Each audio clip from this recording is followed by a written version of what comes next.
Author's dedication. To the magnificent Lorenzo di Piero, di Medici. Those who strive to obtain the good graces of a prince are accustomed to come before him with such things as they hold most precious, or in which they see him take most delight, whence one often sees horses, arms, cloth of gold, precious stones, and similar ornaments presented to princes, worthy of their greatness. Desiring, therefore, to present myself to your magnificence, with some testimony of my devotion towards you. I have not found among my possessions anything which I hold more dear than, or value so much as, the knowledge of the actions of great men, acquired by long experience in contemporary affairs, and a continual study of antiquity, which, having reflected upon it with great and prolonged diligence, I now send, digested into a little volume, to your magnificence. And although I may consider this work unworthy of your countenance, nevertheless I trust much to your benignity that it may be acceptable, seeing that it is not possible for me to make a better gift than to offer you the opportunity of understanding in the shortest time all that I have learnt in so many years, and with so many troubles and dangers, which work I have not embellished with swelling or magnificent words, nor stuffed with rounded periods, nor with any extrinsic allurements or adornments whatever, with which so many are accustomed to embellish their works. For I have wished either that no honor should be given it, or else that the truth of the matter and the weightiness of the theme shall make it acceptable. Nor do I hold with those who regard it as a presumption if a man of low and humble condition dare to discuss and settle the concerns of princes, because, just as those who draw landscapes place themselves below in the plain to contemplate the nature of the mountains and of lofty places, and in order to contemplate, the plains place themselves upon high mountains, even so to understand the nature of the people it needs to be a prince, and to understand that of princes it needs to be of the people. Take then, your magnificence, this little gift in the spirit in which I send it, wherein, if it be diligently read and considered by you, you will learn my extreme desire that you should attain that greatness which fortune and your other attributes promise. And, if your magnificence from the summit of your greatness will sometimes turn your eyes to these lower regions, you will see how unmeritedly I suffer a great and continued malignity of fortune. The Prince. Chapter 1. How many kinds of principalities there are, and by what means they are acquired. All states, all powers, that have held and hold rule over men have been, and are either republics or principalities. Principalities are either hereditary, in which the family has been long established, or they are new. The new are either entirely new, as was Milan to Francesco Sforza, or they are, as it were, members annexed to the hereditary state of the prince who has acquired them, as was the kingdom of Naples to that of the king of Spain. Such dominions, thus acquired, are either accustomed to live under a prince or to live in freedom, and are acquired either by the arms of the prince himself or of others, or else by fortune or by ability. Chapter 2. Concerning Hereditary Principalities. I will leave out all discussion on republics, inasmuch as in another place I have written of them at length, and will address myself only to principalities. In doing so, I will keep to the order indicated above, and discuss how such principalities are to be ruled and preserved. I say, at once there are fewer difficulties in holding hereditary states, and those long accustomed to the family of their prince, than new ones. For it is sufficient only not to transgress the customs of his ancestors, and to deal prudently with circumstances as they arise. For a prince of average powers to maintain himself in his state, unless he be deprived of it by some extraordinary and excessive force. And if he should be so deprived of it, whenever anything sinister happens to the usurper, he will regain it. We have in Italy, for example, the Duke of Ferrara, who could not have withstood the attacks of the Venetians in 84, nor those of Pope Julius in 10, unless he had been long established in his dominions. For the hereditary prince has less cause and less necessity to offend. Hence it happens that he will be more loved, and, unless extraordinary vices cause him to be hated, it is reasonable to expect that his subjects will be naturally well disposed towards him. And in the antiquity and duration of his rule, the memories and motives that make for change are lost. For one change always leaves the toothing for another. Chapter 3. Concerning Mixed Principalities. But the difficulties occur in a new principality.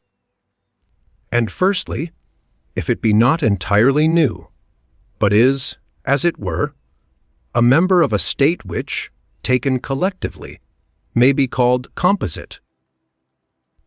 The changes arise chiefly from an inherent difficulty, which there is in all new principalities, for men change their rulers willingly, hoping to better themselves, and this hope induces them to take up arms against him who rules, wherein they are deceived, because they afterwards find by experience they have gone from bad to worse.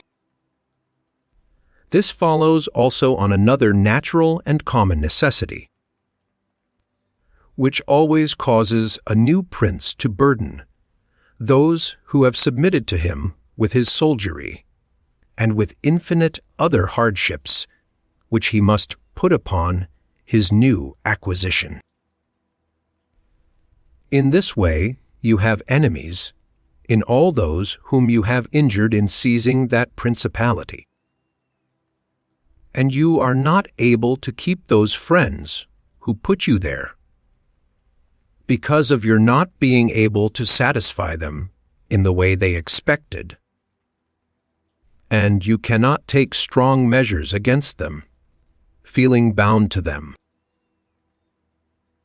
For, although one may be very strong in armed forces, yet in entering a province one has always need of the goodwill of the natives. For these reasons Louis XII, King of France, quickly occupied Milan, and as quickly lost it. And to turn him out the first time, it only needed Lodovico's own forces, because those who had opened the gates to him finding themselves deceived in their hopes of future benefit, would not endure the ill treatment of the new prince. It is very true that, after acquiring rebellious provinces a second time, they are not so lightly lost afterwards, because the prince, with little reluctance, takes the opportunity of the rebellion to punish the delinquents, to clear out the suspects, and to strengthen himself in the weakest places. Thus, to cause France to lose Milan the first time, it was enough for the Duke Lodovico to raise insurrections on the borders. But to cause him to lose it a second time, it was necessary to bring the whole world against him, and that his armies should be defeated and driven out of Italy, which followed from the causes above mentioned.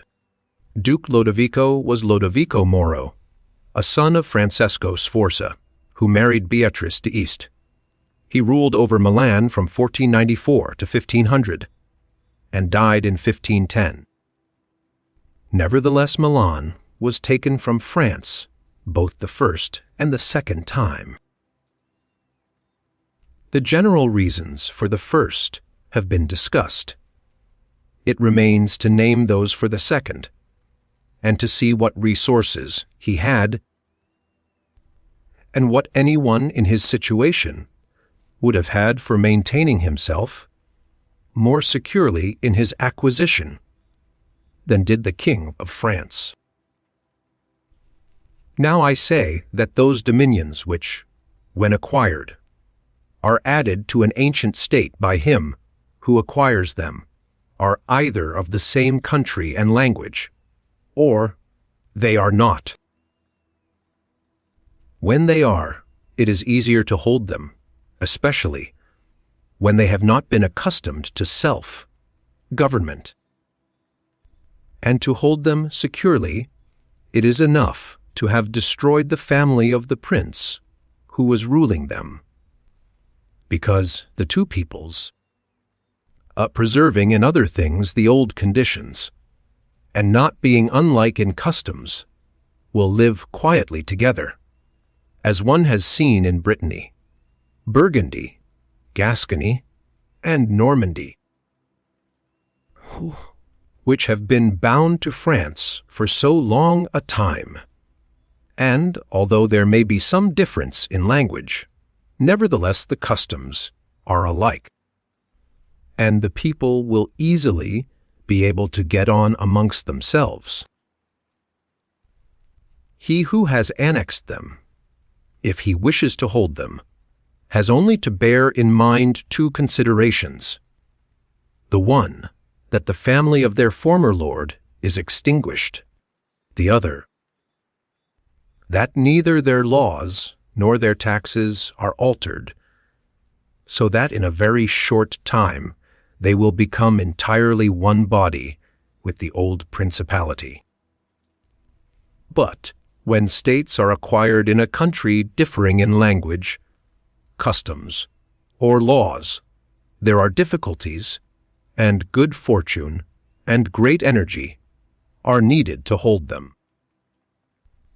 And one of the greatest and most real helps would be that he who has acquired them should go and reside there. This would make his position more secure and durable, as it has made that of the Turk in Greece, who, notwithstanding all the other measures taken by him for holding that state, if he had not settled there, would not have been able to keep it. Because, if one is on the spot, disorders are seen as they spring up, and one can quickly remedy them. But if one is not at hand, they are heard of only when they are great, and then one can no longer remedy them. Besides this, the country is not pillaged by your officials.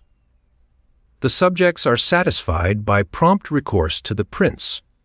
Thus, wishing to be good, they have more cause to love him, and wishing to be otherwise, to fear him. He who would attack that state from the outside must have the utmost caution. As long as the prince resides there, it can only be wrested from him with the greatest difficulty. The other and better course is to send colonies to one or two places, which may be as keys to that state.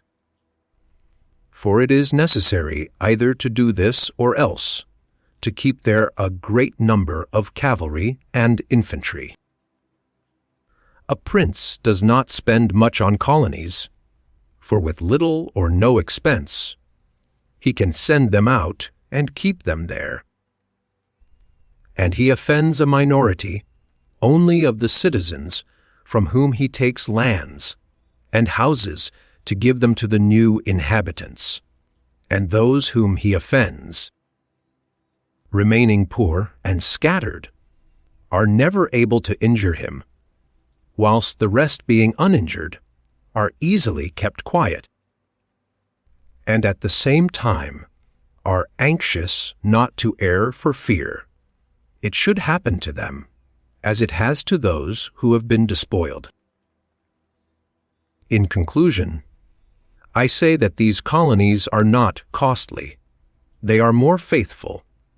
They injure less, and the injured, as has been said, being poor and scattered, cannot hurt. Upon this, one has to remark that men ought either to be well treated or crushed, because they can avenge themselves of lighter injuries. Of more serious ones they cannot. Therefore the injury that is to be done to a man ought to be of such a kind that one does not stand in fear of revenge. But in maintaining armed men, there in place of colonies, one spends much more, having to consume on the garrison all the income from the state, so that the acquisition turns into a loss, and many more are exasperated because the whole state is injured. Through the shifting of the garrison up and down, all become acquainted with hardship, and all become hostile, and they are enemies who, whilst beaten on their own ground, are yet able to do hurt. For every reason, therefore, such guards are as useless as a colony is useful. Again, the prince who holds a country differing in the above respects ought to make himself the head and defender of his less powerful neighbors, and to weaken the more powerful amongst them, taking care that no foreigner, as powerful as himself, shall, by any accident, get a footing there. For it will always happen that such a one will be introduced by those who are discontented, either through excess of ambition or through fear, as one has seen already. The Romans were brought into Greece by the Aetolians, and in every other country where they obtained a footing, they were brought in by the inhabitants. And the usual course of affairs is that, as soon as a powerful foreigner enters a country, all the subject states are drawn to him, moved by the hatred which they feel against the ruling power. So that in respect to those subject states, he has not to take any trouble to gain them over to himself, for the whole of them quickly rally to the state which he has acquired there. He has only to take care that they do not get hold of too much power and too much authority, and then with his own forces and with their goodwill, he can easily keep down the more powerful of them, so as to remain entirely master in the country. And he who does not properly manage this business will soon lose what he has acquired, and whilst he does hold it, he will have endless difficulties and troubles. The Romans, in the countries which they annexed, observed closely these measures. They sent colonies and maintained friendly relations with the minor powers. Without increasing their strength, they kept down the greater, and did not allow any strong foreign powers to gain authority. Greece appears to me sufficient for an example. The Achaeans and Aetolians were kept friendly by them. The kingdom of Macedonia was humbled. Antiochus was driven out. Yet the merits of the Achaeans and Aetolians never secured for them permission to increase their power. Nor did the persuasions of Philip ever induce the Romans to be his friends without first humbling him. Nor did the influence of Antiochus make them agree that he should retain any lordship over the country.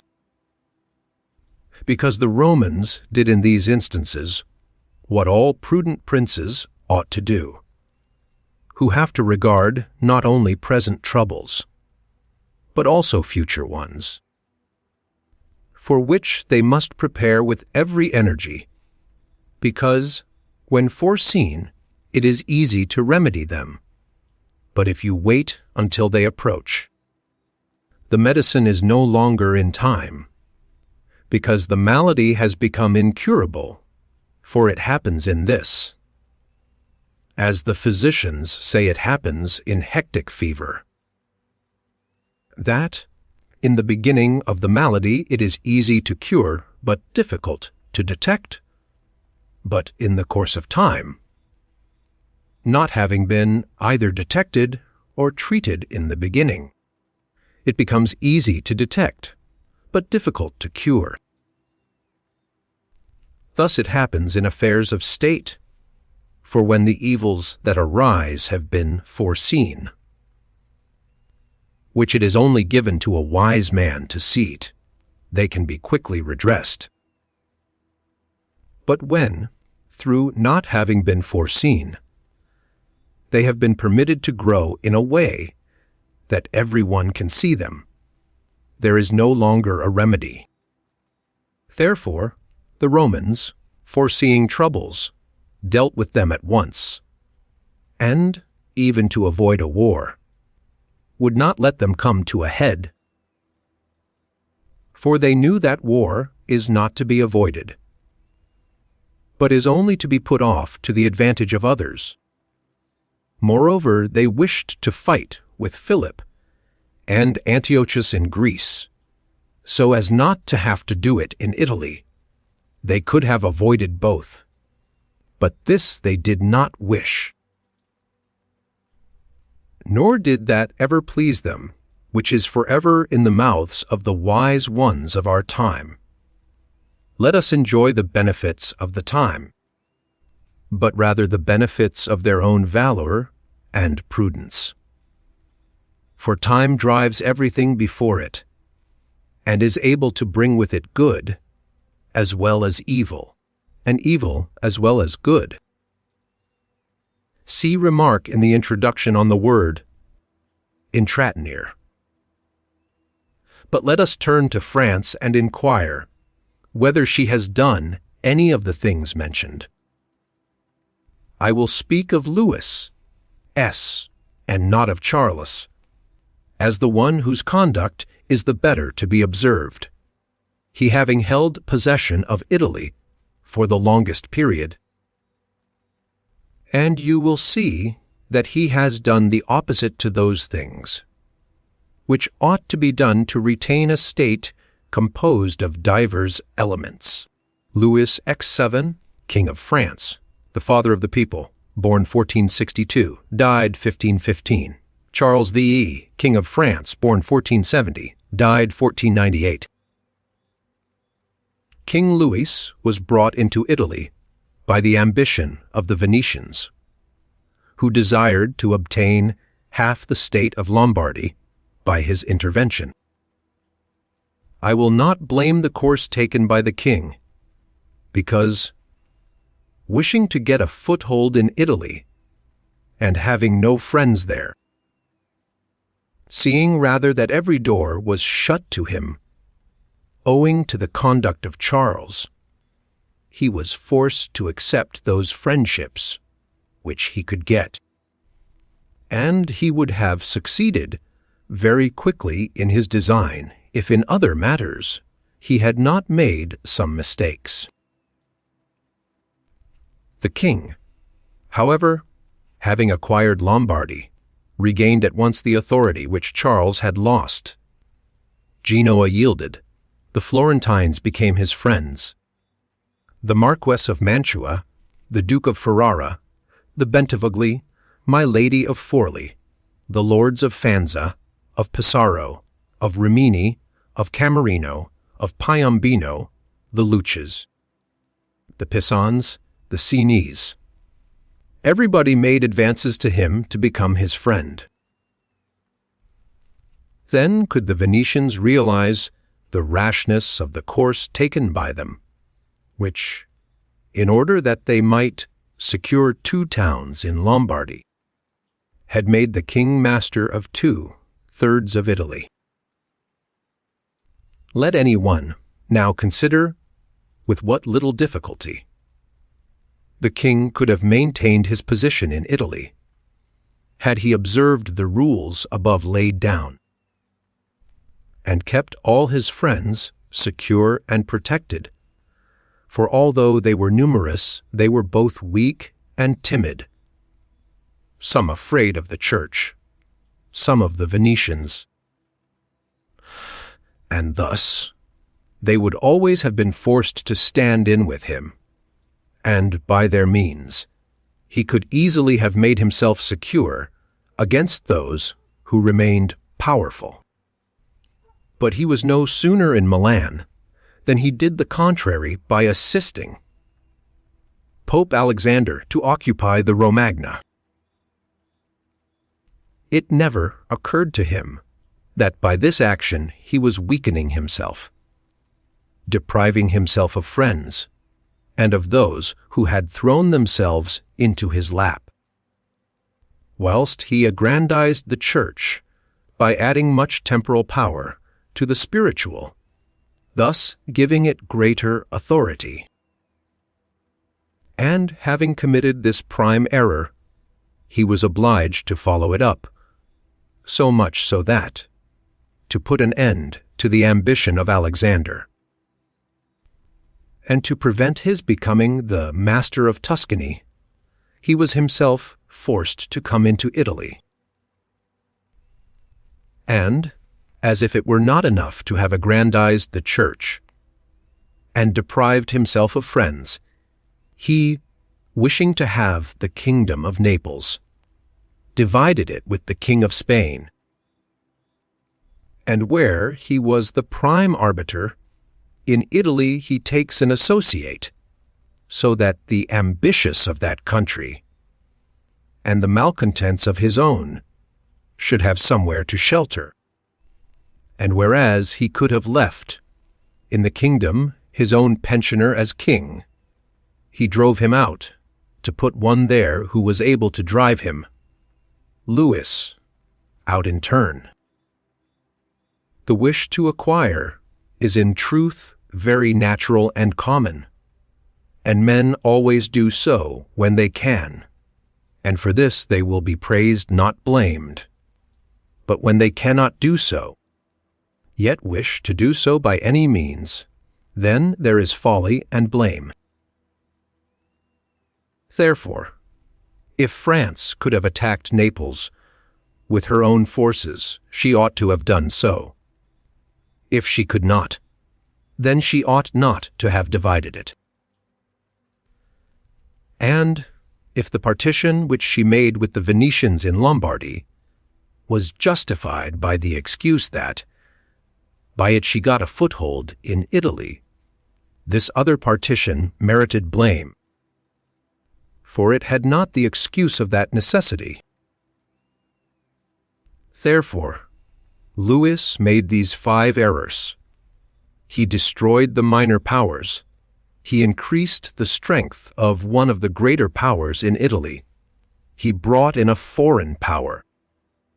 He did not settle in the country. He did not send colonies.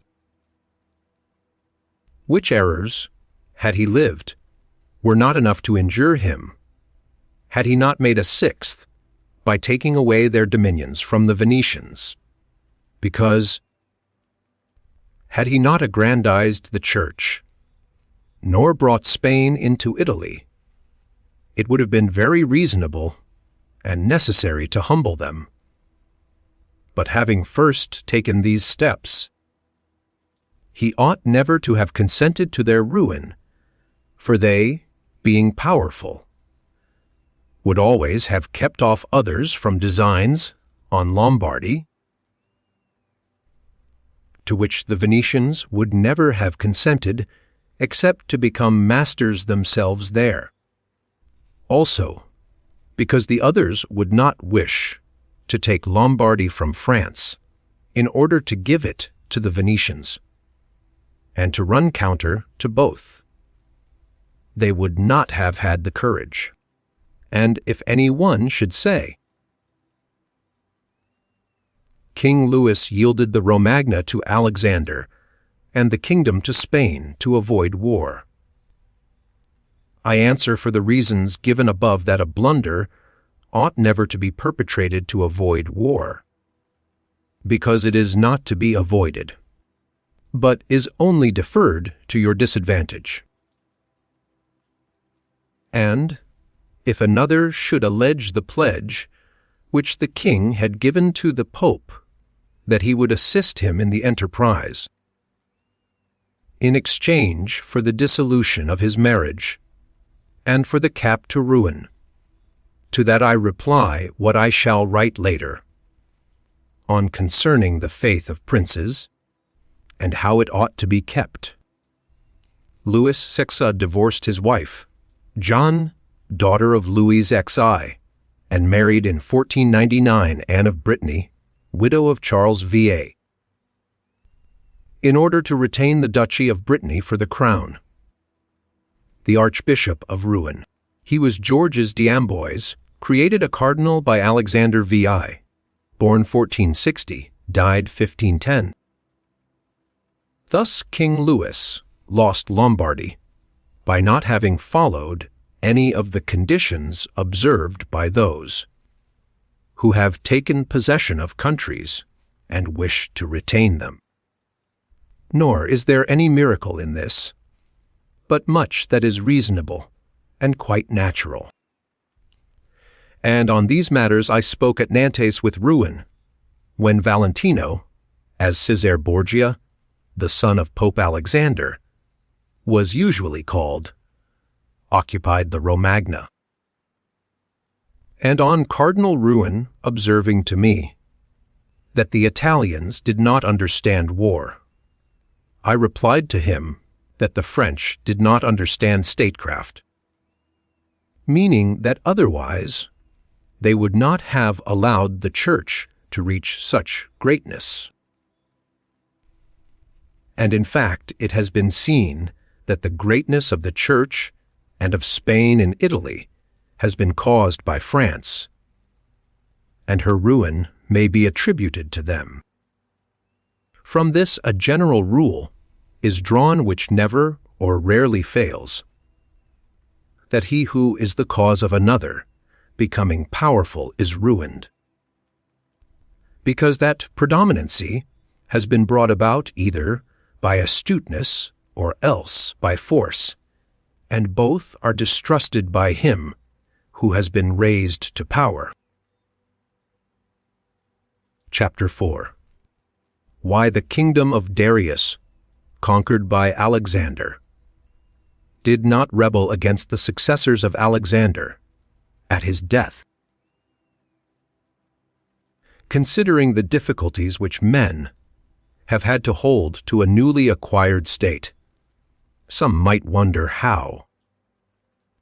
Seeing that Alexander the Great became the master of Asia in a few years, and died whilst it was scarcely settled, whence it might appear reasonable that the whole empire would have rebelled. Nevertheless, his successors maintained themselves and had to meet no other difficulty than that which arose among themselves from their own ambitions. I answer that the principalities of which one has record are found to be governed in two different ways, either by a prince with a body of servants who assist him to govern the kingdom as ministers by his favor and permission, or by a prince and barons who hold that dignity by antiquity of blood and not by the grace of the prince. Such barons have states and their own subjects, who recognize them as lords and hold them in natural affection.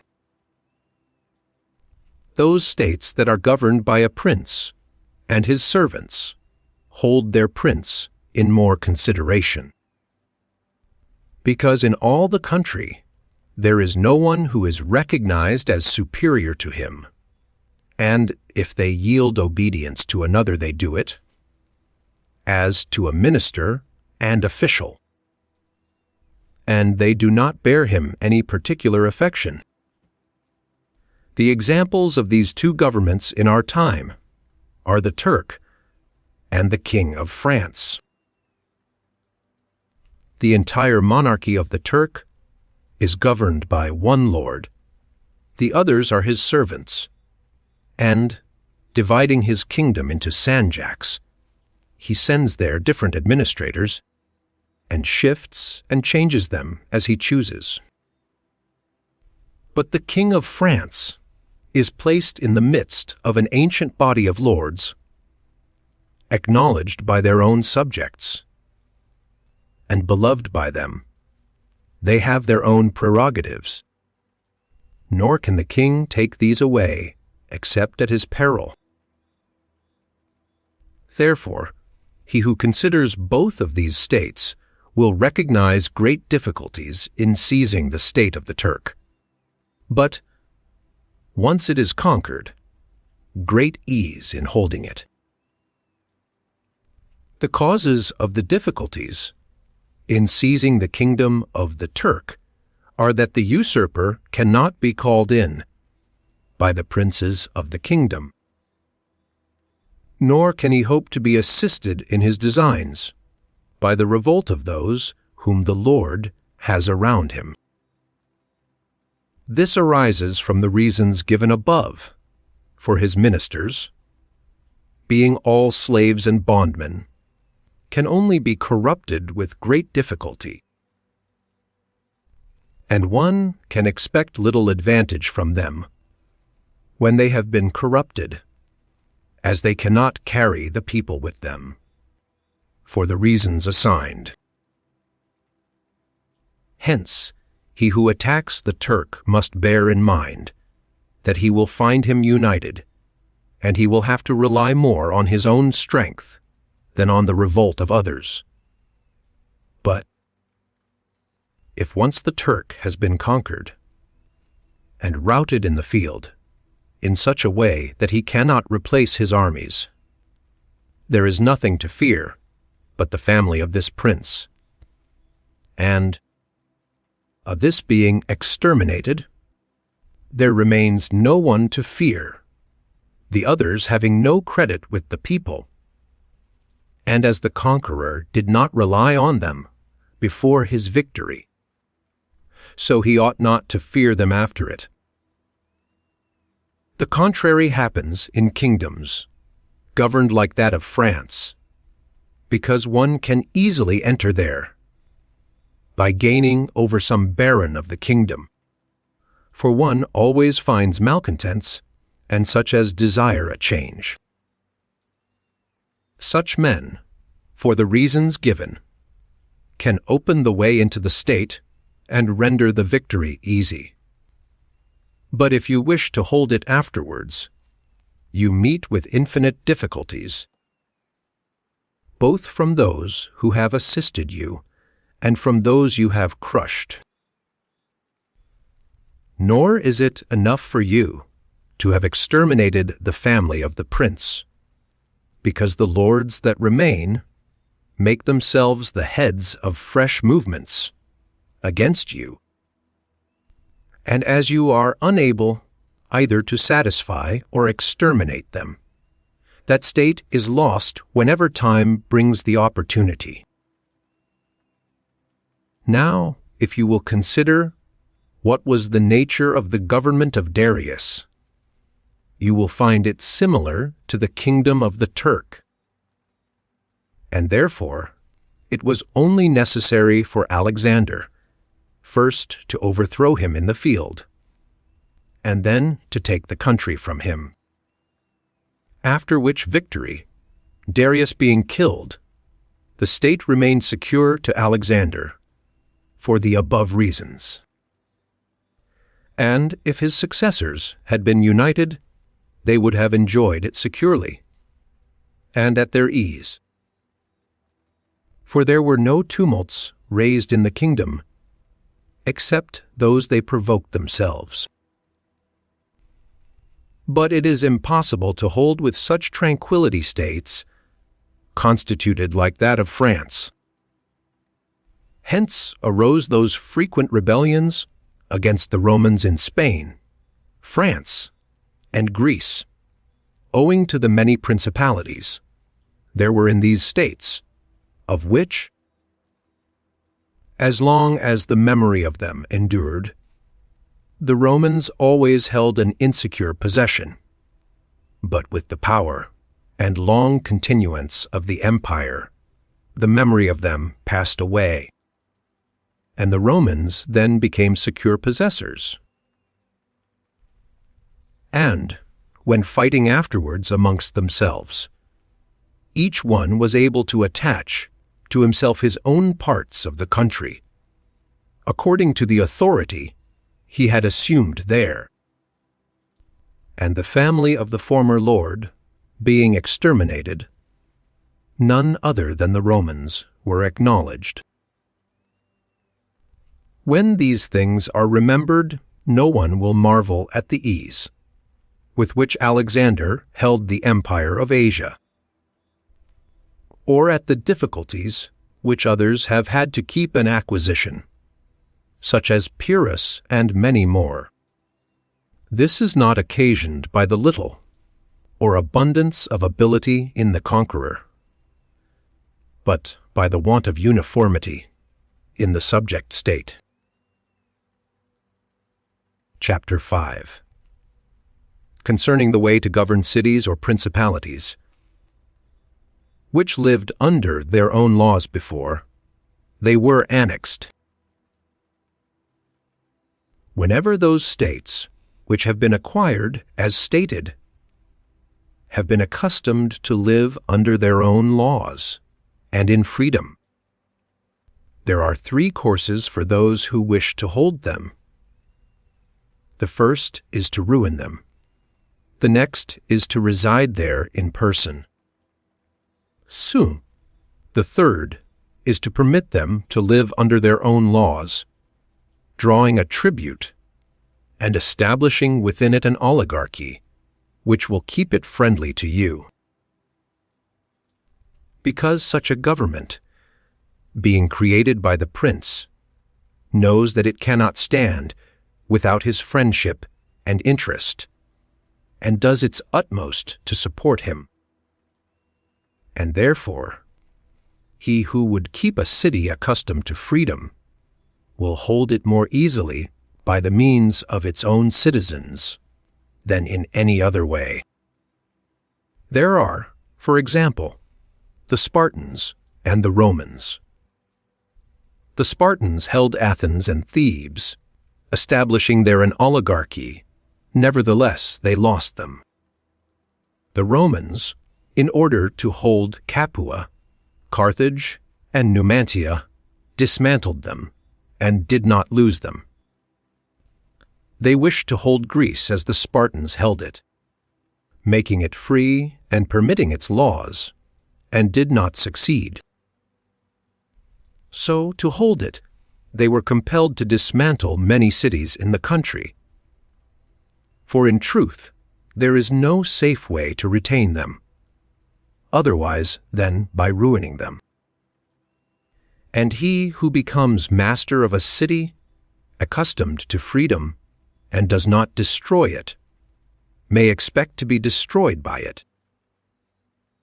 For in rebellion it has always the watchword of liberty, and its ancient privileges as a rallying point, which neither time nor benefits will ever cause it to forget.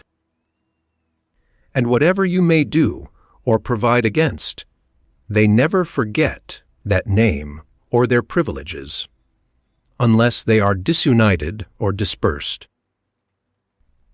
But at every chance they immediately rally to them. As Pisa after the 100 years, she had been held in bondage by the Florentines. But when cities or countries are accustomed to live under a prince, and his family is exterminated, they, being on the one hand accustomed to obey, and on the other hand not having the old prince, cannot agree in making one from amongst themselves, and they do not know how to govern themselves. For this reason, they are very slow to take up arms, and a prince can gain them to himself and secure them much more easily. But in republics there is more vitality, greater hatred, and more desire for vengeance, which will never permit them to allow the memory of their former liberty to rest, so that the safest way is to destroy them or to reside there. Chapter 6. Concerning new principalities, which are acquired by one's own arms and ability. Let no one be surprised if, in speaking of entirely new principalities, as I shall do, I adduce the highest examples both of prince and of state, because men, walking almost always in paths beaten by others, and following by imitation their deeds, are yet unable to keep entirely to the ways of others, or attain to the power of those they imitate. A wise man ought always to follow the paths beaten by great men, and to imitate those who have been supreme, so that if his ability does not equal theirs, at least it will savor of it. Let him act like the clever archers who, designing to hit the mark, which yet appears too far distant, and knowing the limits to which the strength of their bow attains, take aim much higher than the mark, not to reach by their strength or arrow to so great a height, but to be able with the aid of so high an aim to hit the mark they wish to reach. I say, therefore, that in entirely new principalities, where there is a new prince, more or less difficulty is found in keeping them, accordingly as there is more or less ability in him who has acquired the state. Now, as the fact of becoming a prince from a private station presupposes either ability or fortune, it is clear that one or other of these things will mitigate in some degree many difficulties. Nevertheless, he who has relied least on fortune is established the strongest. Further, it facilitates matters when the prince, having no other state, is compelled to reside there in person. but to come to those who, by their own ability, and not through fortune, have risen to be princes. I say that Moses, Cyrus, Romulus, Theseus, and such like are the most excellent examples. And although one may not discuss Moses, he having been a mere executor of the will of God, yet he ought to be admired, if only for that favor which made him worthy to speak with God. But in considering Cyrus and others, who have acquired or founded kingdoms, all will be found admirable, and if their particular deeds and conduct shall be considered, they will not be found inferior to those of Moses, although he had so great a preceptor. And in examining their actions and lives, one cannot see that they owed anything to fortune beyond opportunity,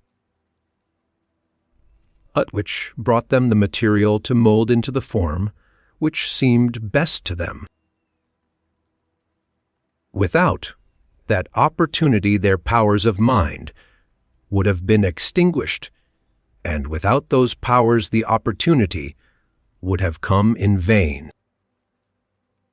It was necessary, therefore, to Moses that he should find the people of Israel in Egypt enslaved and oppressed by the Egyptians, in order that they should be disposed to follow him, so as to be delivered out of bondage. It was necessary that Romulus should not remain in Alba, and that he should be abandoned at his birth, in order that he should become king of Rome and founder of the fatherland.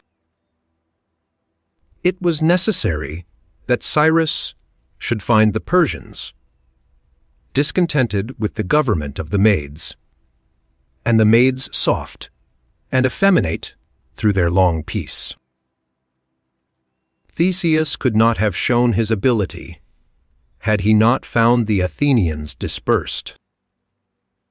These opportunities, therefore, made those men fortunate, and their high ability enabled them to recognize the opportunity, whereby their country was ennobled and made famous. Those who by valorous ways become princes, like these men, acquire a principality with difficulty, but they keep it with ease.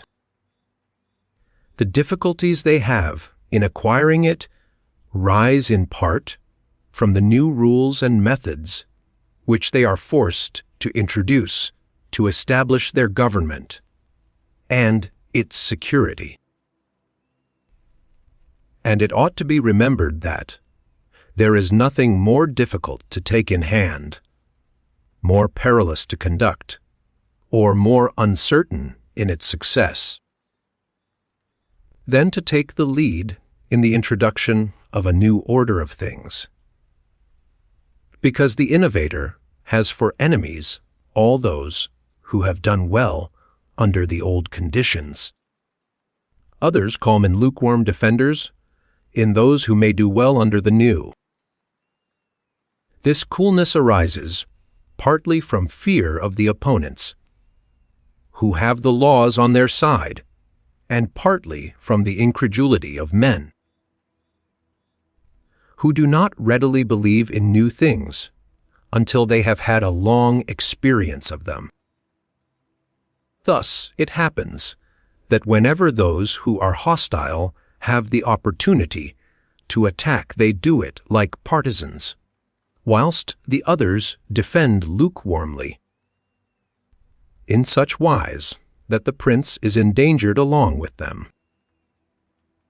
It is necessary, therefore, if we desire to discuss this matter thoroughly, to inquire whether these innovators can rely on themselves or have to depend on others.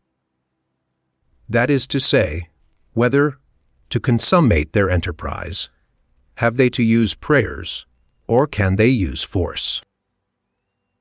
In the first instance, they always succeed badly and never compass anything. But when they can rely on themselves and use force, then they are rarely endangered.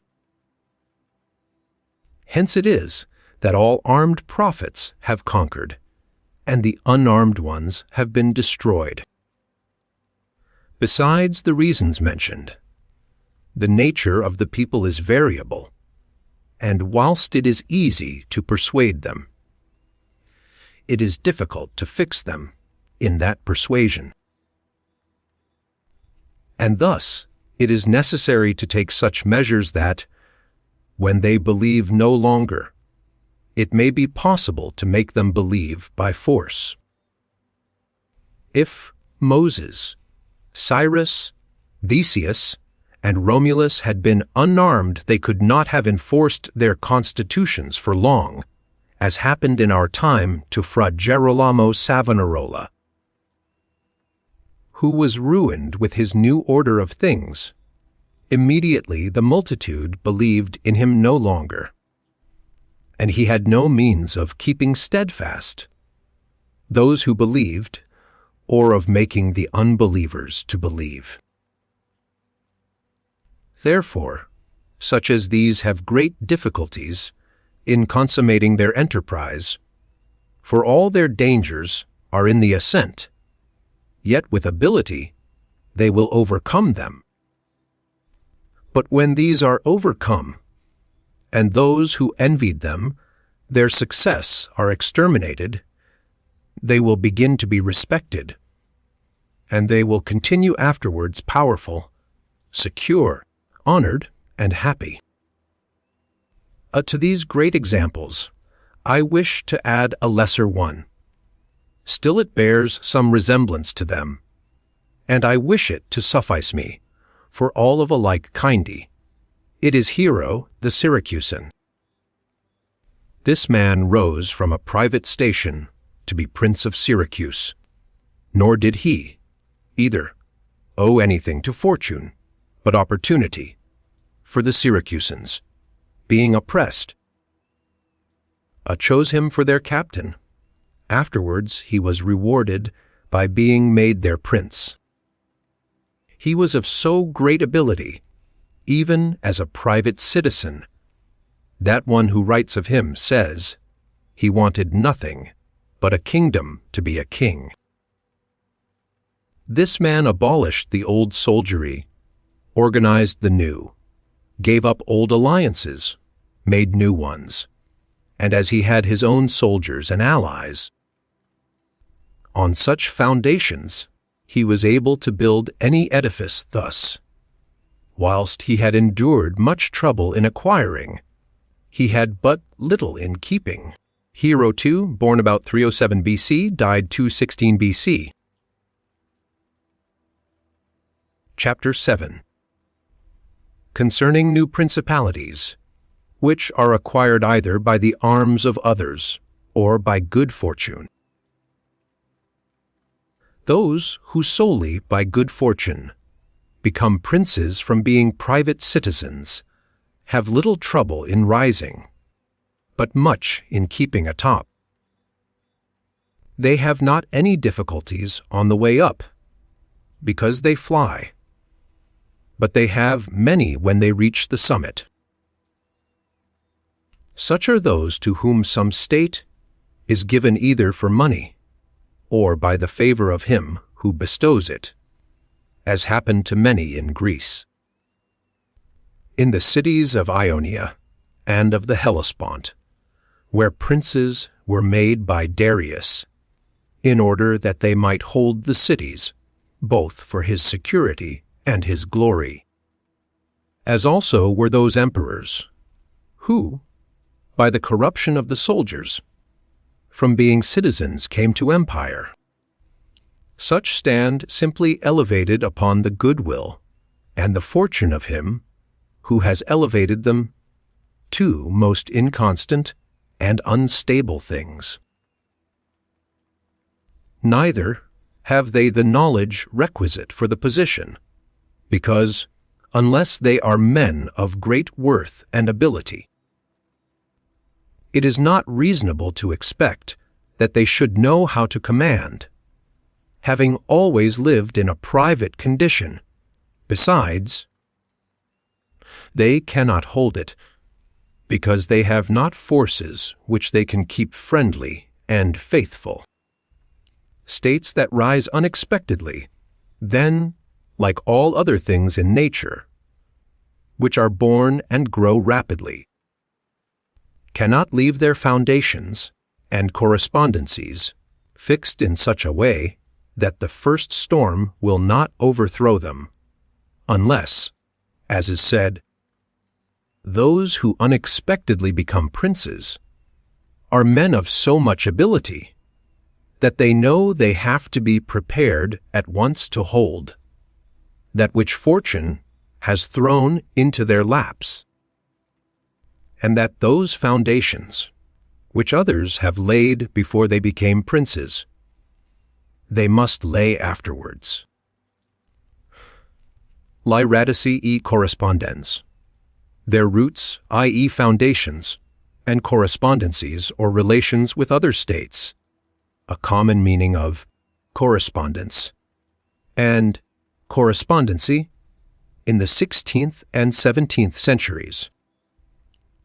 Concerning these two methods of rising to be a prince by ability or fortune, I wish to adduce two examples within our own recollection, and these are Francesco Sforza and Cesare Borgia.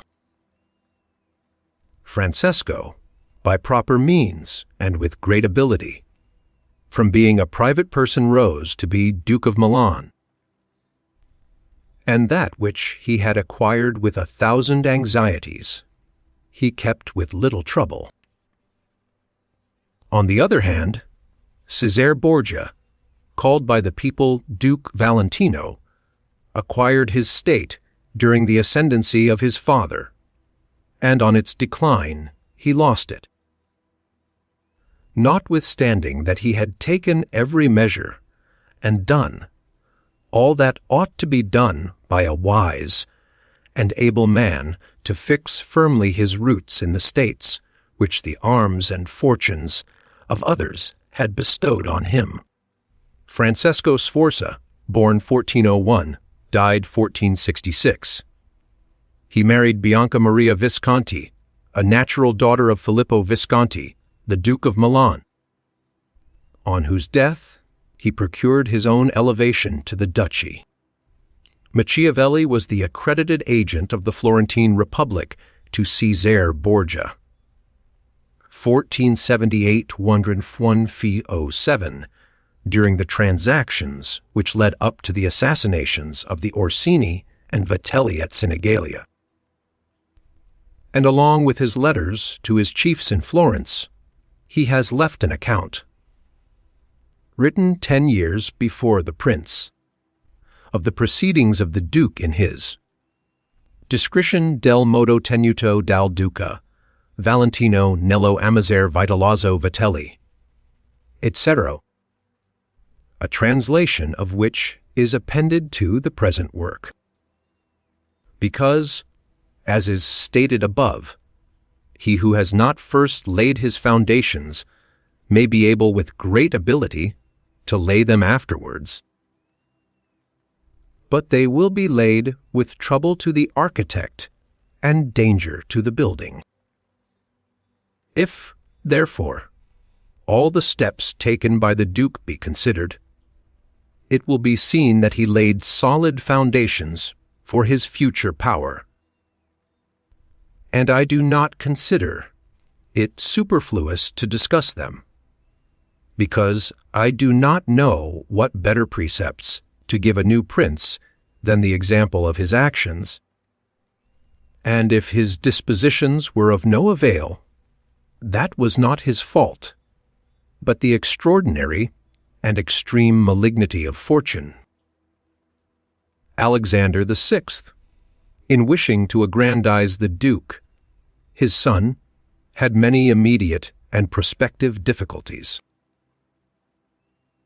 Firstly, he did not see his way to make him master of any state that was not a state of the Church, And if he was willing to rob the church, he knew that the Duke of Milan and the Venetians would not consent, because Faenza and Rimini were already under the protection of the Venetians.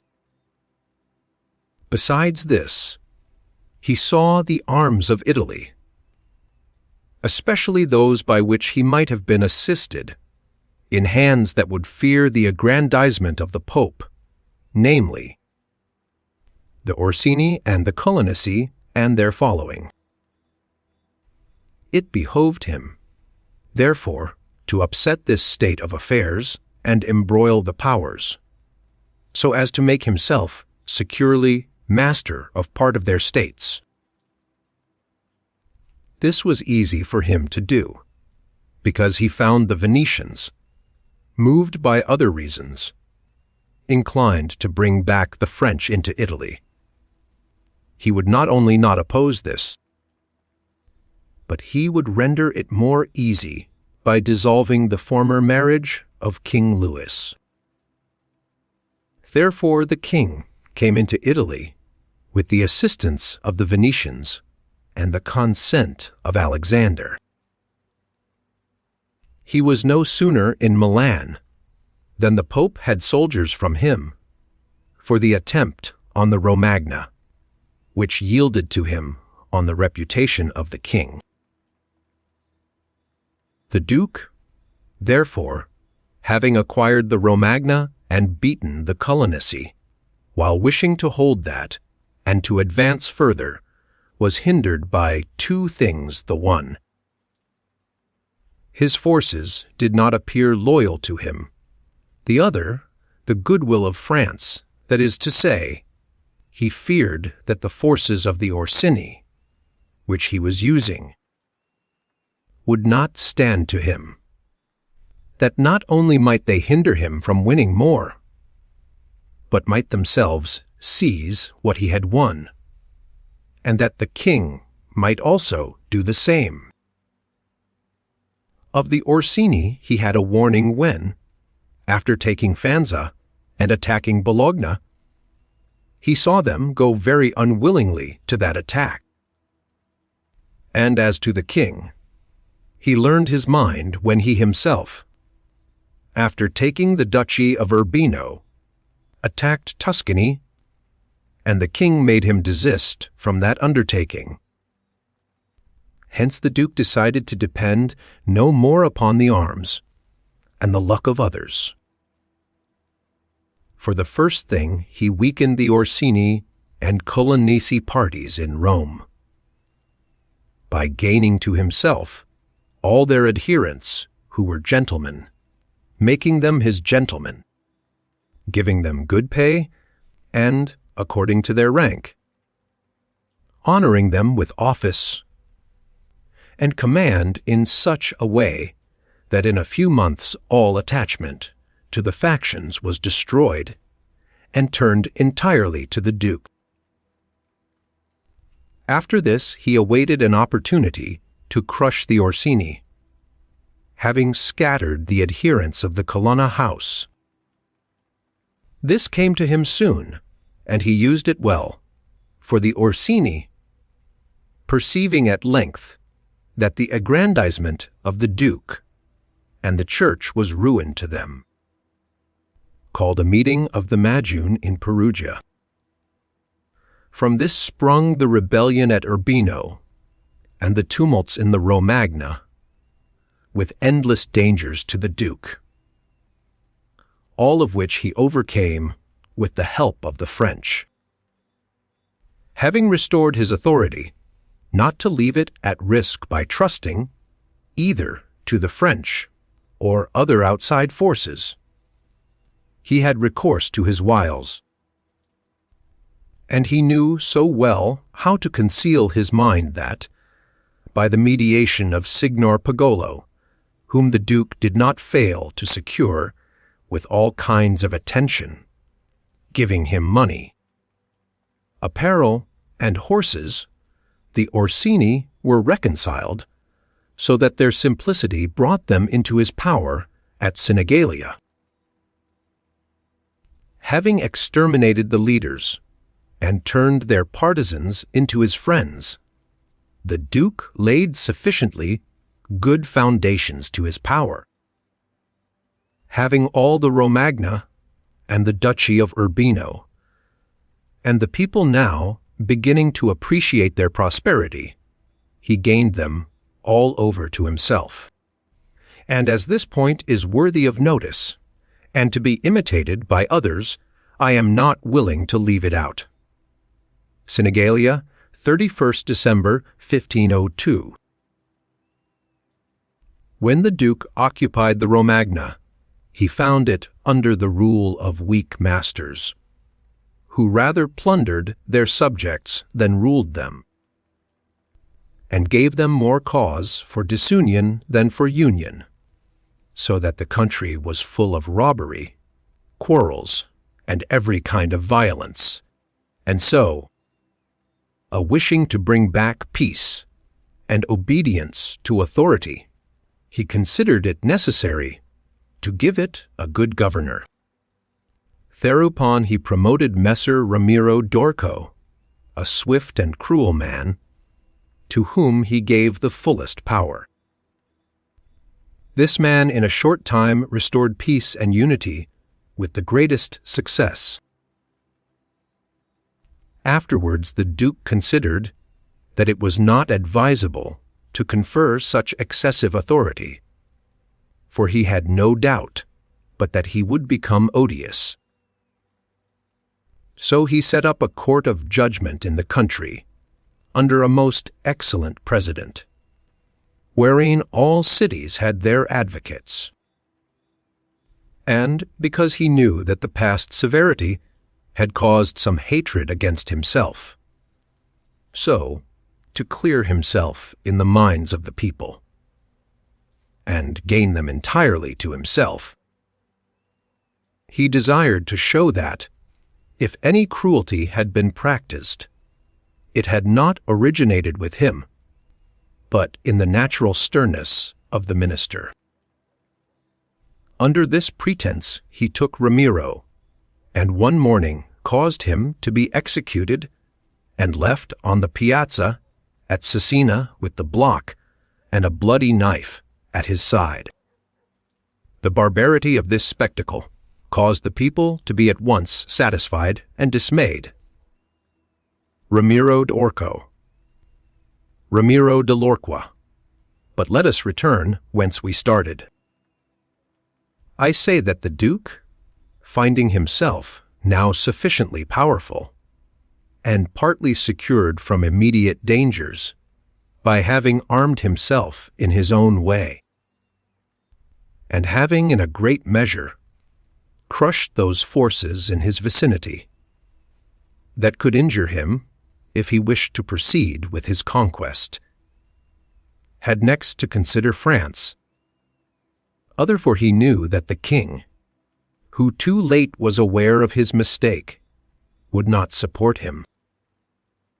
And from this time he began to seek new alliances, and to temporize with France in the expedition which she was making towards the kingdom of Naples against the Spaniards who were besieging Gaeta. It was his intention to secure himself against them, and this he would have quickly accomplished had Alexander lived. Such was his line of action, as to present affairs. But as to the future he had to fear, in the first place, that a new successor to the Church might not be friendly to him, and might seek to take from him that which Alexander had given him. So he decided to act in 4 ways. Firstly, by exterminating the families of those lords whom he had despoiled, so as to take away that pretext from the Pope. Secondly, by winning to himself all the gentlemen of Rome, so as to be able to curb the Pope with their aid, as has been observed. Thirdly, by converting the college more to himself. Fourthly, by acquiring so much power before the Pope should die that he could by his own measures resist the first shock. Of these 4 things, at the death of Alexander, he had accomplished 3. For he had killed as many of the dispossessed lords as he could lay hands on, and few had escaped. He had won over the Roman gentlemen, and he had the most numerous party in the college. And, as to any fresh acquisition, he intended to become master of Tuscany, for he already possessed Perugia and Piombino, and Pisa was under his protection. And, as he had no longer to study France, Cis for the French were already driven out of the kingdom of Naples by the Spaniards, and in this way both were compelled to buy his goodwill, he pounced down upon Pisa. After this, Lucca and Siena yielded at once, partly through hatred and partly through fear of the Florentines. And the Florentines would have had no remedy had he continued to prosper, as he was prospering the year that Alexander died. For he had acquired so much power and reputation that he would have stood by himself, and no longer have depended on the luck and the forces of others, but solely on his own power and ability. But Alexander died 5 years after he had first drawn the sword. He left the duke with the state of Romagna alone consolidated, with the rest in the air, between 2 most powerful hostile armies, and sick unto death. Yet there were in the duke such boldness and ability, and he knew so well how men are to be won or lost. And so firm were the foundations which in so short a time he had laid, that if he had not had those armies on his back, or if he had been in good health, he would have overcome all difficulties. And it is seen that his foundations were good, for the Romagna awaited him for more than a month. In Rome, although but half alive, he remained secure, and whilst the Baglioni, the Vitelli, and the Orsini might come to Rome, they could not effect anything against him. If he could not have made Pope him, whom he wished, at least the one whom he did not wish would not have been elected. But if he had been in sound health at the death of Alexander, everything would have been different to him.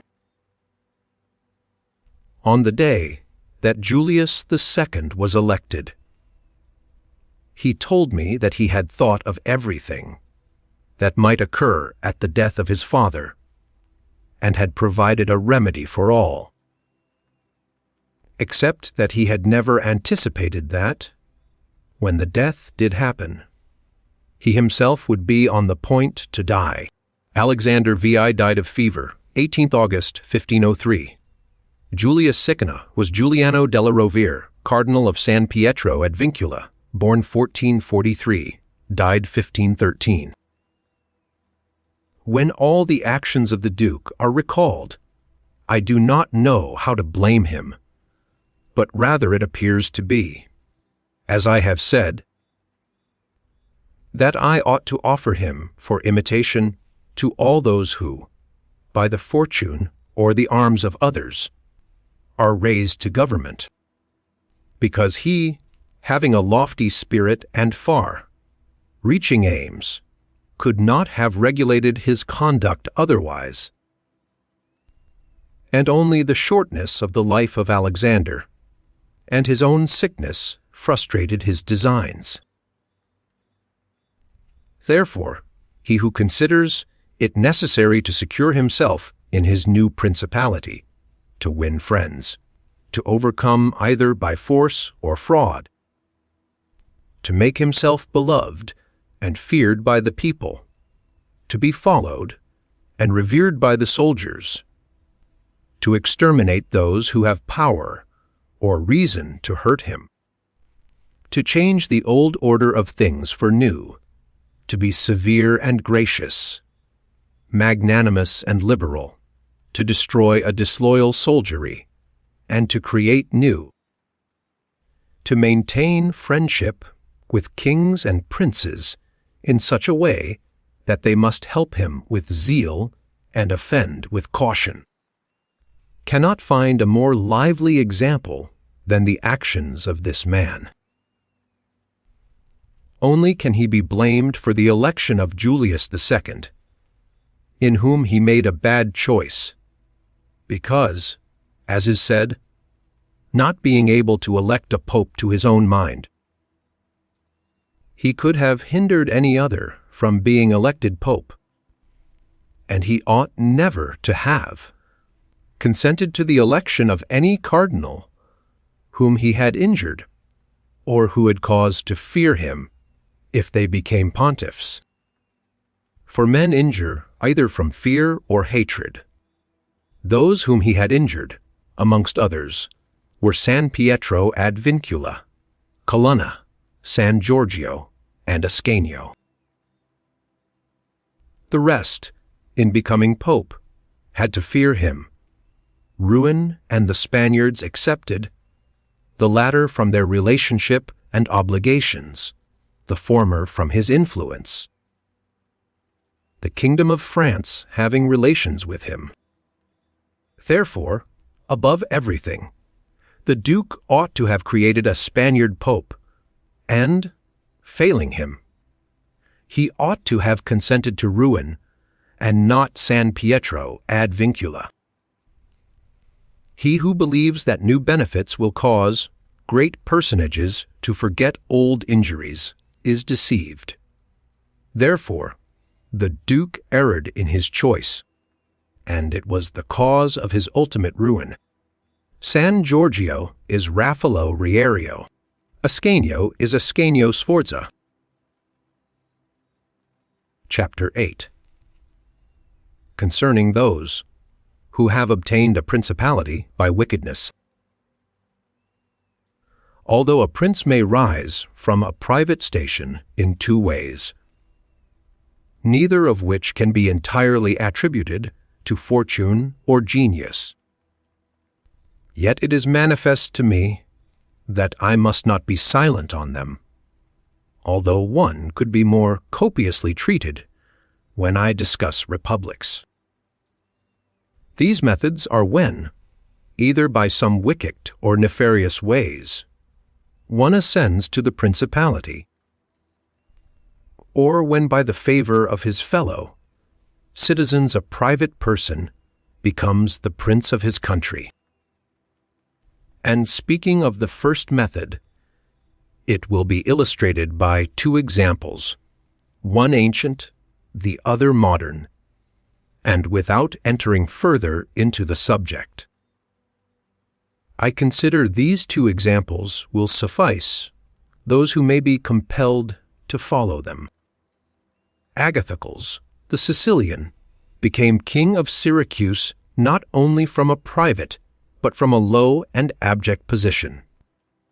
This man, the son of a potter, through all the changes in his fortunes, always led an infamous life. Nevertheless, he accompanied his infamies with so much ability of mind and body that, having devoted himself to the military profession, he rose through its ranks to be praetor of Syracuse.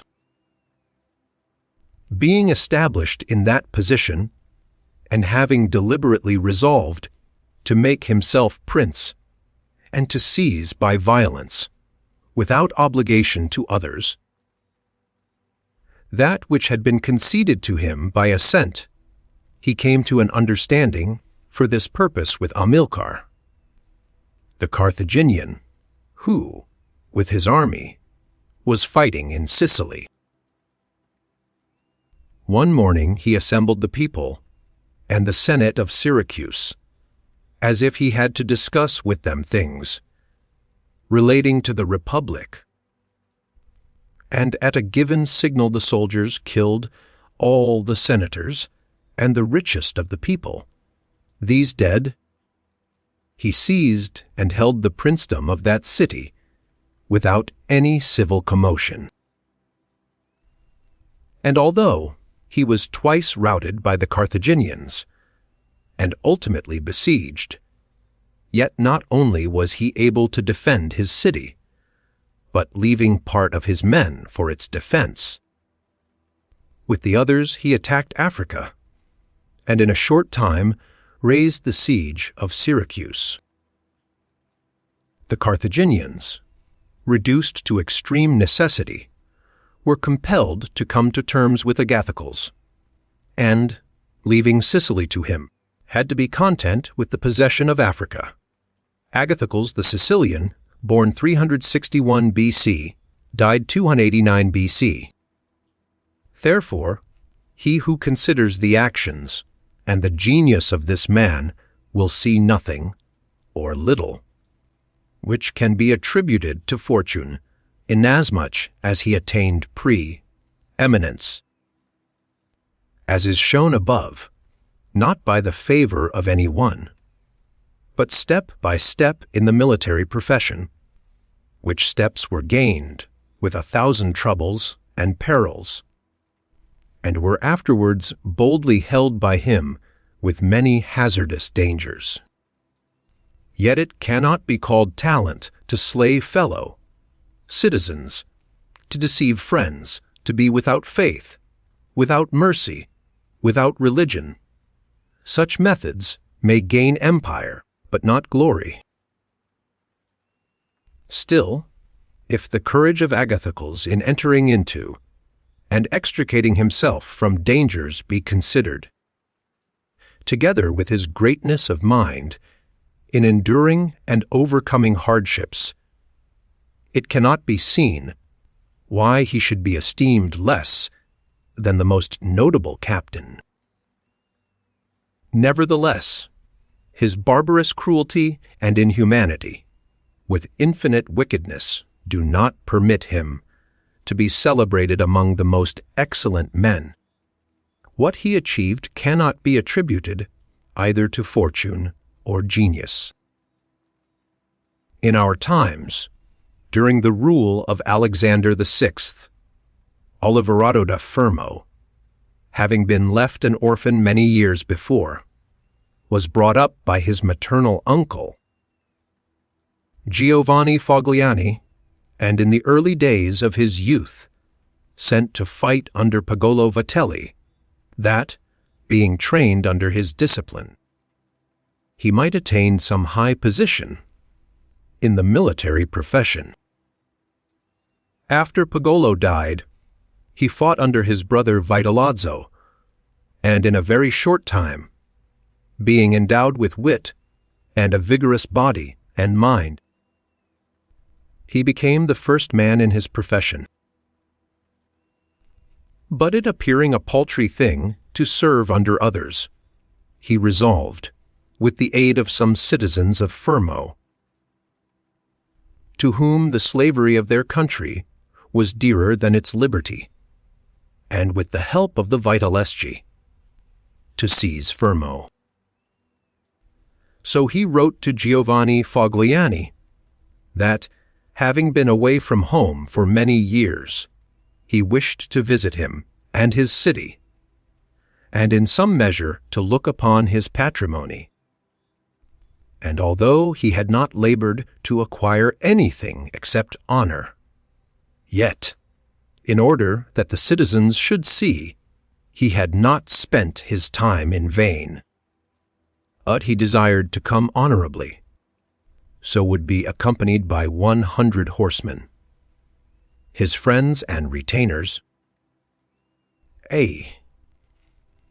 And he entreated Giovanni to arrange that he should be received honorably by the Fermians, all of which would be not only to his honor, but also to that of Giovanni himself, who had brought him up. Giovanni, therefore, did not fail in any attentions due to his nephew, and he caused him to be honorably received by the Firmians, and he lodged him in his own house, where, having passed some days, and having arranged what was necessary for his wicked designs, Oliverato gave a solemn banquet, to which he invited Giovanni Fogliani and the chiefs of Fermo. When the viands and all the other entertainments that are usual in such banquets were finished, Oliverato artfully began certain grave discourses, speaking of the greatness of Pope Alexander and his son Cesare, and of their enterprises, to which discourse Giovanni and others answered, but he rose at once, saying that such matters ought to be discussed in a more private place, and he betook himself to a chamber, whither Giovanni and the rest of the citizens went in after him. No sooner were they seated than soldiers issued from secret places and slaughtered Giovanni and the rest.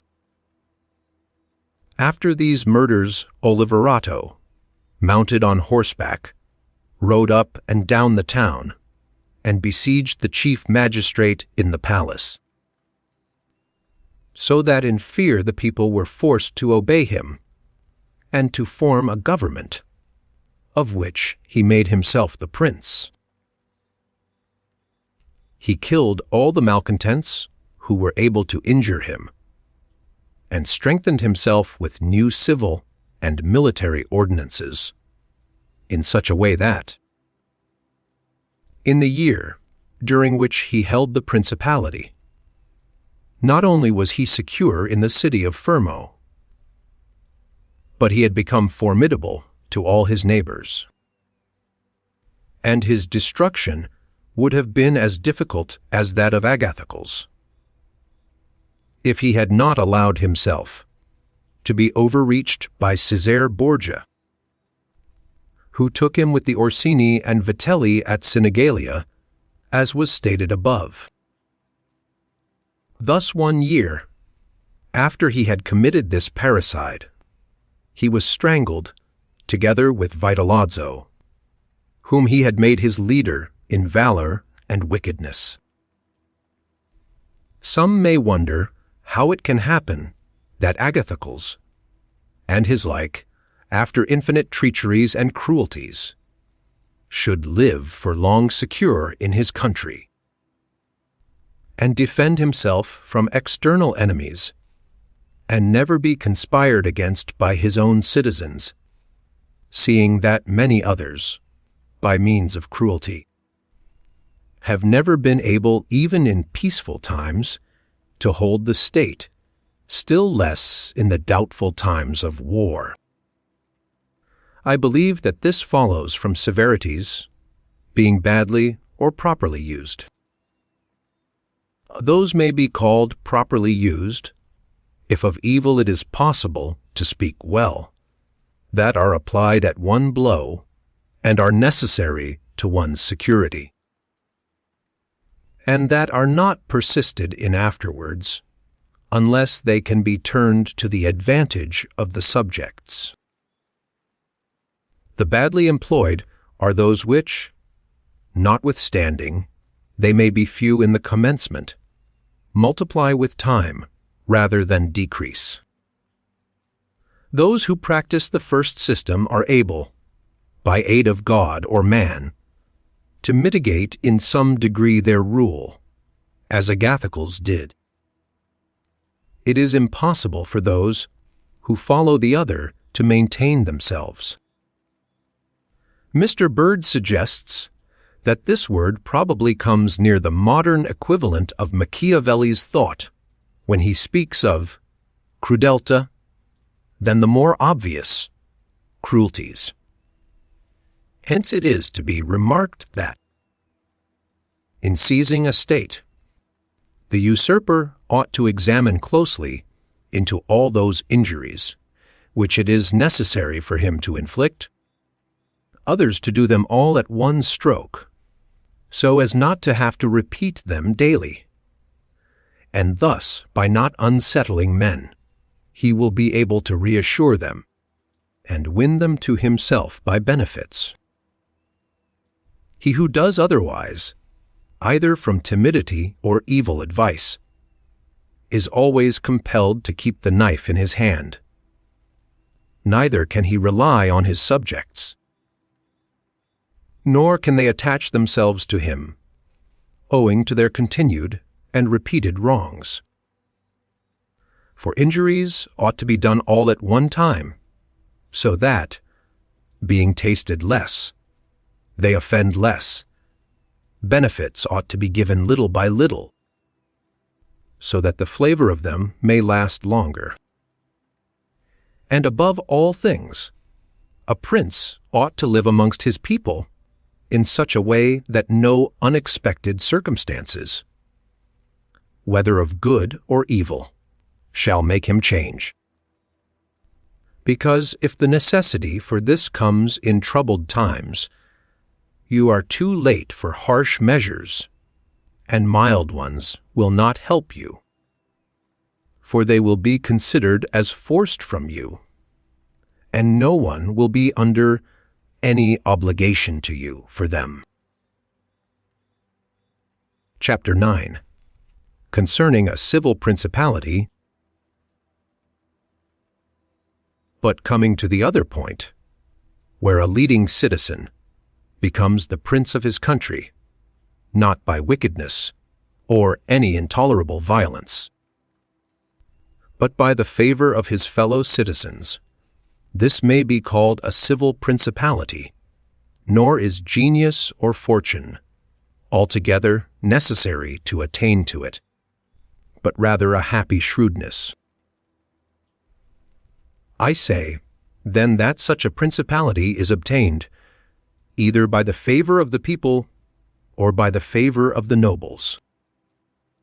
Because in all cities these two distinct parties are found, and from this it arises that the people do not wish to be ruled nor oppressed by the nobles, and the nobles wish to rule and oppress the people, and from these two opposite desires there arises in cities one of three results: either a principality, self-government, or anarchy. A principality is created either by the people or by the nobles, accordingly as one or other of them has the opportunity. For the nobles, seeing they cannot withstand the people, begin to cry up the reputation of one of themselves, and they make him a prince, so that under his shadow they can give vent to their ambitions. The people, finding they cannot resist the nobles, also cry up the reputation of one of themselves, and make him a prince, so as to be defended by his authority. He who obtains sovereignty by the assistance of the nobles maintains himself with more difficulty than he who comes to it by the aid of the people, because the former finds himself with many around him who consider themselves his equals, and because of this he can neither rule nor manage them to his liking. But he who reaches sovereignty by popular favor finds himself alone, and has none around him, or few, who are not prepared to obey him. Besides this, one cannot by fair dealing, and without injury to others, satisfy the nobles, but you can satisfy the people. For their object is more righteous than that of the nobles, the latter wishing to oppress, while the former only desire not to be oppressed. It is to be added also that a prince can never secure himself against a hostile people, because of their being too many, whilst from the nobles he can secure himself, as they are few in number. The worst that a prince may expect from a hostile people is to be abandoned by them, but from hostile nobles he has not only to fear abandonment, but also that they will rise against him. For they, being in these affairs more far, seeing and astute, always come forward in time to save themselves, and to obtain favors from him whom they expect to prevail. Further, the prince is compelled to live always with the same people, but he can do well without the same nobles, being able to make and unmake them daily, and to give or take away authority when it pleases him. Therefore, to make this point clearer, I say that the nobles ought to be looked at mainly in two ways. That is to say, they either shape their course in such a way as binds them entirely to your fortune, or they do not. Those who so bind themselves and are not rapacious ought to be honored and loved. Those who do not bind themselves may be dealt with in two ways. They may fail to do this through pusillanimity and a natural want of courage, in which case you ought to make use of them, especially of those who are of good counsel. And thus, whilst in prosperity you honor them, in adversity you do not have to fear them. But when for their own ambitious ends they shun binding themselves, it is a token that they are giving more thought to themselves than to you. And a prince ought to guard against such, and to fear them, as if they were open enemies, because in adversity they always help to ruin him. Therefore, one who becomes a prince through the favor of the people ought to keep them friendly. And this he can easily do, seeing they only ask not to be oppressed by him. But one who, in opposition to the people, becomes a prince by the favor of the nobles, ought, above everything, to seek to win the people over to himself. And this he may easily do if he takes them under his protection. Because men, when they receive good from him of whom they were expecting evil, are bound more closely to their benefactor. Thus, the people quickly become more devoted to him than if he had been raised to the principality by their favors. And the prince can win their affections in many ways. But as these vary according to the circumstances, one cannot give fixed rules. So I omit them. But, I repeat, it is necessary for a prince to have the people friendly. Otherwise he has no security in adversity. Nabis, prince of the Spartans, sustained the attack of all Greece and of a victorious Roman army, and against them he defended his country and his government. And for the overcoming of this peril, it was only necessary for him to make himself secure against a few. But this would not have been sufficient had the people been hostile. And do not let any one impugn this statement with the trite proverb that "A who builds on the people builds on the mud." For this is true when a private citizen makes a foundation there and persuades himself that the people will free him when he is oppressed by his enemies or by the magistrates, wherein he would find himself very often deceived, as happened to the Gracchi in Rome and to Messer Giorgio Scali in Florence. But granted a prince who has established himself as above, who can command, and is a man of courage, undismayed in adversity, who does not fail in other qualifications, and who, by his resolution and energy, keeps the whole people encouraged, such a one will never find himself deceived in them. And it will be shown that he has laid his foundations well. Nabis, tyrant of Sparta, conquered by the Romans under Flaminius in 195 BC, killed 192 BC Messer Giorgio Scali.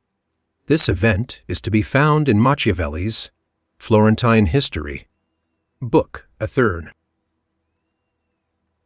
These principalities are liable to danger when they are passing from the civil to the absolute order of government.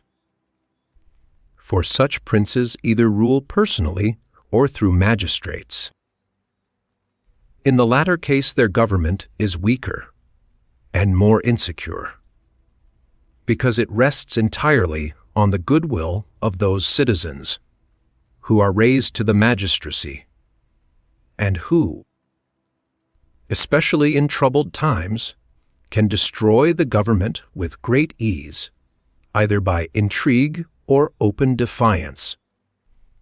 And the prince has not the chance, amid tumults, to exercise absolute authority, because the citizens and subjects, accustomed to receive orders from magistrates, are not of a mind to obey him amid these confusions, and there will always be in doubtful times a scarcity of men whom he can trust. For such a prince cannot rely upon what he observes in quiet times, when citizens have need of the state, because then every one agrees with him. They all promise. And when death is far distant, they all wish to die for him.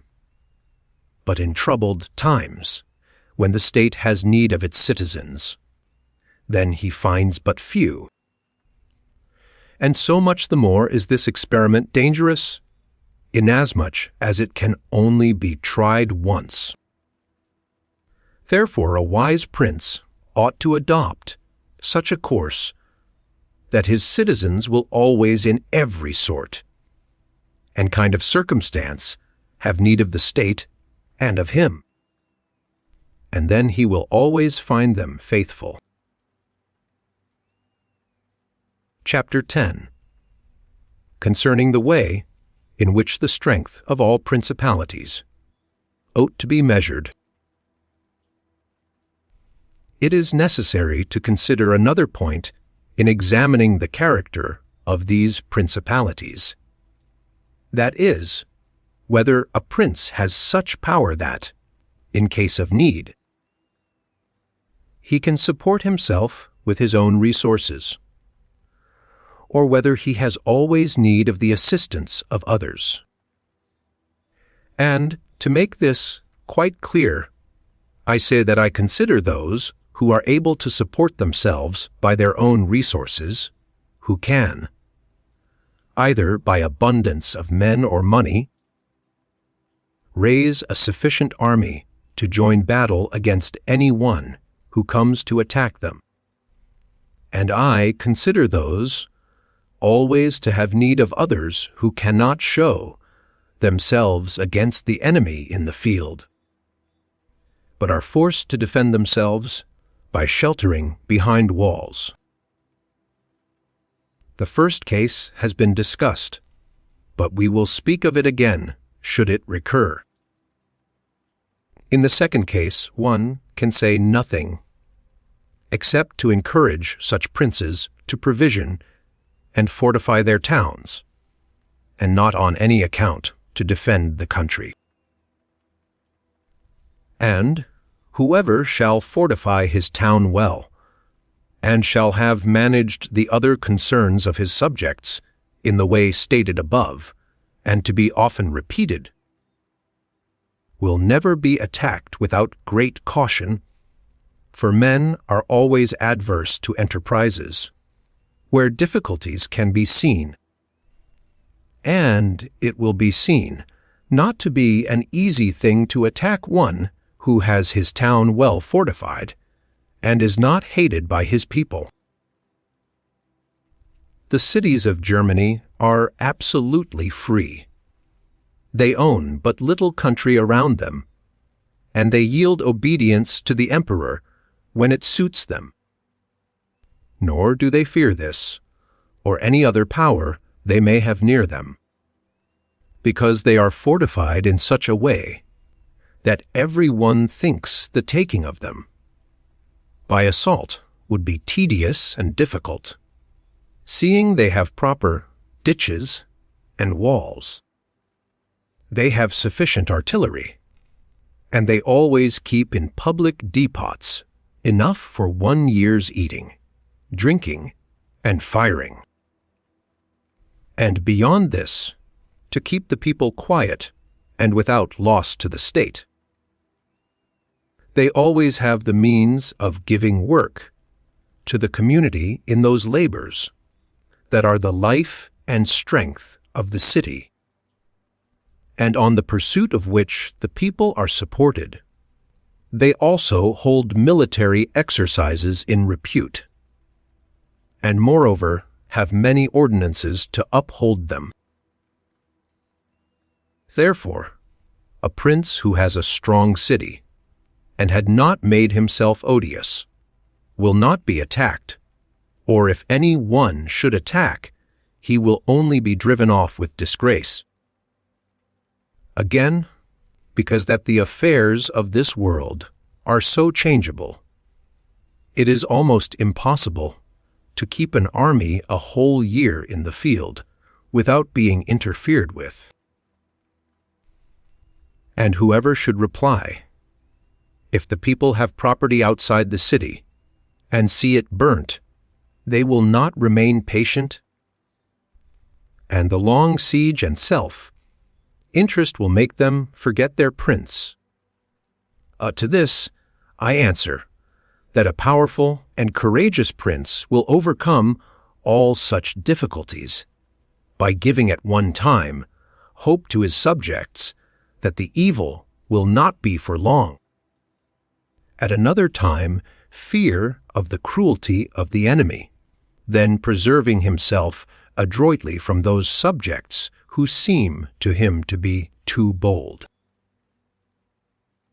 Further, the enemy would naturally on his arrival at once burn and ruin the country at the time, when the spirits of the people are still hot and ready for the defense.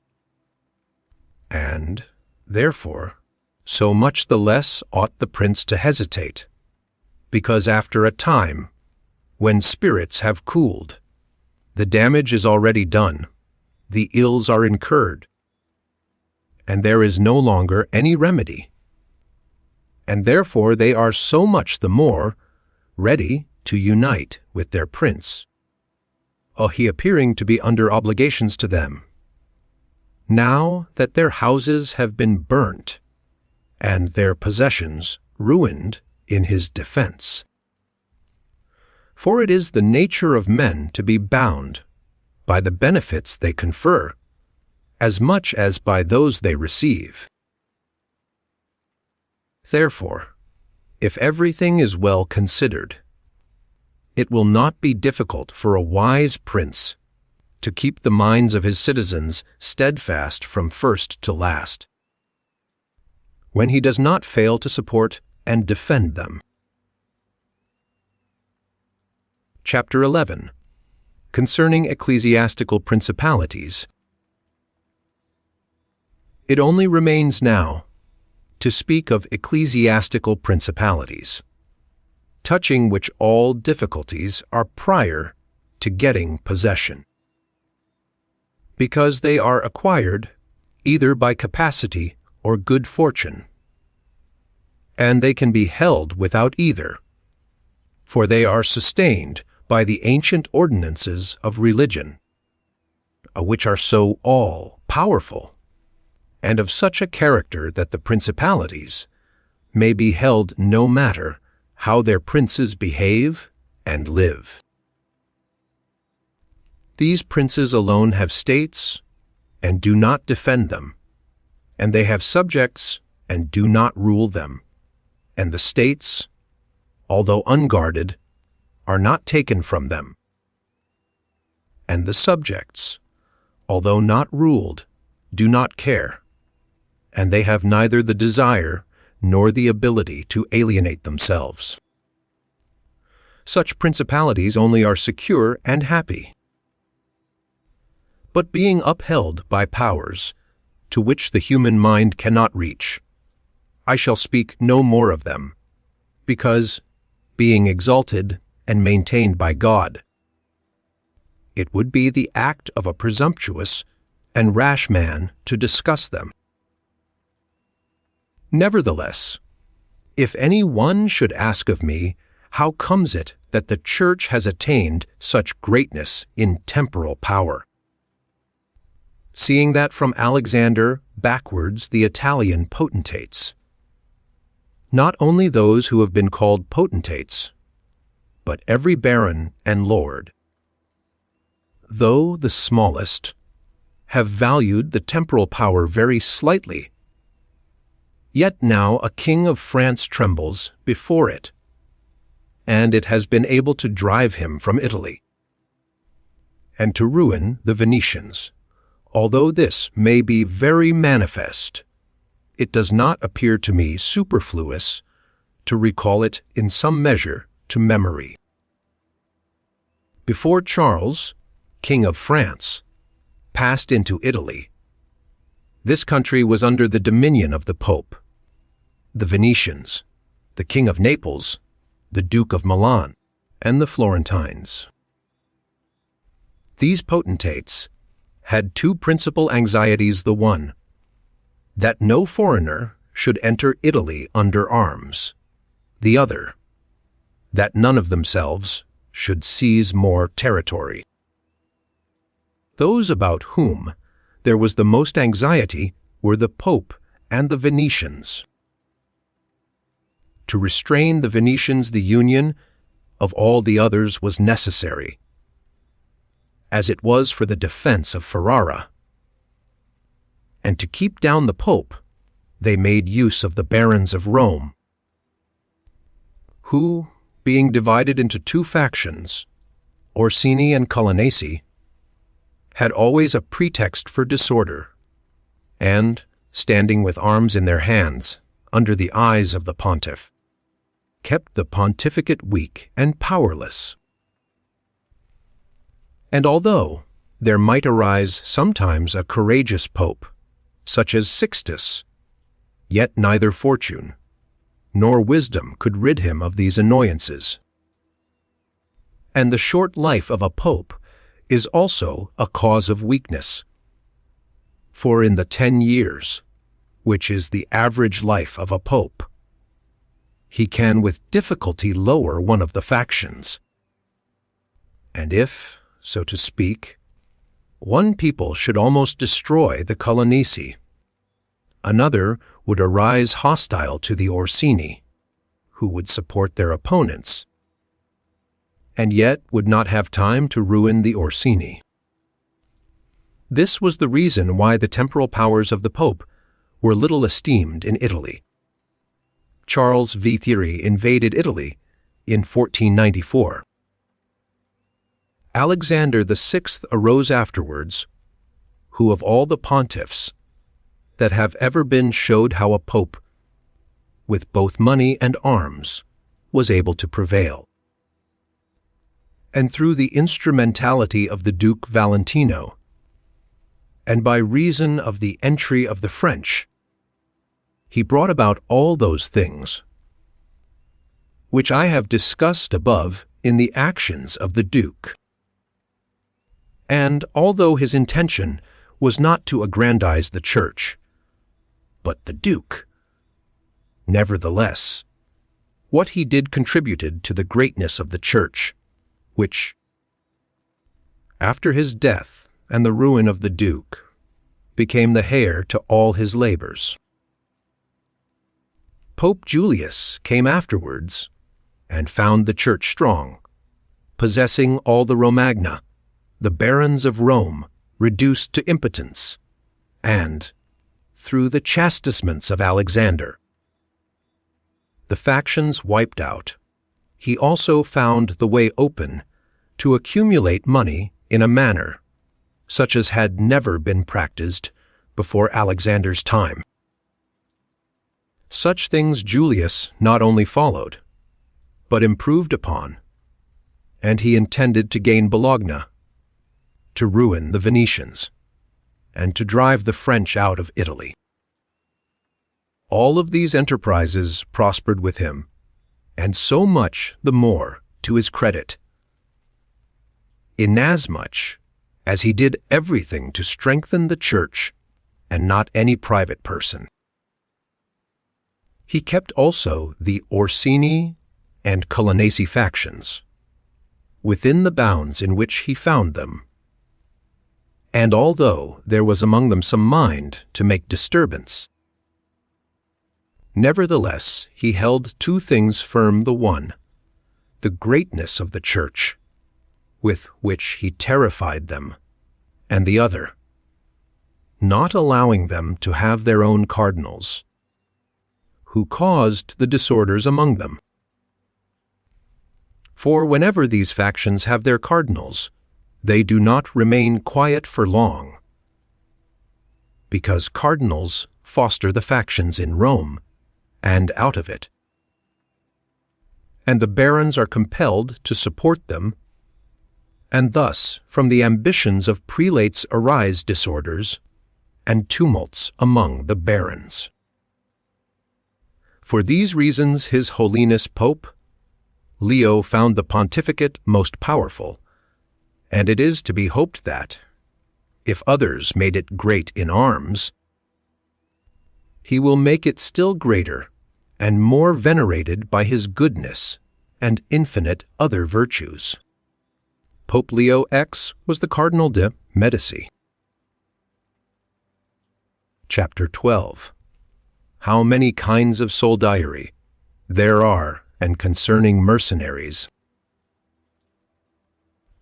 Having discoursed, particularly, on the characteristics of such principalities, as in the beginning I proposed to discuss, and having considered, in some degree, the causes of their being good or bad, and having shown the methods by which many have sought to acquire them and to hold them, it now remains for me to discuss generally the means of offense and defense which belong to each of them. We have seen above how necessary it is for a prince to have his foundations well laid, otherwise it follows of necessity he will go to ruin. The chief foundations of all states, new as well as old or composite, are good laws and good arms, and as there cannot be good laws where the state is not well armed, it follows that where they are well armed they have good laws. I shall leave the laws out of the discussion, and shall speak of the arms. I say, therefore, that the arms with which a prince defends his state are either his own, or they are mercenaries, auxiliaries, or mixed. Mercenaries and auxiliaries are useless and dangerous, and if one holds his state based on these arms, he will stand neither firm nor safe, for they are disunited, ambitious, and without discipline, unfaithful, valiant before friends, cowardly before enemies. They have neither the fear of God nor fidelity to men. And destruction is deferred only so long as the attack is, for in peace one is robbed by them, and in war by the enemy. The fact is, they have no other attraction or reason for keeping the field than a trifle of stipend, which is not sufficient to make them willing to die for you. They are ready enough to be your soldiers, whilst you do not make war. But if war comes, they take themselves off, or run from the foe, which I should have little trouble to prove.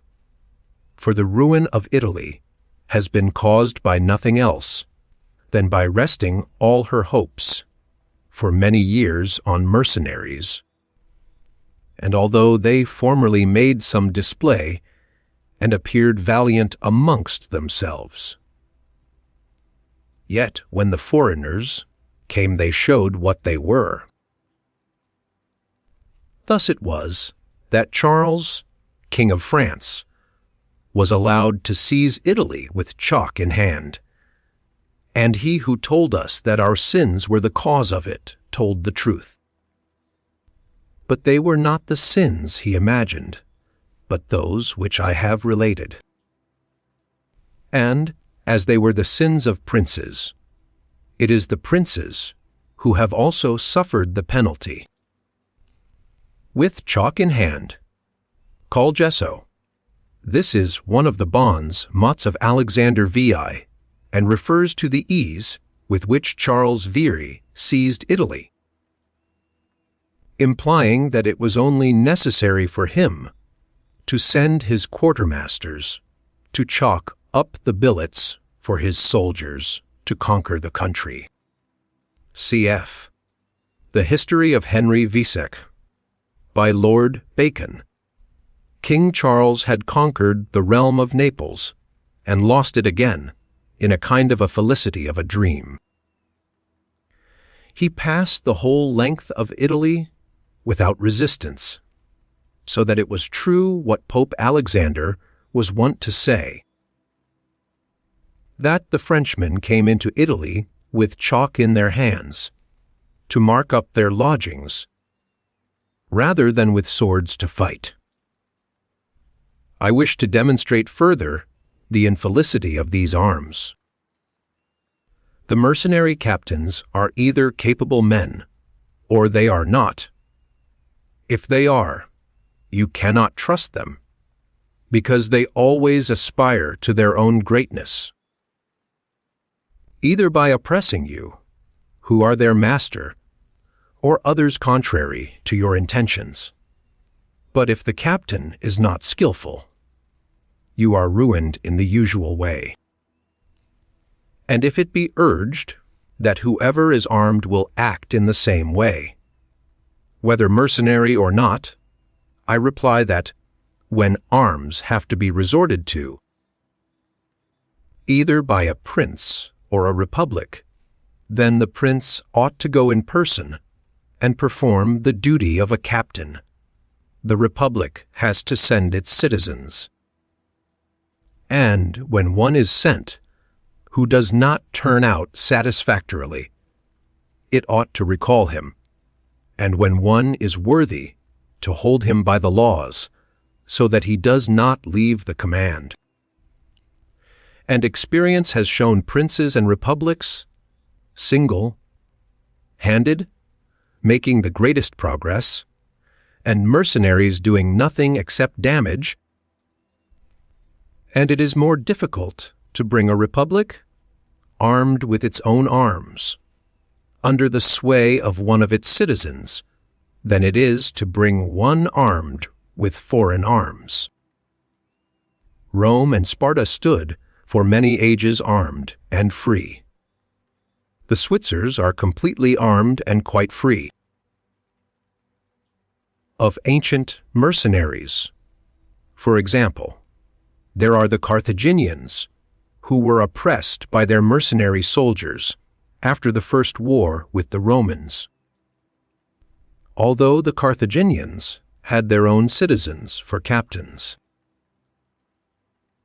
After the death of Epaminondas, Philip of Macedon was made captain of their soldiers by the Thebans, and after victory he took away their liberty.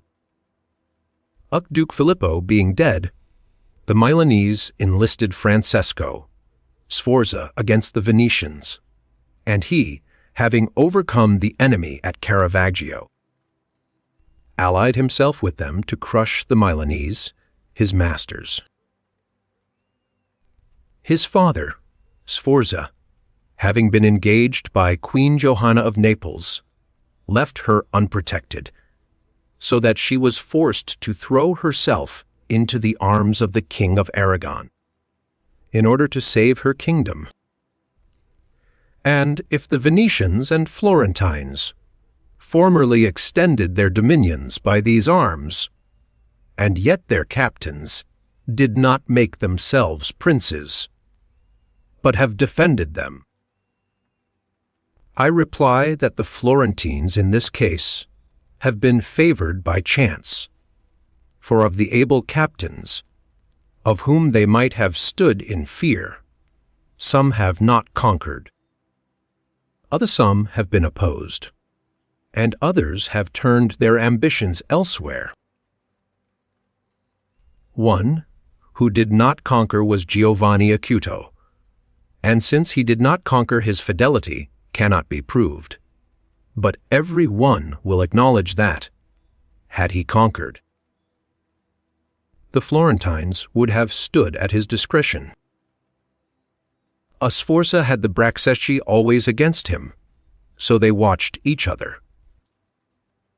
Francesco turned his ambition to Lombardy, Braccio against the Church and the Kingdom of Naples.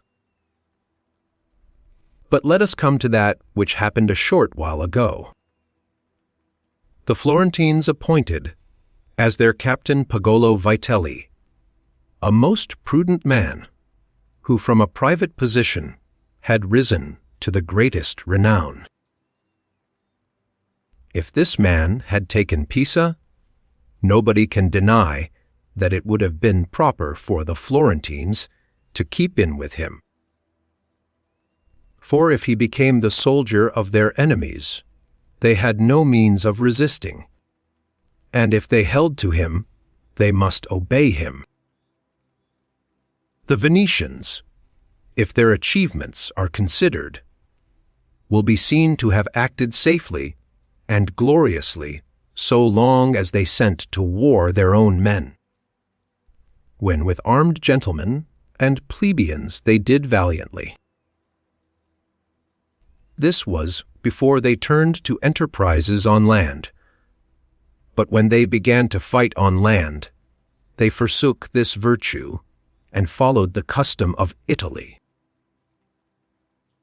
And, in the beginning of their expansion on land, through not having much territory, and because of their great reputation, they had not much to fear from their captains. But when they expanded, as under Carmignuola, they had a taste of this mistake, for, having found him a most valiant man, they beat the Duke of Milan under his leadership, and, on the other hand, knowing how lukewarm he was in the war, they feared they would no longer conquer under him, and for this reason they were not willing, nor were they able, to let him go, and so, not to lose again that which they had acquired, they were compelled, in order to secure themselves, to murder him. They had afterwards for their captains Bartolomeo da Bergamo, Roberto da San Severino, the Count of Pitigliano, and the like, under whom they had to dread loss and not gain, as happened afterwards at Vela, where in one battle they lost, that which in 800 years they had acquired with so much trouble, because from such arms conquests come but slowly, long delayed and inconsiderable, but the losses sudden and portentous. Battle of Caravaggio, 15th September 1448.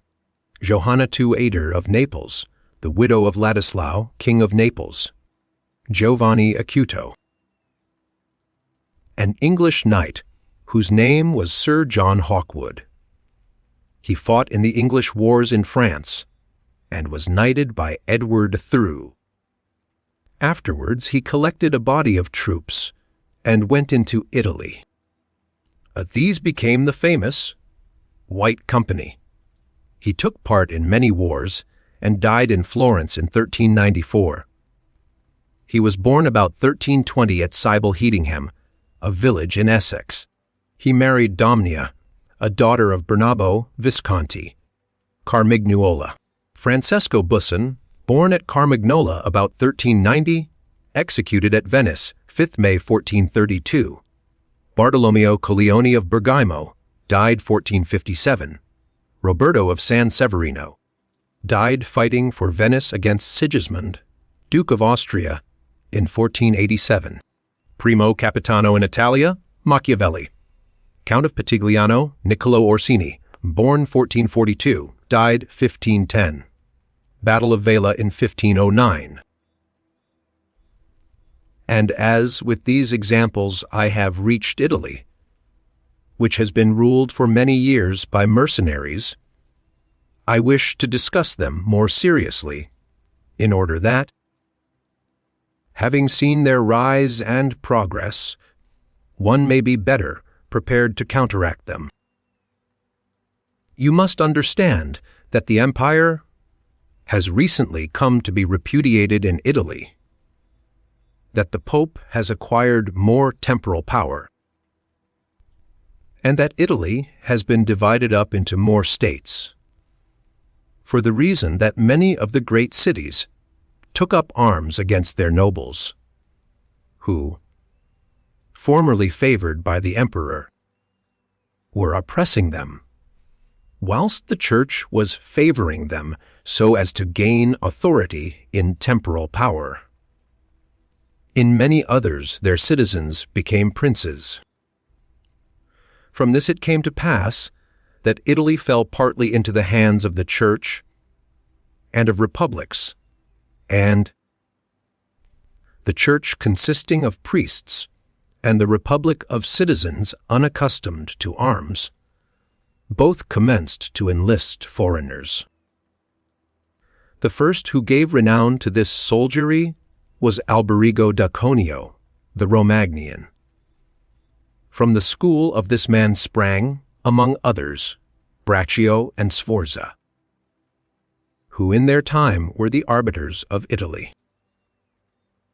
After these came all the other captains, who till now have directed the arms of Italy, and the end of all their valor has been that she has been overrun by Charles, robbed by Louis, ravaged by Ferdinand, and insulted by the Switzers. The principle that has guided them has been, first, to lower the credit of infantry so that they might increase their own. They did this because, subsisting on their pay and without territory, they were unable to support many soldiers, and a few infantry did not give them any authority. So they were led to employ cavalry, with a moderate force of which they were maintained and honored, and affairs were brought to such a pass that, in an army of 20,000 soldiers, there were not to be found 2,000 foot soldiers. They had, besides this, used every art to lessen fatigue and danger to themselves and their soldiers, not killing in the fray, but taking prisoners and liberating without ransom. They did not attack towns at night, nor did the garrisons of the towns attack encampments at night. They did not surround the camp either with stockade or ditch, nor did they campaign in the winter. All these things were permitted by their military rules, and devised by them to avoid, as I have said, both fatigue and dangers. Thus, They have brought Italy to slavery and contempt. Alberigo da Conio, Alberico da Barbiano, Count of Cuneo in Romagna. He was the leader of the famous Company of St. George, composed entirely of Italian soldiers. He died in 1409. Chapter 13. Concerning auxiliaries, mixed soldiery, and one's own. Auxiliaries, which are the other useless arm, are employed when a prince is called in with his forces to aid and defend, as was done by Pope Julius in the most recent times, for he, having, in the enterprise against Ferrara, had poor proof of his mercenaries, turned to auxiliaries, and stipulated with Ferdinand, King of Spain, for his assistance with men and arms. These arms may be useful and good in themselves, but for him who calls them, in they are always disadvantageous. For losing, one is undone, and winning, one is their captive. Ferdinand V.F., Plea of Aragon and Sicily F., he third of Naples, surnamed the Catholic, born 1452, died 1516. And although ancient histories may be full of examples, I do not wish to leave this recent one of Pope Julius II, the peril of which cannot fail to be perceived. For he, wishing to get Ferrara, threw himself entirely into the hands of the foreigner.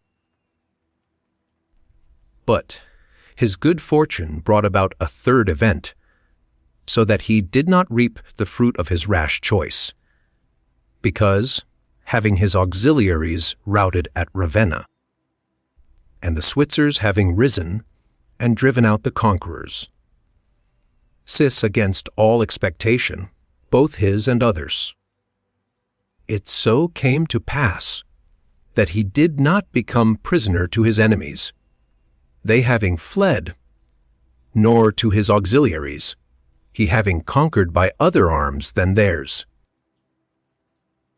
The Florentines, being entirely without arms, sent 10,000 Frenchmen to take Pisa, whereby they ran more danger than at any other time of their troubles. The Emperor of Constantinople, to oppose his neighbors, sent 10,000 Turks into Greece, who, on the war being finished, were not willing to quit. This was the beginning of the servitude of Greece to the infidels. Joannes Canacuzinus, born 1300, died 1383. Therefore, let him who has no desire to conquer make use of these arms, for they are much more hazardous than mercenaries, because with them the ruin is ready-made. They are all united, all yield obedience to others. But with mercenaries, when they have conquered, more time and better opportunities are needed to injure you. They are not all of one community. They are found and paid by you, and a third party, which you have made their head, but is not able all at once to assume enough authority to injure you. In conclusion, in mercenaries dastardy is most dangerous, in auxiliaries valor. The wise prince, therefore, has always avoided these arms and turned to his own, and has been willing rather to lose with them than to conquer with the others, not deeming that a real victory which is gained with the arms of others. I shall never hesitate to cite Cesare Borgia and his actions. This duke entered the Romagna with auxiliaries, taking there only French soldiers, and with them he captured Imola and Forli. But afterwards, such forces not appearing to him reliable, he turned to mercenaries, discerning less danger in them, and enlisted the Orsini and Vitelli, whom presently, on handling and finding them doubtful, unfaithful, and dangerous, he destroyed and turned to his own men. And the difference between one and the other of these forces can easily be seen when one considers the difference there was in the reputation of the Duke. When he had the French, when he had the Orsini and Vitelli, and when he relied on his own soldiers, on whose fidelity he could always count, and found it ever increasing, he was never esteemed more highly than when every one saw that he was complete master of his own forces. I was not intending to go beyond Italian and recent examples, but I am unwilling to leave out Hiero, the Syracusan, he being one of those I have named above. This man, as I have said, made head of the army by the Syracusans, soon found out that a mercenary soldiery, constituted like our Italian condottieri, was of no use, and it appearing to him that he could neither keep them nor let them go, he had them all cut to pieces, and afterwards made war with his own forces, and not with aliens. I wish also to recall to memory an instance from the Old Testament applicable to this subject. David offered himself to Saul to fight with Goliath, the Philistine champion, and, to give him courage, Saul armed him with his own weapons, which David rejected as soon as he had them on his back, saying he could make no use of them, and that he wished to meet the enemy with his sling and his knife. In conclusion, the arms of others either fall from your back, or they weigh you down, or they bind you fast. Charles VII, the father of King Louis XI, having by good fortune and valor liberated France from the English, recognized the necessity of being armed with forces of his own, and he established in his kingdom ordinances concerning men, at arms and infantry.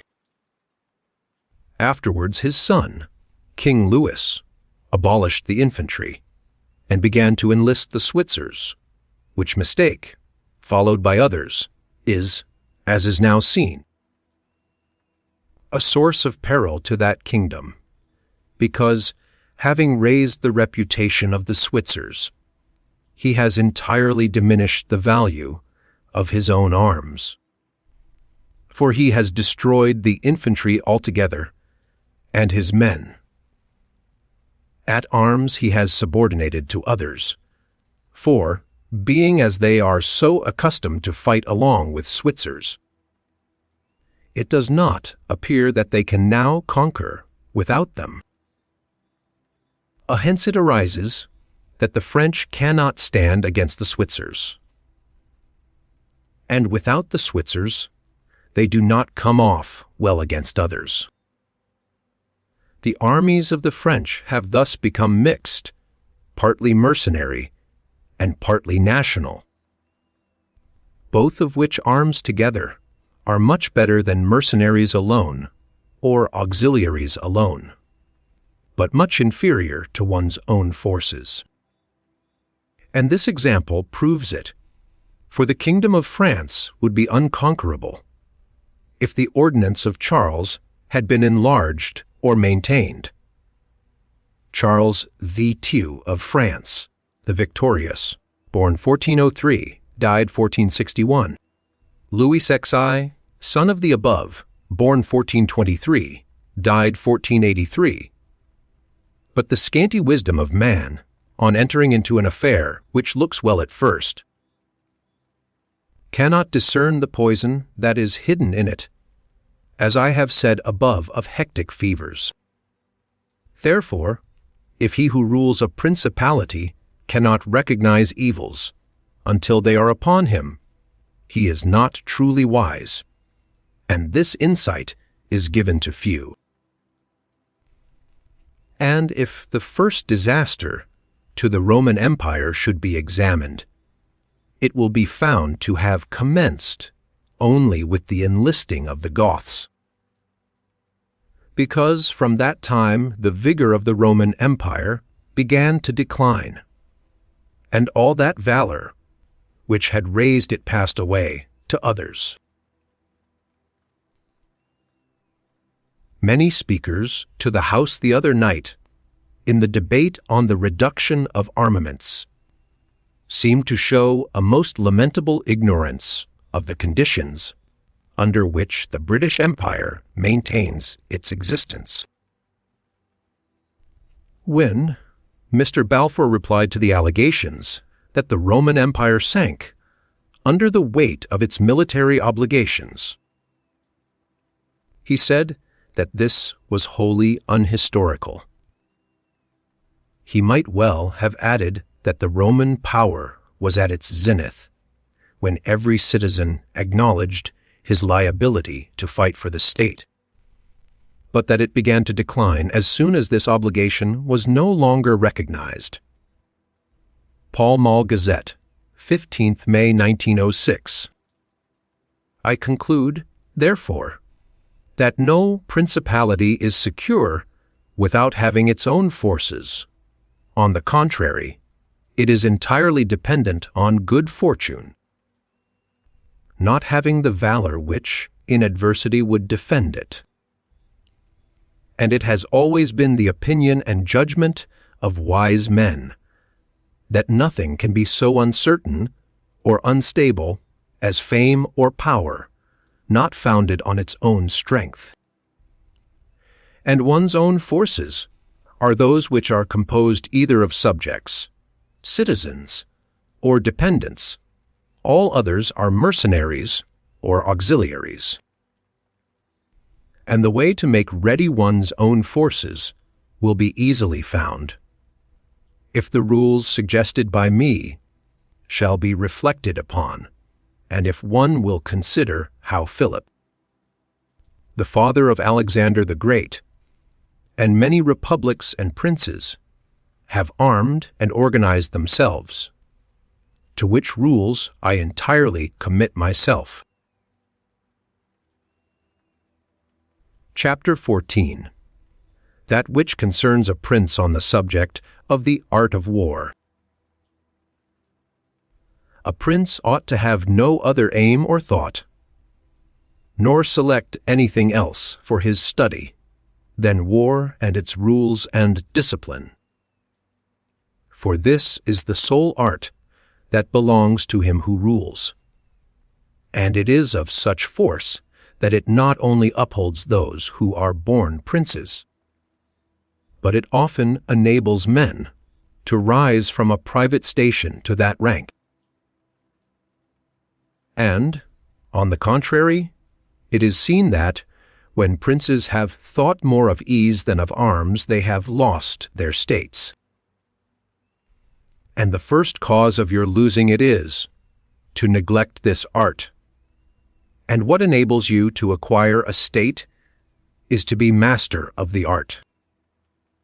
Francesco Sforza, through being marshal, from a private person became Duke of Milan, and the sons, through avoiding the hardships and troubles of arms, from dukes became private persons.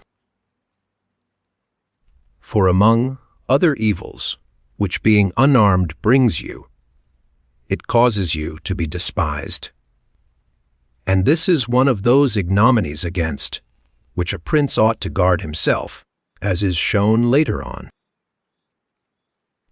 Because there is nothing proportionate between the armed and the unarmed. And it is not reasonable that he who is armed should yield obedience willingly to him who is unarmed, or that the unarmed man should be secure among armed servants. Because, there being in the one disdain, and in the other suspicion, it is not possible for them to work well together.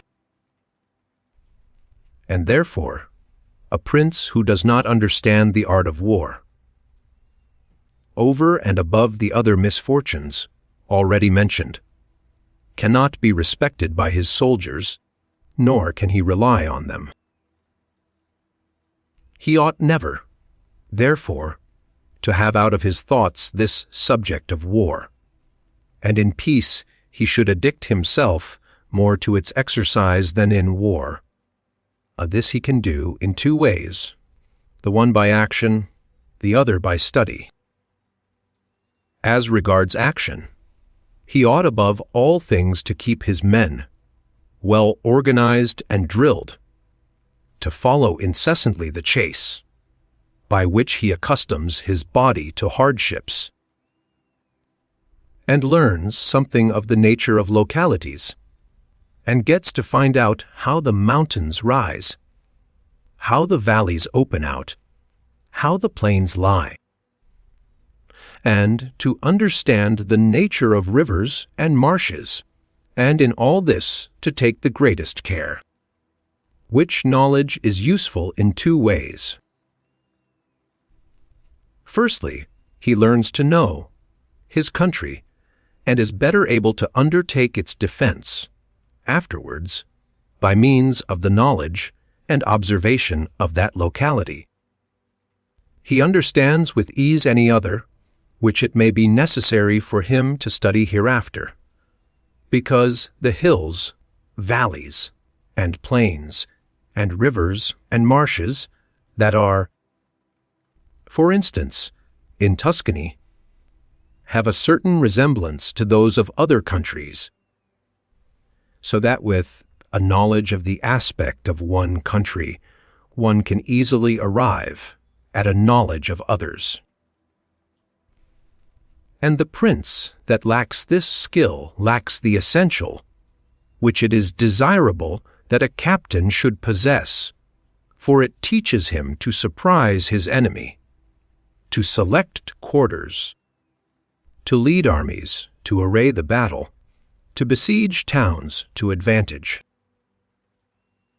Philopoemen, prince of the Achaeans, among other praises which writers have bestowed on him, is commended because in time of peace he never had anything in his mind but the rules of war, and when he was in the country with friends, he often stopped and reasoned with them.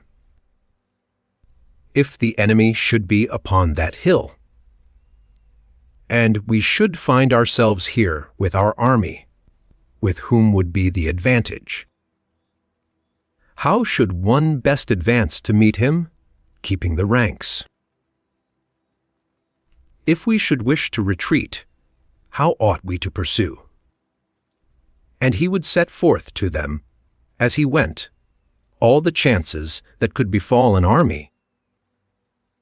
He would listen to their opinion and state his, confirming it with reasons, so that by these continual discussions there could never arise, in time of war, any unexpected circumstances that he could not deal with.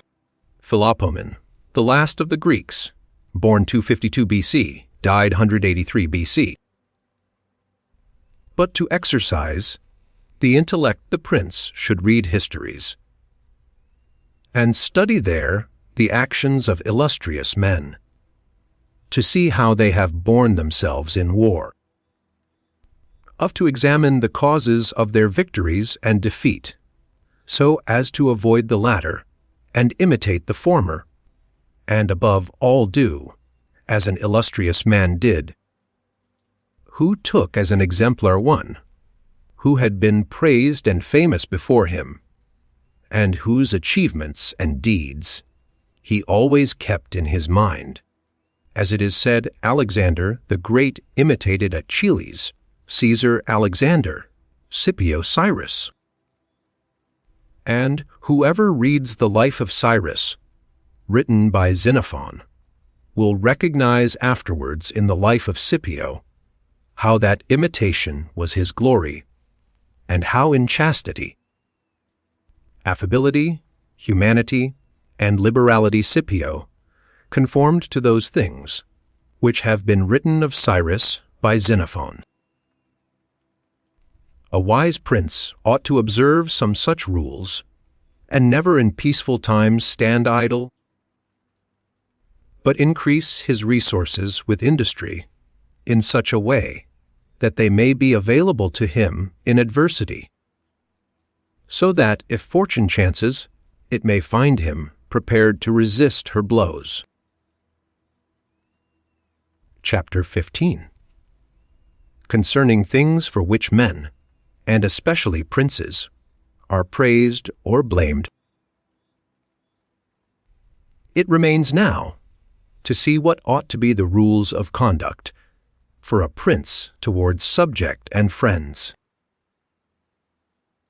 And, as I know that many have written on this point, I expect I shall be considered presumptuous in mentioning it again, especially as in discussing it I shall depart from the methods of other people.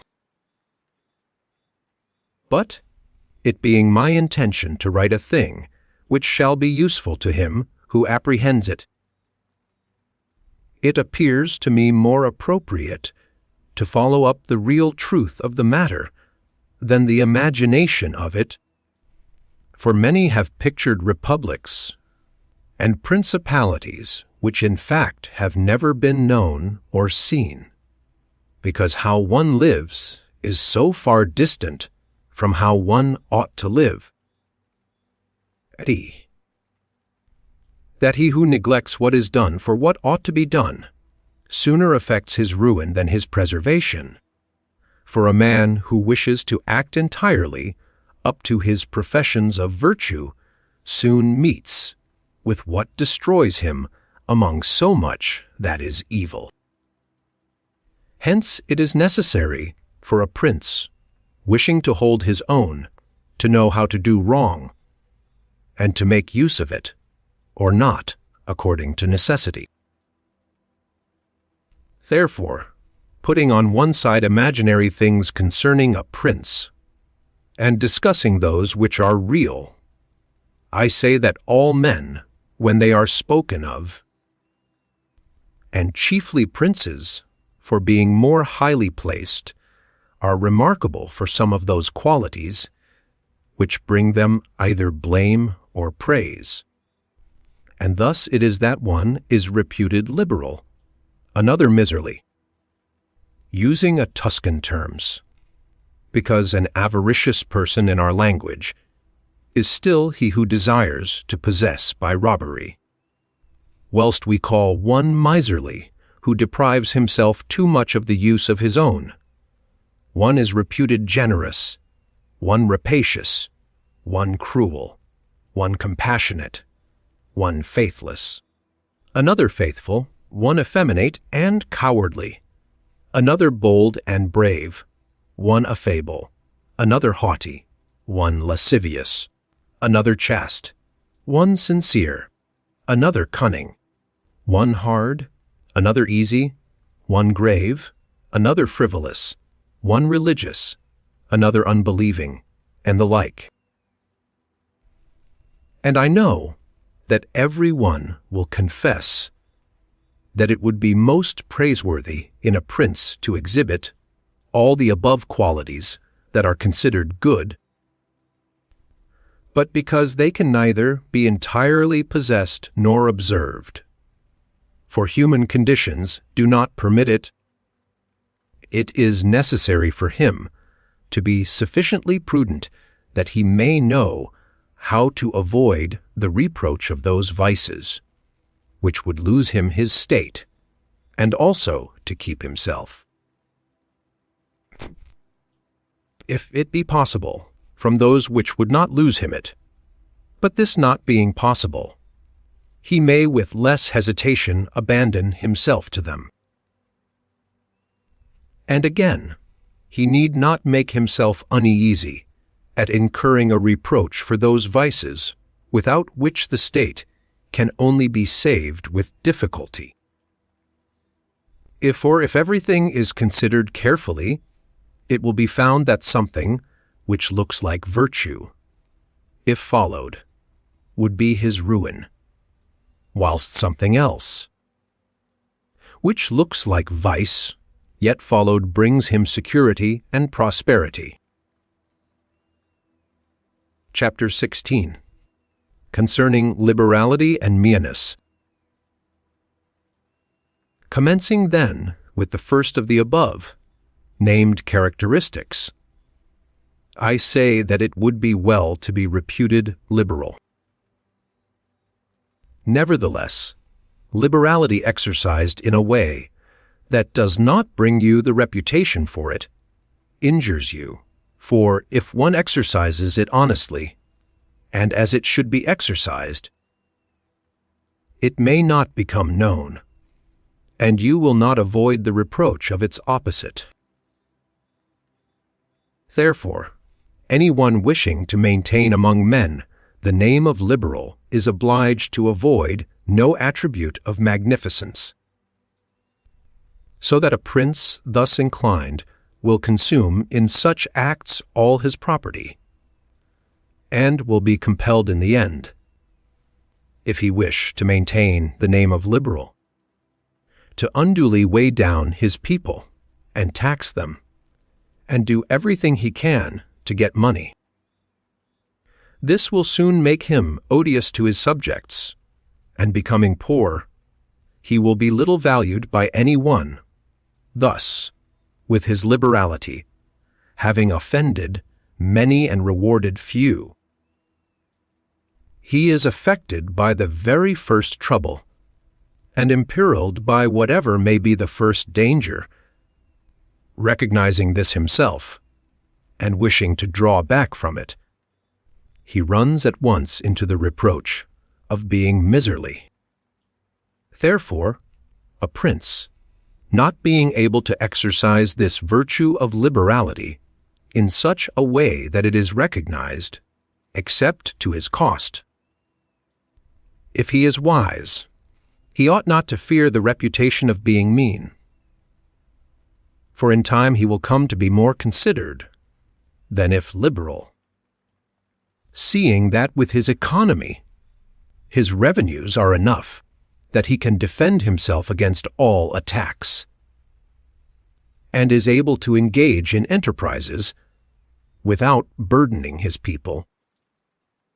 Thus, it comes to pass that he exercises liberality towards all from whom he does not take, who are numberless, and meanness towards those to whom he does not give, who are few. We have not seen great things done in our time, except by those who have been considered mean. The rest have failed. Pope Julius II was assisted in reaching the papacy by a reputation for liberality, yet he did not strive afterwards to keep it up. When he made war on the King of France, and he made many wars without imposing any extraordinary tax on his subjects, for he supplied his additional expenses out of his long thriftiness. The present King of Spain would not have undertaken or conquered in so many enterprises if he had been reputed liberal. A prince, therefore, provided that he has not to rob his subjects, that he can defend himself, that he does not become poor and abject, that he is not forced to become rapacious, ought to hold of little account a reputation for being mean, for it is one of those vices which will enable him to govern. And if any one should say, Caesar obtained empire by liberality, and many others have reached the highest positions by having been liberal, and by being considered so, I answer either you are a prince in fact, or in a way to become one. In the first case, this liberality is dangerous. In the second, it is very necessary to be considered liberal. And Caesar was one of those who wished to become pre-eminent in Rome. But if he had survived after becoming so, and had not moderated his expenses, he would have destroyed his government. And if any one should reply, many have been princes, and have done great things with armies, who have been considered very liberal, I reply, either a prince spends that which is his own or his subjects, or else that of others. In the first case, he ought to be sparing. In the second, he ought not to neglect any opportunity for liberality. And to the prince who goes forth with his army, supporting it by pillage, sack, and extortion, handling that which belongs to others, this liberality is necessary. Otherwise he would not be followed by soldiers. And of that which is neither yours nor your subjects, you can be a ready giver, as were Cyrus, Caesar, and Alexander, because it does not take away your reputation if you squander that of others, but adds to it. It is only squandering your own that injures you. And there is nothing wastes so rapidly as liberality, for even whilst you exercise it you lose the power to do so, and so become either poor or despised, or else, in avoiding poverty, rapacious and hated. And a prince should guard himself, above all things, against being despised and hated, and liberality leads you to both. Therefore it is wiser to have a reputation for meanness, which brings reproach without hatred, than to be compelled through seeking a reputation for liberality, to incur a name for rapacity, which begets reproach with hatred. Chapter 17. Concerning Cruelty and Clemency, and whether it is better to be loved than feared. Coming now to the other qualities mentioned above, I say that every prince ought to desire to be considered clement and not cruel. Nevertheless, he ought to take care not to misuse this clemency. Caesar Borgia was considered cruel, notwithstanding. His cruelty reconciled the Romagna, unified it, and restored it to peace and loyalty. And if this be rightly considered, he will be seen to have been much more merciful than the Florentine people, who, to avoid a reputation for cruelty, permitted Pistoia to be destroyed.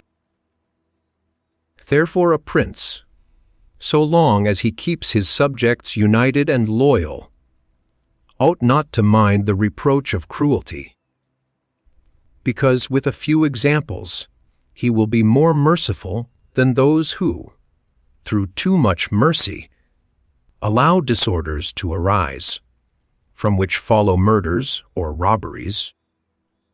For these are wont to injure the whole people, whilst those executions, which originate with a prince, offend the individual only. During the rioting between the Cancellieri and Principality factions in 1502 and 1503, and of all princes, it is impossible for the new prince to avoid the imputation of cruelty, owing to new states being full of dangers. Hence Virgil, through the mouth of Dido, excuses the inhumanity of her reign owing to its being new, saying, Res dura, et regni novitus me talia cogent maliri, et late fines custode turi. Nevertheless, he ought to be slow to believe, and to act, nor should he himself show fear, but proceed in a temperate manner, with prudence and humanity, so that too much confidence may not make him incautious, and too much distrust render him intolerable.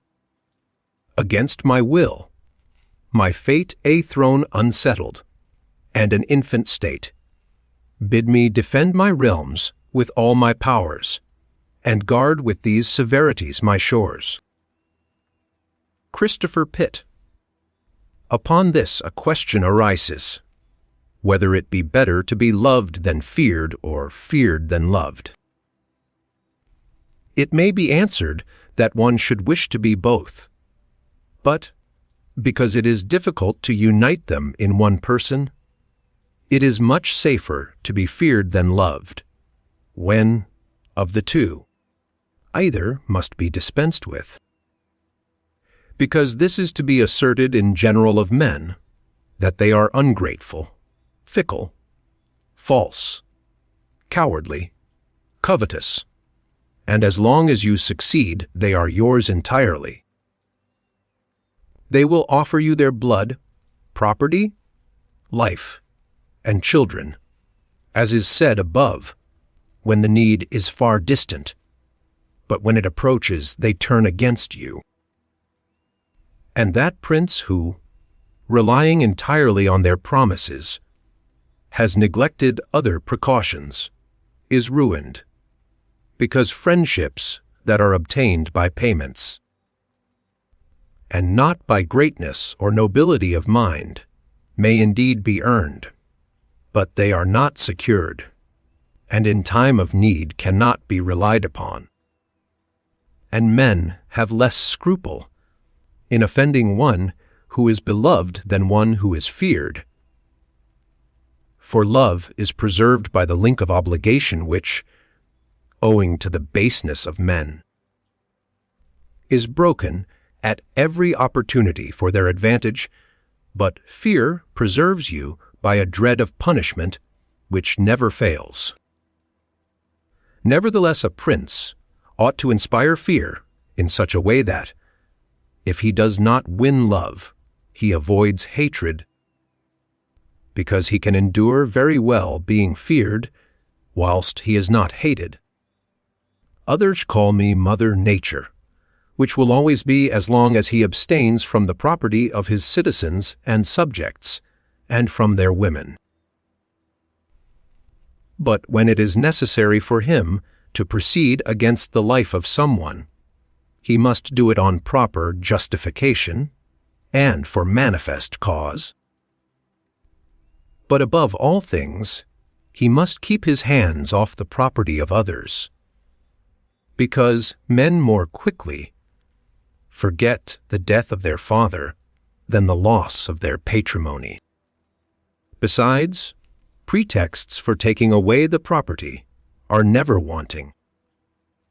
For he who has once begun to live by robbery will always find pretexts for seizing what belongs to others, but reasons for taking life, on the contrary, are more difficult to find and sooner lapse.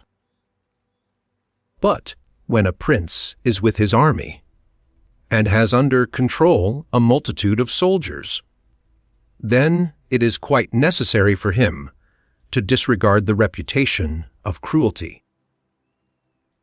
For without it he would never hold his army united or disposed to its duties. Among the wonderful deeds of Hannibal, this one is enumerated, that having led an enormous army, composed of many various races of men, to fight in foreign lands, no dissensions arose either among them or against the prince, whether in his bad or in his good fortune. This arose from nothing else than his inhuman cruelty, which, with his boundless valor, made him revered and terrible in the sight of his soldiers. But without that cruelty, his other virtues were not sufficient to produce this effect.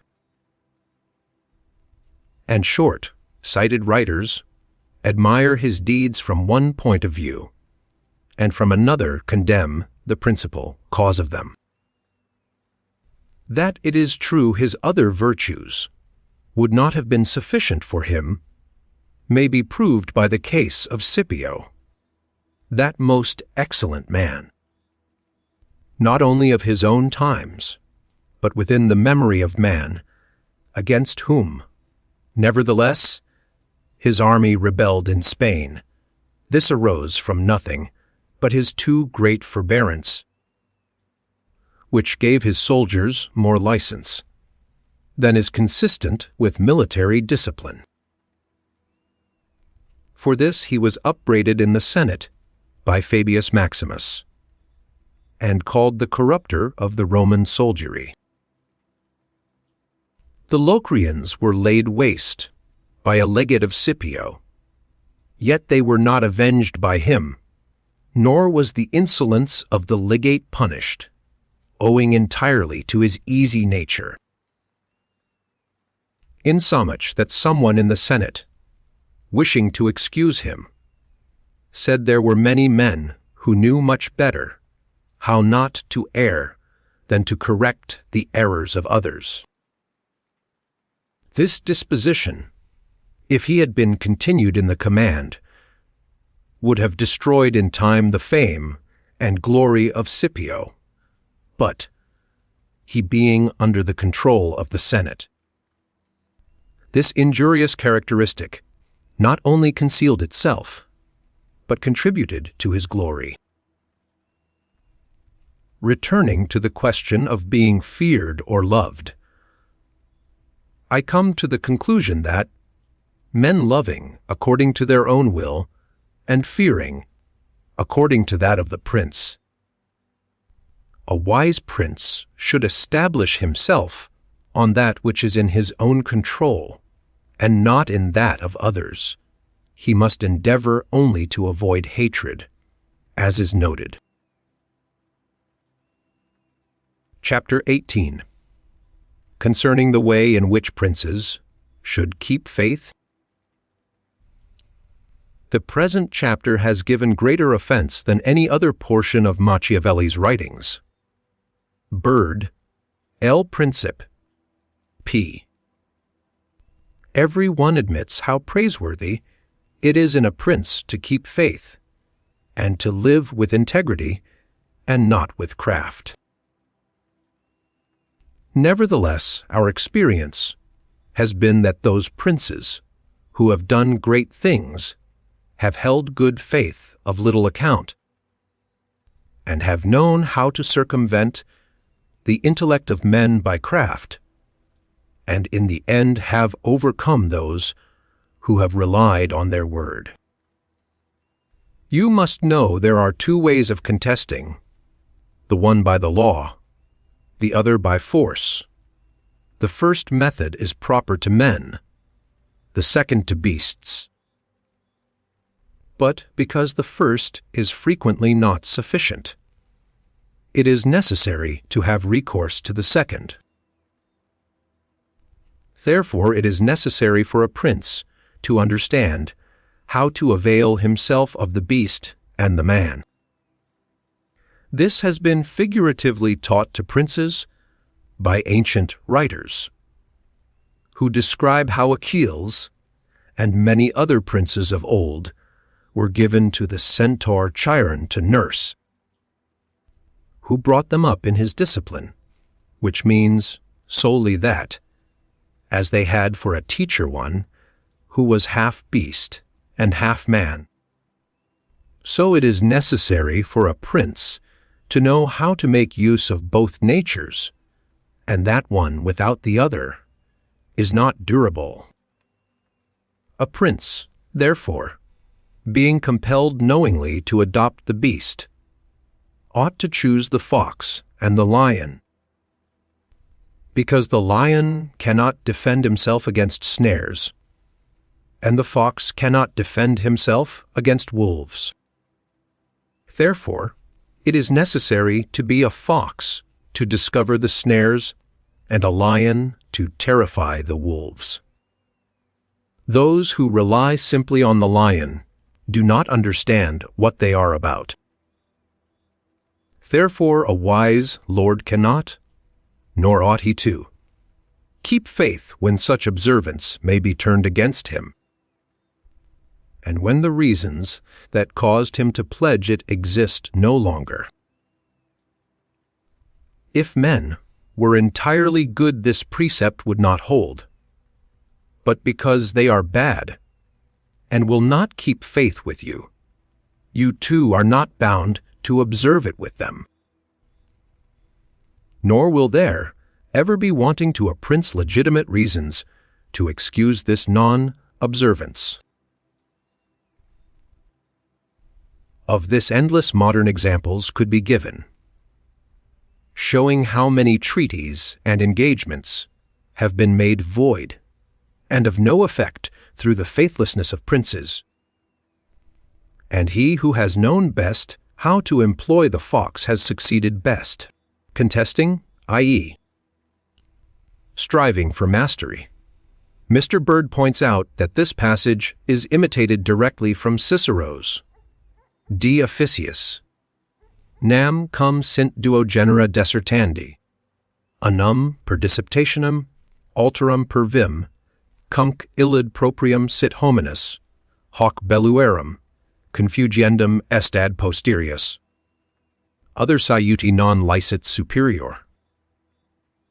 But it is necessary to know well how to disguise this characteristic, and to be a great pretender and dissembler, and men are so simple, and so subject to present necessities, that he who seeks to deceive will always find someone who will allow himself to be deceived.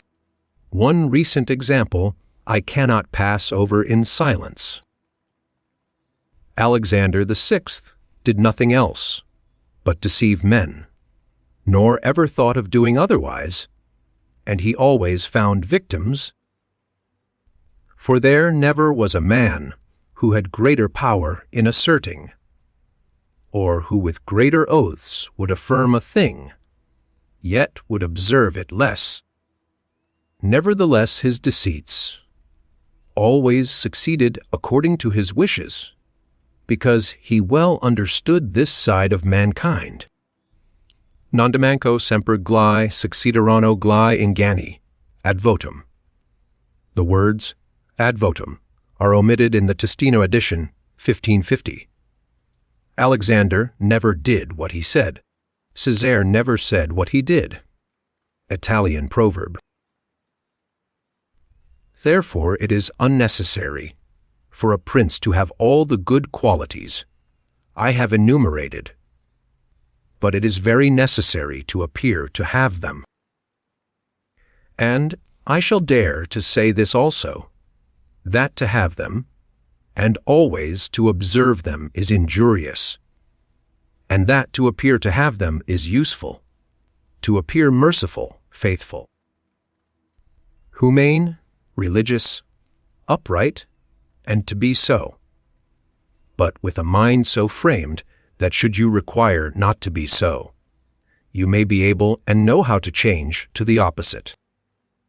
And you have to understand this, that a prince, especially a new one, cannot observe all those things for which men are esteemed, being often forced, in order to maintain the state, to act contrary to fidelity, friendship, humanity, and religion. Therefore it is necessary for him to have a mind ready to turn itself, accordingly as the winds and variations of fortune force it. Yet, as I have said above, not to diverge from the good if he can avoid doing so, but, if compelled, then to know how to set about it, contrary to fidelity, or faith, contro alla fide, and tutto fide, altogether faithful, in the next paragraph. It is noteworthy that these two phrases, contro alla fide and tutto fide, were omitted in the Testina edition, which was published with the sanction of the papal authorities. It may be that the meaning attached to the word fide was the faith, i.e. the Catholic creed, and not as rendered here, fidelity, and faithful. Observe that the word religion was suffered to stand in the text of the Testina, being used to signify indifferently every shade of belief, as witness. The religion, a phrase inevitably employed to designate the Huguenot heresy. South in his sermon IX, p. 69, ed. 1843, comments on this passage as follows: that great patron and coryphaeus of this tribe, Niccolò Machiavelli, laid down this for a master rule in his political scheme: that the show of religion was helpful to the politician, but the reality of it hurtful and pernicious. For this reason a prince ought to take care that he never lets anything slip from his lips that is not replete with the above named 5 qualities, that he may appear to him who sees and hears him altogether merciful, faithful, humane, upright, and religious. There is nothing more necessary to appear to have than this last quality, inasmuch as men judge, generally more by the eye than by the hand, because it belongs to everybody to see you, to few to come in touch with you.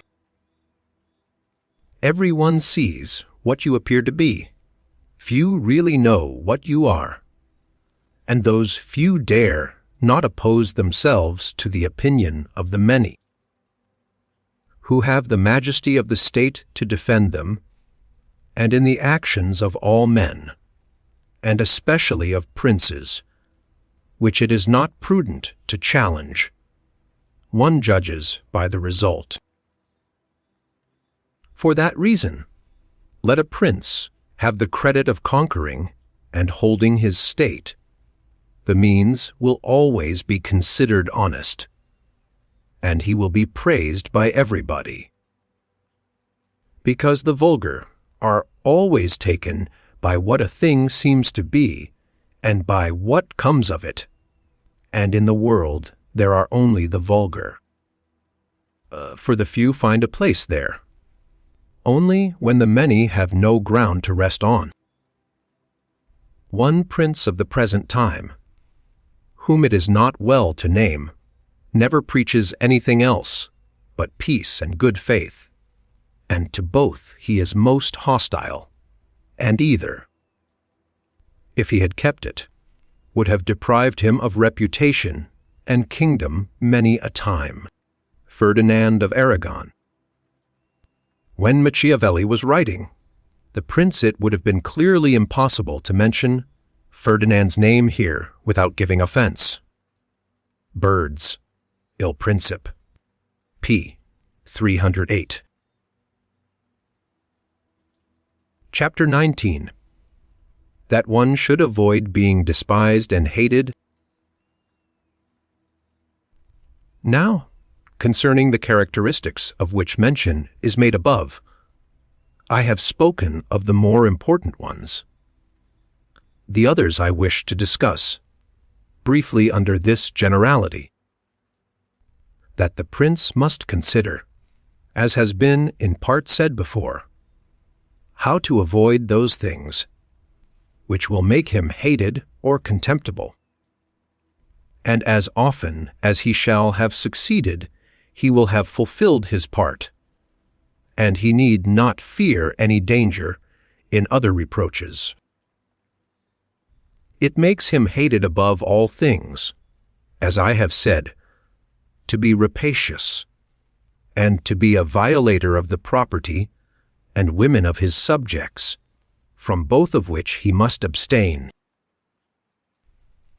And when neither their property nor their honor is touched, the majority of men live content, and he has only to contend with the ambition of a few, whom he can curb with ease in many ways. It makes him contemptible to be considered fickle, frivolous, effeminate, mean-spirited, irresolute, from all of which a prince should guard himself, as from a rock. And he should endeavor to show in his actions greatness, courage, gravity, and fortitude. And in his private dealings with his subjects, let him show that his judgments are irrevocable, and maintain himself in such reputation that no one can hope either to deceive him or to get round him. That prince is highly esteemed who conveys this impression of himself, and he who is highly esteemed is not easily conspired against. For, provided it is well known that he is an excellent man and revered by his people, he can only be attacked with difficulty.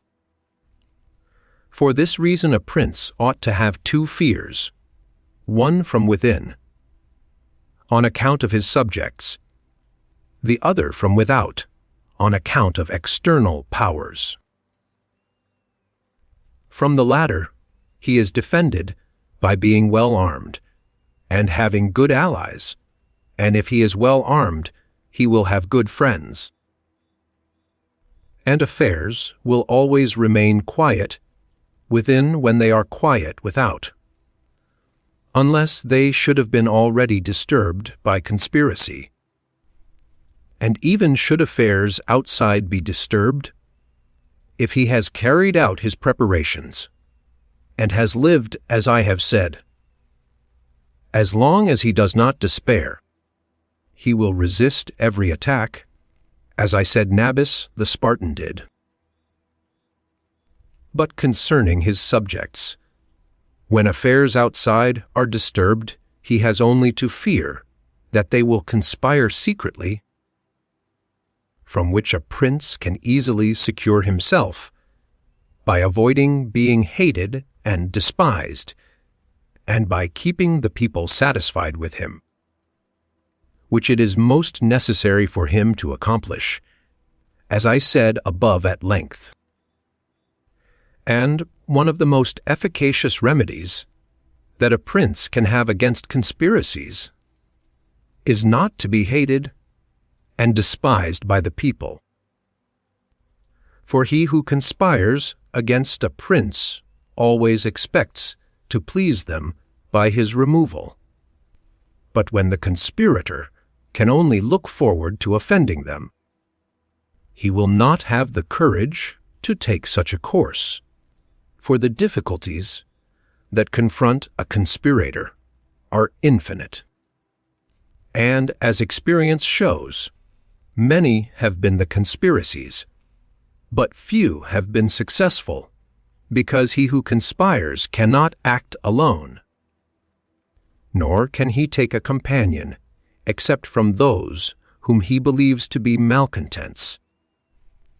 And as soon as you have opened your mind to a malcontent you have given him the material with which to content himself. For, by denouncing you he can look for every advantage, so that, seeing the gain from this course to be assured, and seeing the other to be doubtful and full of dangers, he must be a very rare friend, or a thoroughly obstinate enemy of the prince, to keep faith with you. And, to reduce the matter into a small compass, I say that, on the side of the conspirator, there is nothing but fear, jealousy, prospect of punishment to terrify him. But on the side of the prince, there is the majesty of the principality, the laws, the protection of friends, and the state to defend him. So that, adding to all these things the popular goodwill, it is impossible that any one should be so rash as to conspire. For whereas in general the conspirator has to fear before the execution of his plot, in this case he has also to fear the sequel to the crime, because on account of it he has the people for an enemy, and thus cannot hope for any escape. Endless examples could be given on this subject, but I will be content with one, brought to pass within the memory of our fathers. Messer Annibale Bentivogli, who was prince in Bologna, grandfather of the present Annibale, having been murdered by the Canisci, who had conspired against him. Not one of his family survived, but Messer Giovanni, who was in childhood.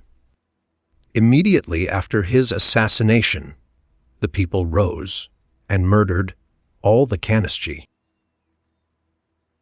This sprung from the popular goodwill which the house of Bentivogli enjoyed in those days in Bologna, which was so great that, although none remained there after the death of Annibale, who was able to rule the state, the Bolognese, having information that there was one of the Bentivogli family in Florence, who up to that time had been considered the son of a blacksmith, sent to Florence for him, and gave him the government of their city, and it was ruled by him until Messer Giovanni came in due course to the government. Giovanni Bentivogli, born in Bologna 1438, died at Milan 1508. He ruled Bologna from 1462 to 1506. Machiavelli's strong condemnation of conspiracies may get its edge from his own very recent experience, a February 15 retrieve, when he had been arrested and tortured for his alleged complicity in the Boscoli conspiracy. For this reason, I consider that a prince ought to reckon conspiracies of little account when his people hold him in esteem, but when it is hostile to him and bears hatred towards him, he ought to fear everything and everybody. And well-ordered states and wise princes have taken every care not to drive the nobles to desperation, and to keep the people satisfied and contented. For this is one of the most important objects a prince can have. Among the best ordered and governed kingdoms of our times is France, and in it are found many good institutions on which depend the liberty and security of the king. Of these the first is the Parliament and its authority, because he who founded the kingdom, knowing the ambition of the nobility and their boldness, considered that a bit to their mouths would be necessary to hold them in, and, on the other side, knowing the hatred of the people, founded in fear against the nobles, he wished to protect them, yet he was not anxious for this to be the particular care of the king. Therefore, to take away the reproach which he would be liable to from the nobles for favoring the people, and from the people for favoring the nobles, he set up an arbiter, who should be one who could beat down the great and favor the lesser, without reproach to the king. Neither could you have a better or a more prudent arrangement, or a greater source of security to the king and kingdom. From this one can draw another important conclusion, that princes ought to leave affairs of reproach to the management of others, and keep those of grace in their own hands. And further, I consider that a prince ought to cherish the nobles, but not so as to make himself hated by the people. It may appear, perhaps, to some who have examined the lives and deaths of the Roman emperors, that many of them would be an example contrary to my opinion, seeing that some of them lived nobly and showed great qualities of soul. Nevertheless, they have lost their empire or have been killed by subjects who have conspired against them. Wishing, therefore, to answer these objections, I will recall the characters of some of the emperors, and will show that the causes of their ruin were not different to those alleged by me. At the same time, I will only submit for consideration those things that are noteworthy to him who studies the affairs of those times. It seems to me sufficient to take all those emperors who succeeded to the empire from Marcus the philosopher down to Maximinus. They were Marcus and his son Commodus, Pertinax, Julian, Severus and his son Antoninus Caracalla, Macrinus, Heliogabalus, Alexander, and Maximinus. There is first to note that, whereas in other principalities the ambition of the nobles and the insolence of the people only have to be contended with, the Roman emperors had a third difficulty in having to put up with the cruelty and avarice of their soldiers, a matter so beset with difficulties that it was the ruin of many, for it was a hard thing to give satisfaction both to soldiers and people, because the people loved peace. And for this reason, they loved the unaspiring prince, whilst the soldiers loved the warlike prince, who was bold, cruel, and rapacious, which qualities they were quite willing he should exercise upon the people, so that they could get double pay, and give vent to their own greed and cruelty. Hence it arose that those emperors were always overthrown, who, either by birth or training, had no great authority, and most of them, especially those who came new to the principality, recognizing the difficulty of these two opposing humors, were inclined to give satisfaction to the soldiers, caring little about injuring the people, which course was necessary, because, as princes cannot help being hated by someone, they ought, in the first place, to avoid being hated by every one. And when they cannot compass this, they ought to endeavor with the utmost diligence to avoid the hatred of the most powerful. Therefore, those emperors who through inexperience had need of special favor adhered more readily to the soldiers than to the people, a course which turned out advantageous to them or not, accordingly as the prince knew how to maintain authority over them. From these causes it arose that Marcus, Pertinax, and Alexander, being all men of modest life, lovers of justice, enemies to cruelty, humane and benignant, came to a sad end except Marcus.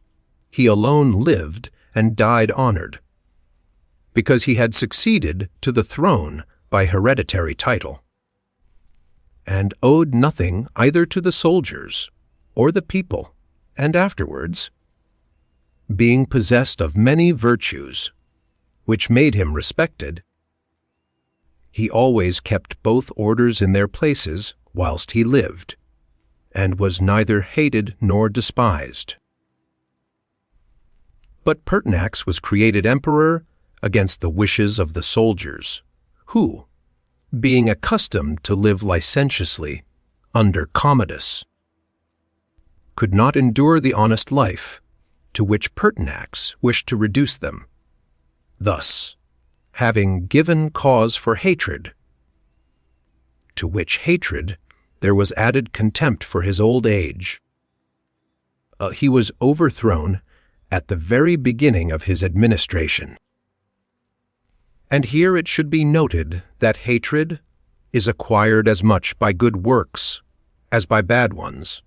Therefore, as I said before, a prince wishing to keep his state is very often forced to do evil. For when that body is corrupt, whom you think you have need of to maintain yourself, it may be either the people or the soldiers or the nobles. You have to submit to its humors and to gratify them, and then good works will do you harm. But let us come to Alexander, who was a man of such great goodness, that among the other praises which are accorded him is this, that in the 14 years he held the empire, no one was ever put to death by him unjudged, nevertheless, being considered effeminate, and a man who allowed himself to be governed by his mother, he became despised. The army conspired against him and murdered him. Turning now to the opposite characters of Commodus, Severus, Antoninus Caracalla, and Maximinus, you will find them all cruel and rapacious, men who, to satisfy their soldiers, did not hesitate to commit every kind of iniquity against the people, and all, except Severus, came to a bad end.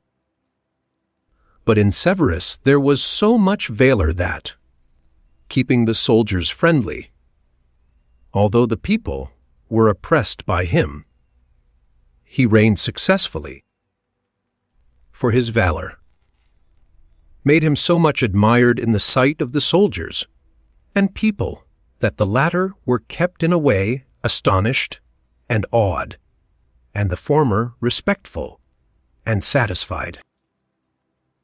And because the actions of this man, as a new prince, were great, I wish to show briefly that he knew well how to counterfeit the fox and the lion, which natures, as I said above, it is necessary for a prince to imitate. Knowing the sloth of the Emperor Julian, he persuaded the army in Sclavonia, of which he was captain, that it would be right to go to Rome and avenge the death of Pertinax, who had been killed by the Praetorian soldiers, and under this pretext, without appearing to aspire to the throne, he moved the army on Rome and reached Italy before it was known that he had started. On his arrival at Rome, the Senate, through fear, elected him emperor and killed Julian. After this there remained for Severus, who wished to make himself master of the whole empire, two difficulties, one in Asia, where Niger, head of the Asiatic army, had caused himself to be proclaimed emperor, the other in the west, where Albinus was, who also aspired to the throne. And as he considered it dangerous to declare himself hostile to both, he decided to attack Niger and to deceive Albinus. To the latter he wrote that, being elected emperor by the Senate, he was willing to share that dignity with him, and sent him the title of Caesar, and, moreover, that the Senate had made Albinus his colleague, which things were accepted by Albinus as true. But after Severus had conquered and killed Niger, and settled Oriental affairs, he returned to Rome and complained to the Senate that Albinus, little recognizing the benefits that he had received from him, had by treachery sought to murder him, and for this ingratitude he was compelled to punish him. Afterwards he sought him out in France, and took from him his government and life. He who will, therefore, carefully examine the actions of this man will find him a most valiant lion and a most cunning fox.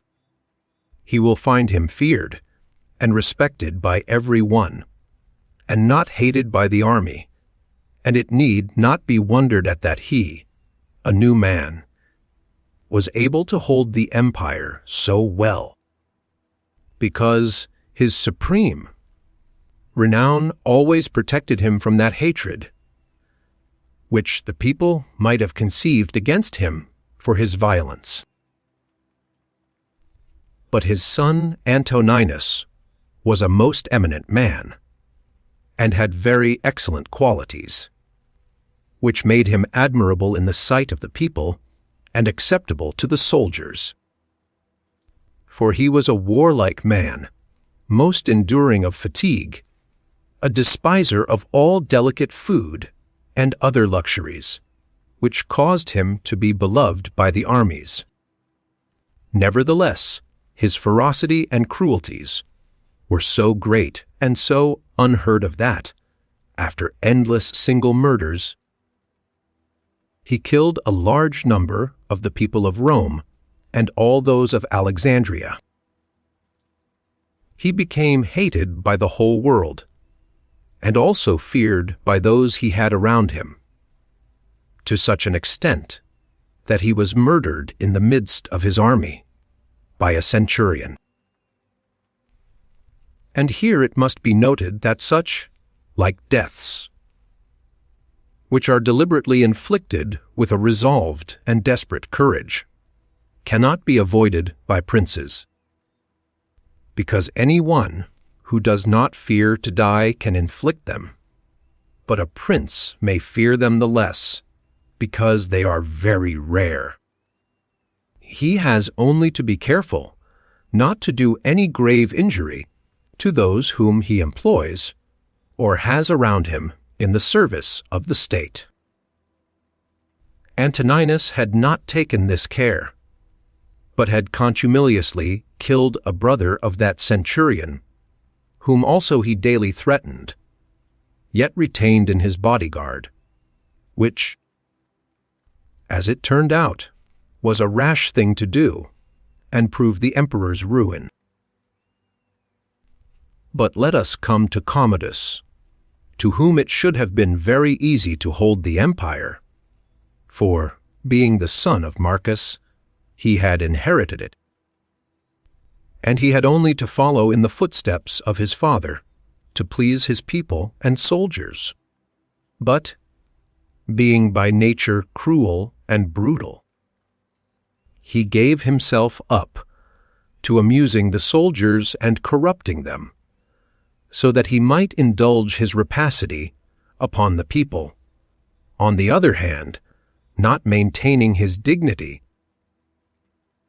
often descending to the theater to compete with gladiators, and doing other vile things, little worthy of the imperial majesty. He fell into contempt with the soldiers, and being hated by one party and despised by the other, he was conspired against and was killed. It remains to discuss the character of Maximinus. He was a very warlike man, and the armies, being disgusted with the effeminacy of Alexander, of whom I have already spoken, killed him and elected Maximinus to the throne. This he did not possess for long, for two things made him hated and despised. The one, his having kept sheep in Thrace, of which brought him into contempt, it being well known to all, and considered a great indignity by every one and the other, his having, at the accession to his dominions, deferred going to Rome and taking possession of the imperial seat.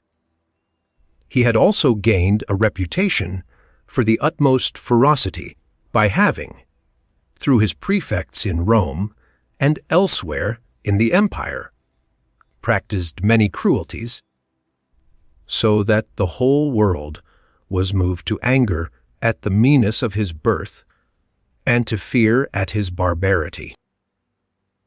First Africa rebelled, then the Senate with all the people of Rome, and all Italy conspired against him, to which may be added his own army, this latter, besieging Aquileia and meeting with difficulties in taking it, were disgusted with his cruelties, and fearing him less, when they found so many against him, murdered him.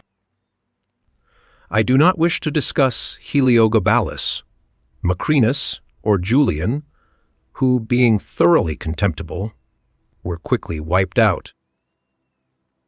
But I will bring this discourse to a conclusion by saying that princes in our times have this difficulty of giving inordinate satisfaction to their soldiers in a far less degree, because, notwithstanding one has to give them some indulgence, that is soon done.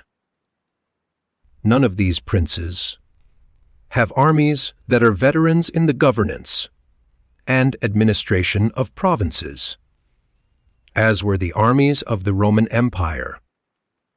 And, whereas it was then more necessary to give satisfaction to the soldiers than to the people, it is now more necessary to all princes, except the Turk and the Soldan, to satisfy the people rather the soldiers, because the people are the more powerful. From the above I have accepted the Turk, who always keeps round him 12,000 infantry and 15,000 cavalry, on which depend the security and strength of the kingdom, and it is necessary that, putting aside every consideration for the people, he should keep them his friends. The kingdom of the Soldan is similar. Being entirely in the hands of soldiers, it follows again that, without regard to the people, he must keep them his friends. But you must note that the state of the Soldan is unlike all other principalities, for the reason that it is like the Christian pontificate, which cannot be called either an hereditary or a newly formed principality, because the sons of the old prince are not the heirs, but he who is elected to that position by those who have authority, and the sons remain only noblemen. And this being an ancient custom, it cannot be called a new principality, because there are none of those difficulties in it that are met with in new ones. For although the prince is new, the constitution of the state is old, and it is framed so as to receive him as if he were its hereditary lord. But returning to the subject of our discourse, I say that whoever will consider it will acknowledge that either hatred or contempt has been fatal to the above named emperors, and it will be recognized also how it happened that, a number of them acting in one way, and a number in another, only one in each way came to a happy end, and the rest to unhappy ones, because it would have been useless and dangerous for Pertinax and Alexander, being new princes, to imitate Marcus, who was heir to the Principality. And likewise, it would have been utterly destructive to Caracalla, Commodus, and Maximinus to have imitated Severus, they not having sufficient valor to enable them to tread in his footsteps. Therefore a prince, new to the Principality, cannot imitate the actions of Marcus, nor, again, is it necessary to follow those of Severus. But he ought to take from Severus those parts which are necessary to found his state, and from Marcus those which are proper and glorious to keep a state that may already be stable and firm. Chapter 20. Are fortresses, and many other things to which princes often resort, advantageous or hurtful? Some princes, so as to hold securely the state, have disarmed their subjects. Others have kept their subject towns distracted by factions.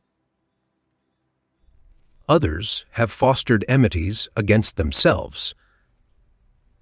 Others have laid themselves out to gain over those whom they distrusted in the beginning of their governments. Some have built fortresses. Some have overthrown and destroyed them. And although one cannot give a final judgment on all of these things unless one possesses the particulars of those states in which a decision has to be made, nevertheless I will speak as comprehensively as the matter of itself will admit. There never was a new prince who has disarmed his subjects. Rather, when he has found them disarmed, he has always armed them, because, by arming them, those arms become yours, those men who were distrusted become faithful, and those who were faithful are kept so, and your subjects become your adherents.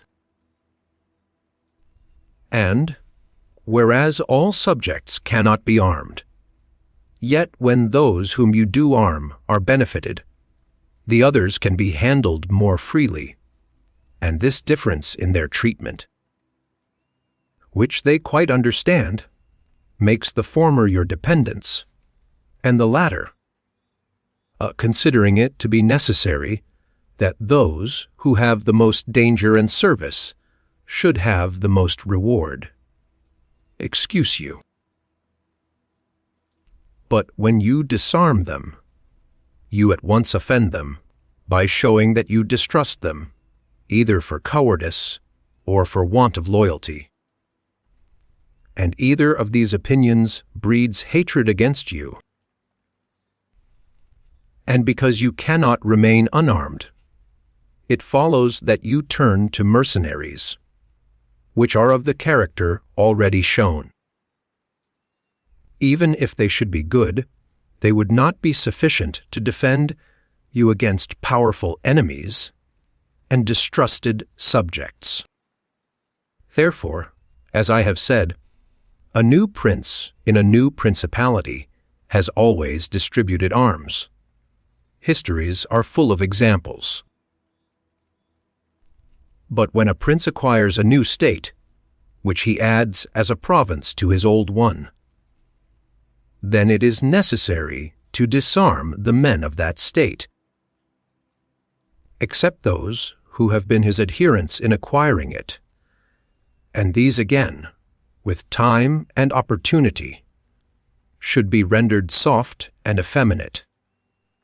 Others call me and matters, should be managed in such a way that all the armed men in the state shall be your own soldiers, who in your old state were living near you. Our forefathers, and those who were reckoned wise, were accustomed to say that it was necessary to hold Pistoia by factions and Pisa by fortresses. And with this idea they fostered quarrels in some of their tributary towns, so as to keep possession of them the more easily. This may have been well enough in those times, when Italy was in a way balanced, but I do not believe that it can be accepted as a precept for today, because I do not believe that factions can ever be of use. Rather, it is certain that when the enemy comes upon you, in divided cities you are quickly lost, because the weakest party will always assist the outside forces, and the other will not be able to resist. The Venetians, moved, as I believe, by the above reasons, fostered the Guelph and Ghibelline factions in their tributary cities. And although they never allowed them to come to bloodshed, yet they nursed these disputes amongst them, so that the citizens, distracted by their differences, should not unite against them, which, as we saw, did not afterwards turn out as expected, because, after the rout at Vela, one party at once took courage and seized the state.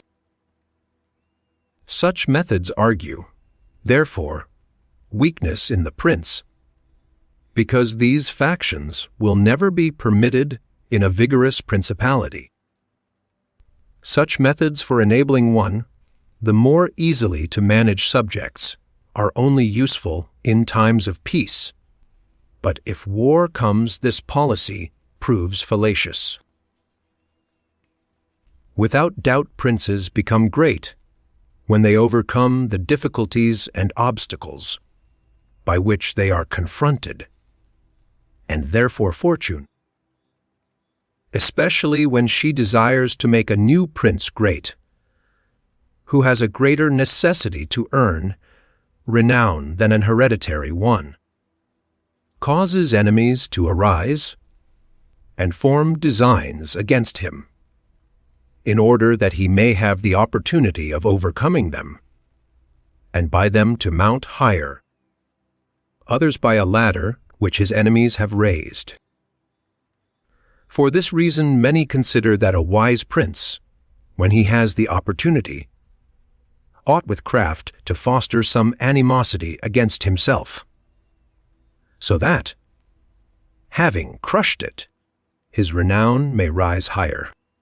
Princes, especially new ones, have found more fidelity and assistance in those men who in the beginning of their rule were distrusted than among those who in the beginning were trusted.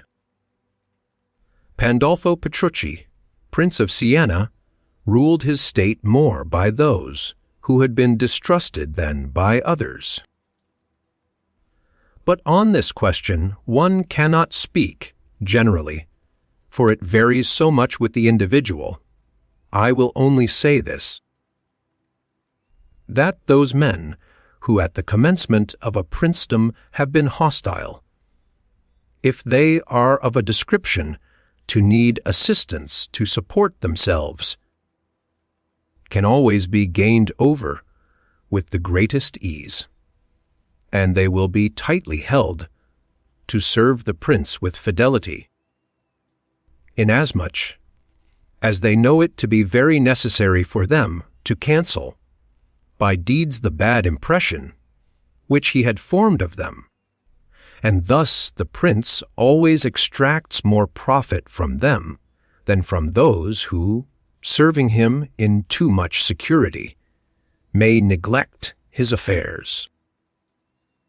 And, since the matter demands it, I must not fail to warn a prince who by means of secret favors has acquired a new state, that he must well consider the reasons which induced those to favor him who did so, and if it be not a natural affection towards him, but only discontent with their government, then he will only keep them friendly with great trouble and difficulty, for it will be impossible to satisfy them.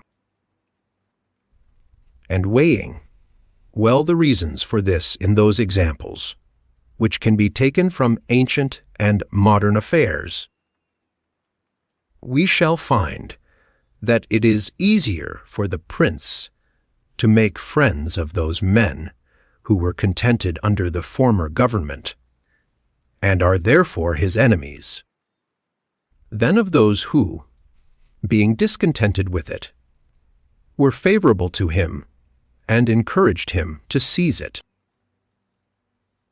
It has been a custom with princes, in order to hold their states more securely, to build fortresses that may serve as a bridle and bit to those who might design to work against them, and as a place of refuge from a first attack.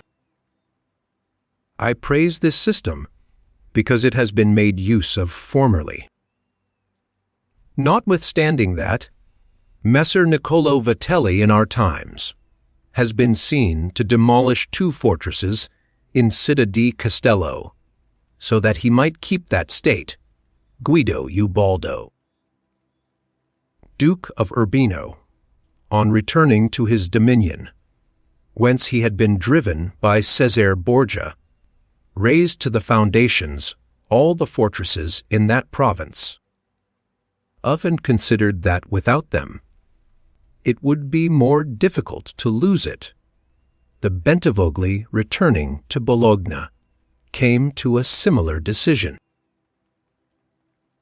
Fortresses, therefore, are useful or not according to circumstances. If they do you good in one way, they injure you in another. And this question can be reasoned thus: the prince, who has more to fear from the people than from foreigners, ought to build fortresses. But he who has more to fear from foreigners than from the people ought to leave them alone.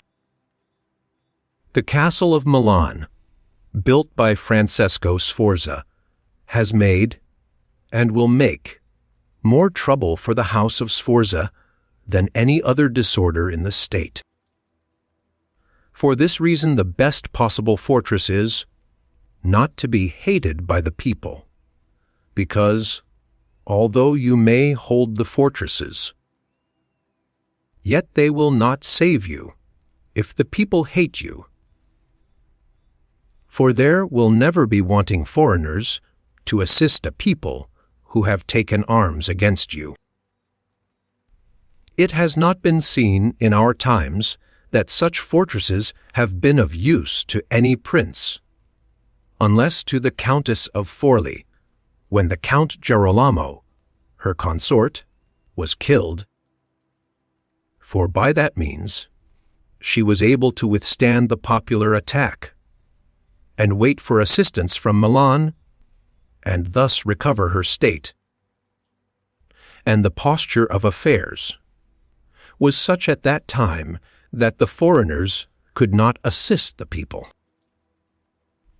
But fortresses were of little value to her afterwards, when Cesare Borgia attacked her, and when the people, her enemy, were allied with foreigners. Therefore, it would have been safer for her, both then and before, not to have been hated by the people than to have had the fortresses. All these things considered then, I shall praise him who builds fortresses as well as him who does not, and I shall blame whoever, trusting in them, cares little about being hated by the people. Catherine Sforza, a daughter of Galeazzo Sforza and Lucrezia Landriani, born 1463, died 1509. It was to the Countess of Forli that Machiavelli was sent as envoy on 1499. A letter from Fortunati to the Countess announces the appointment. I have been with the Signori. wrote Fortunati, to learn whom they would send, and when. They tell me that Niccolò Machiavelli, a learned young Florentine noble, secretary to my lords of the Ten, is to leave with me at once. Cf. Catherine Sforza, by Count Pasolini, translated by P. Sylvester, 1898. Chapter 21. How a Prince should conduct himself, so as to gain renown. Nothing makes a prince so much esteemed as great enterprises and setting a fine example. We have in our time Ferdinand of Aragon, the present King of Spain. He can almost be called a new prince, because he has risen, by fame and glory, from being an insignificant king to be the foremost king in Christendom.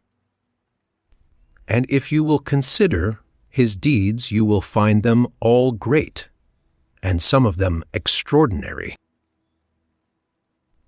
In the beginning of his reign, he attacked Granada, and this enterprise was the foundation of his dominions. He did this quietly at first, and without any fear of hindrance. For he held the minds of the barons of Castile occupied in thinking of the war, and not anticipating any innovations. Thus they did not perceive that by these means he was acquiring power and authority over them. He was able with the money of the church and of the people to sustain his armies, and by that long war to lay the foundation for the military skill which has since distinguished him. Further, always using religion as a plea, so as to undertake greater schemes, he devoted himself with pious cruelty to driving out and clearing his kingdom of the Moors. Nor could there be a more admirable example, nor one more rare. Under this same cloak he assailed Africa. He came down on Italy. He has finally attacked France, and thus his achievements and designs have always been great, and have kept the minds of his people in suspense and admiration, and occupied with the issue of them. And his actions have arisen in such a way, one out of the other, that men have never been given time to work steadily against him. Again, it much assists a prince to set unusual examples in internal affairs, similar to those which are related of Messer Bernabo da Milano, who, when he had the opportunity, by any one in civil life, doing some extraordinary thing, either good or bad, would take some method of rewarding or punishing him, which would be much spoken about. And a prince ought, above all things, always endeavor, in every action, to gain for himself the reputation of being a great and remarkable man. A prince is also respected when he is either a true friend or a downright enemy, that is to say, when, without any reservation, he declares himself in favor of one party against the other, which course will always be more advantageous than standing neutral. Because if two of your powerful neighbors come to blows, they are of such a character that, if one of them conquers, you have either to fear him or not. In either case, it will always be more advantageous for you to declare yourself, and to make war strenuously, because, in the first case, if you do not declare yourself, you will invariably fall a prey to the conqueror, to the pleasure and satisfaction of him who has been conquered. and you will have no reasons to offer, nor anything to protect or to shelter you. Because he who conquers does not want doubtful friends, who will not aid him in the time of trial. And he who loses will not harbor you, because you did not willingly, sword in hand, court his fate. Antiochus went into Greece, being sent for by the Aetolians to drive out the Romans. He sent envoys to the Achaeans, who were friends of the Romans, exhorting them to remain neutral. And on the other hand, the Romans urged them to take up arms. This question came to be discussed in the Council of the Achaeans, where the legate of Antiochus urged them to stand neutral. To this the Roman legate answered, "As for that which has been said, that it is better and more advantageous for your state not to interfere in our war. Nothing can be more erroneous, because by not interfering you will be left, without favor or consideration, the guerdon of the conqueror. Thus it will always happen that he who is not your friend will demand your neutrality, whilst he who is your friend will entreat you to declare yourself with arms. And irresolute princes, to avoid present dangers, generally follow the neutral path and are generally ruined. But when a prince declares himself gallantly in favor of one side, if the party with whom he allies himself conquers, although the victor may be powerful and may have him at his mercy, yet he is indebted to him, and there is established a bond of amity. And men are never so shameless as to become a monument of ingratitude by oppressing you. Victories, after all, are never so complete that the victor must not show some regard, especially to justice. But if he with whom you ally yourself loses, you may be sheltered by him, and whilst he is able he may aid you, and you become companions on a fortune that may rise again. In the second case, when those who fight are of such a character that you have no anxiety as to who may conquer, so much the more is it greater prudence to be allied, because you assist at the destruction of one by the aid of another who, if he had been wise, would have saved him, and conquering. As it is impossible that he should not do with your assistance, he remains at your discretion. And here it is to be noted that a prince ought to take care never to make an alliance with one more powerful than himself for the purposes of attacking others, unless necessity compels him, as is said above, because if he conquers you are at his discretion, and princes ought to avoid, as much as possible, being at the discretion of anyone. The Venetians joined with France against the Duke of Milan, and this alliance, which caused their ruin, could have been avoided. But when it cannot be avoided, as happened to the Florentines, when the Pope and Spain sent armies to attack Lombardy, then in such a case, for the above reasons, the prince ought to favor one of the parties. Never let any government imagine that it can choose perfectly safe courses. Rather let it expect to have to take very doubtful ones. Because it is found in ordinary affairs that one never seeks to avoid one trouble without running into another. But prudence consists in knowing how to distinguish the character of troubles, and for choice to take the lesser evil. A prince ought also to show himself a patron of ability, and to honor the proficient in every art.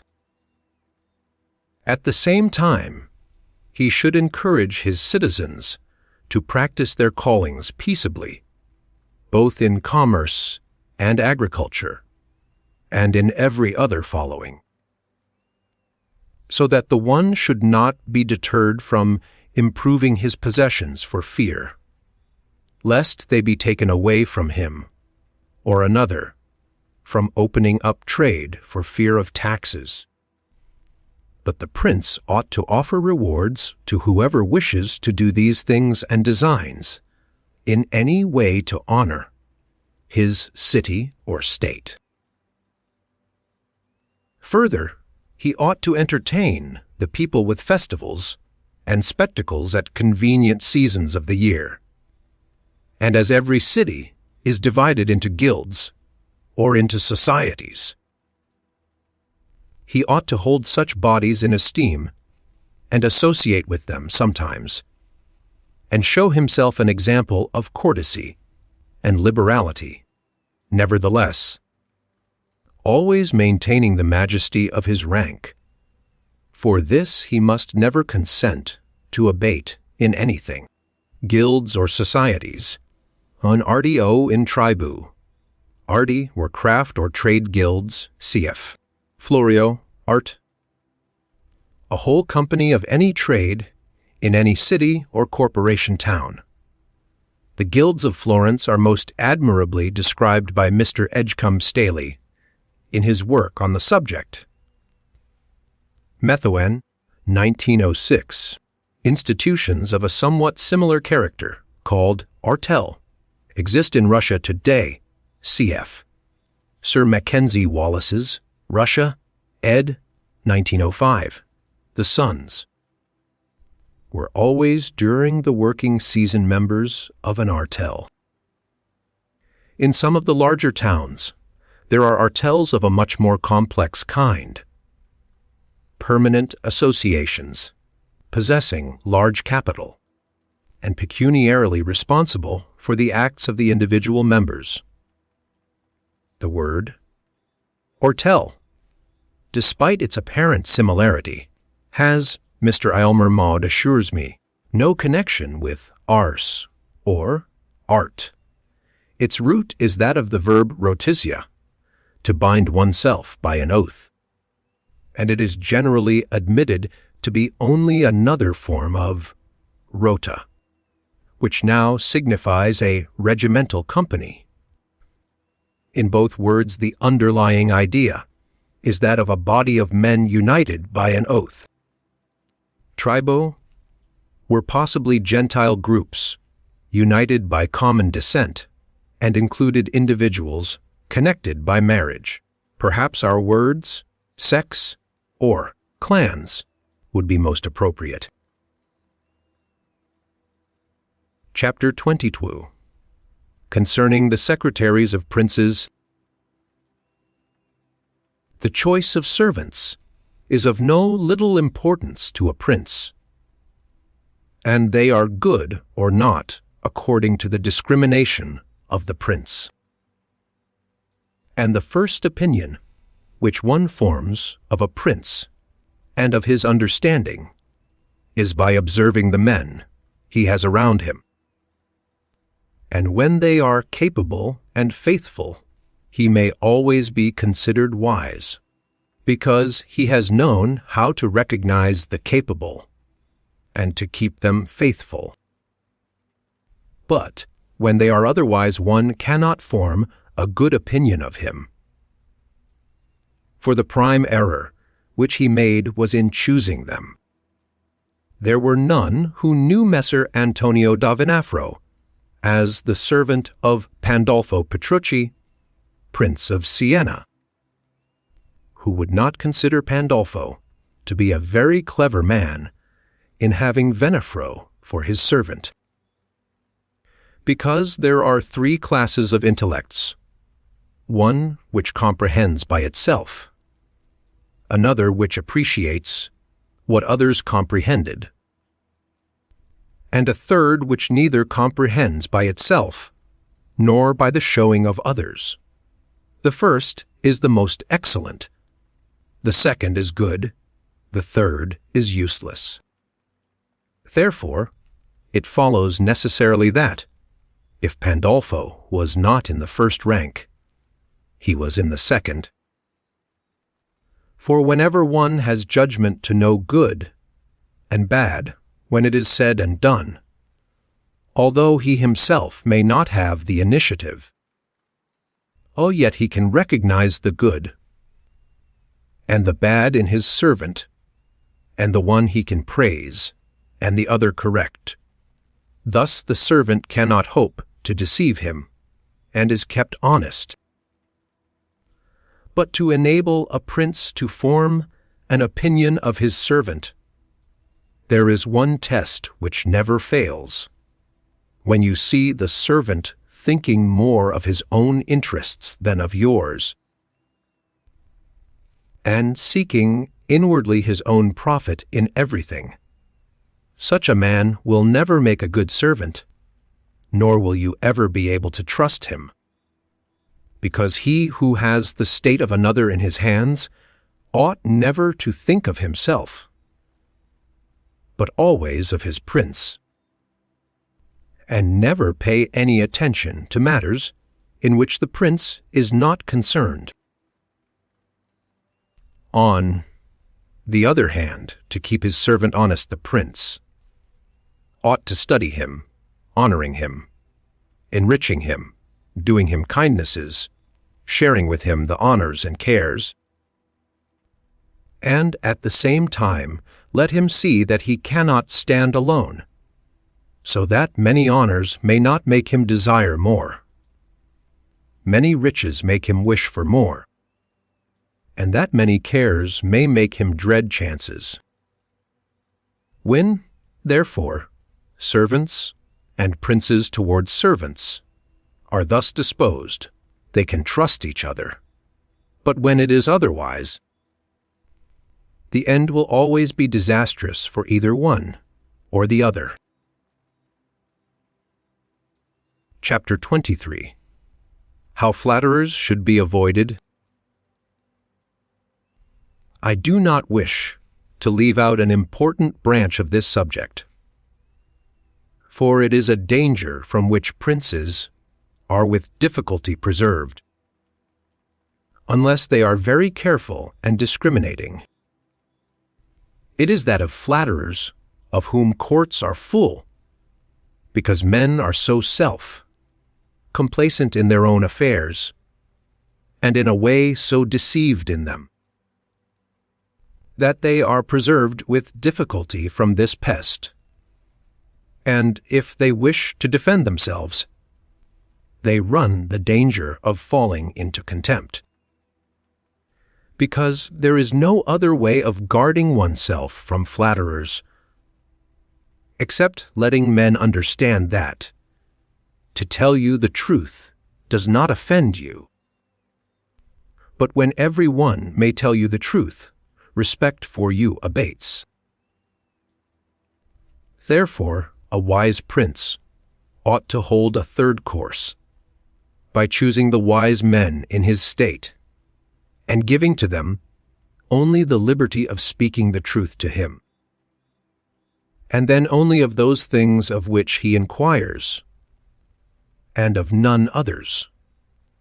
But he ought to question them upon everything, and listen to their opinions, and afterwards form his own conclusions. With these counselors, separately and collectively, he ought to carry himself in such a way that each of them should know that, the more freely he shall speak, the more he shall be preferred. Outside of these, he should listen to no one, pursue the thing resolved on, and be steadfast in his resolutions. He who does otherwise is either overthrown by flatterers, or is so often changed by varying opinions that he falls into contempt. I wish on this subject to adduce a modern example. Fra Luca, the man of affairs to Maximilian, the present emperor, speaking of His Majesty, said, "He consulted with no one, yet never got his own way in anything." This arose because of his following a practice the opposite to the above. For the emperor is a secretive man. He does not communicate his designs to any one, nor does he receive opinions on them. But, as in carrying them into effect, they become revealed and known, they are at once obstructed by those men whom he has around him, and he, being pliant, is diverted from them. Hence it follows that those things he does one day, he undoes the next, and no one ever understands what he wishes or intends to do, and no one can rely on his resolutions. Maximilian I, born in 1459, died 1519, Emperor of the Holy Roman Empire. He married, first Mary, daughter of Charles the Bold, after her death, Bianca Sforza, and thus became involved in Italian politics. A prince, therefore, ought always to take counsel, but only when he wishes and not when others wish. He ought rather to discourage every one from offering advice, unless he asks it, but, however, he ought to be a constant inquirer, and afterwards a patient listener, concerning the things of which he inquired, also, on learning that any one, on any consideration, has not told him the truth, he should let his anger be felt. And, if there are some who think that a prince who conveys an impression of his wisdom is not so through his own ability, but through the good advisers that he has around him, beyond doubt they are deceived, because this is an axiom which never fails: that a prince who is not wise himself will never take good advice, unless by chance he has yielded his affairs entirely to one person who happens to be a very prudent man.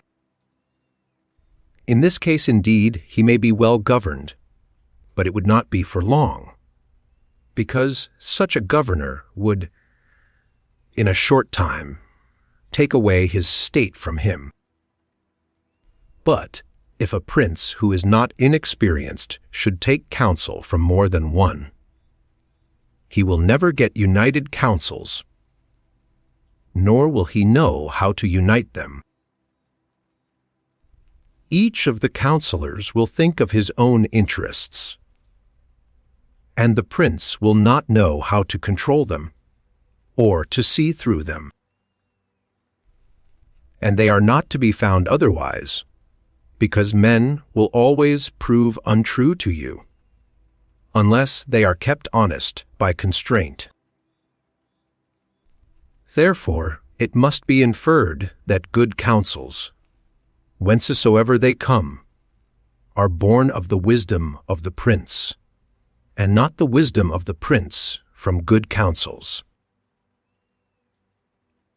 Chapter 24. Why the princes of Italy have lost their states. The previous suggestions, carefully observed, will enable a new prince to appear well established, and render him at once more secure and fixed in the state than if he had been long seated there. For the actions of a new prince are more narrowly observed than those of an hereditary one. And when they are seen to be able, they gain more men, and bind far tighter than ancient blood, because men are attracted more by the present than by the past. and when they find the present good, they enjoy it and seek no further. They will also make the utmost defense of a prince, if he fails them not in other things. Thus, it will be a double glory for him to have established a new principality, and adorned and strengthened it with good laws, good arms, good allies, and with a good example. So will it be a double disgrace to him who, born a prince, shall lose his state by want of wisdom.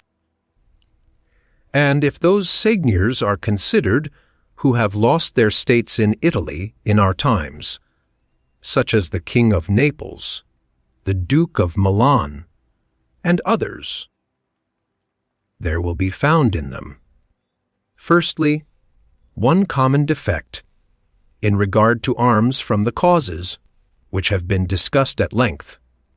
In the next place, some one of them will be seen, either to have had the people hostile, or, if he has had the people friendly, he has not known how to secure the nobles.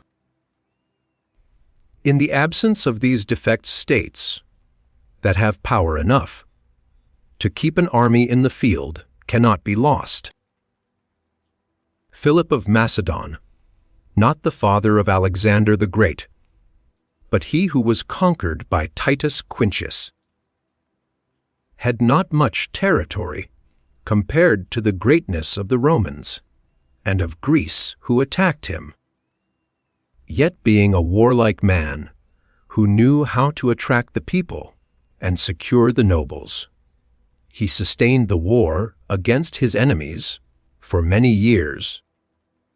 And if in the end he lost the dominion of some cities, nevertheless he retained the kingdom. Therefore, do not let our princes accuse fortune for the loss of their principalities after so many years' possession, but rather their own sloth. Because in quiet times they never thought there could be a change. See, it is a common defect in man not to make any provision in the calm against the tempest. And when afterwards the bad times came, they thought of flight and not of defending themselves, and they hoped that the people, disgusted with the insolence of the conquerors, would recall them. This course, when others fail, may be good, but it is very bad to have neglected all other expedients for that, since you would never wish to fall, because you trusted to be able to find someone, later on, to restore you.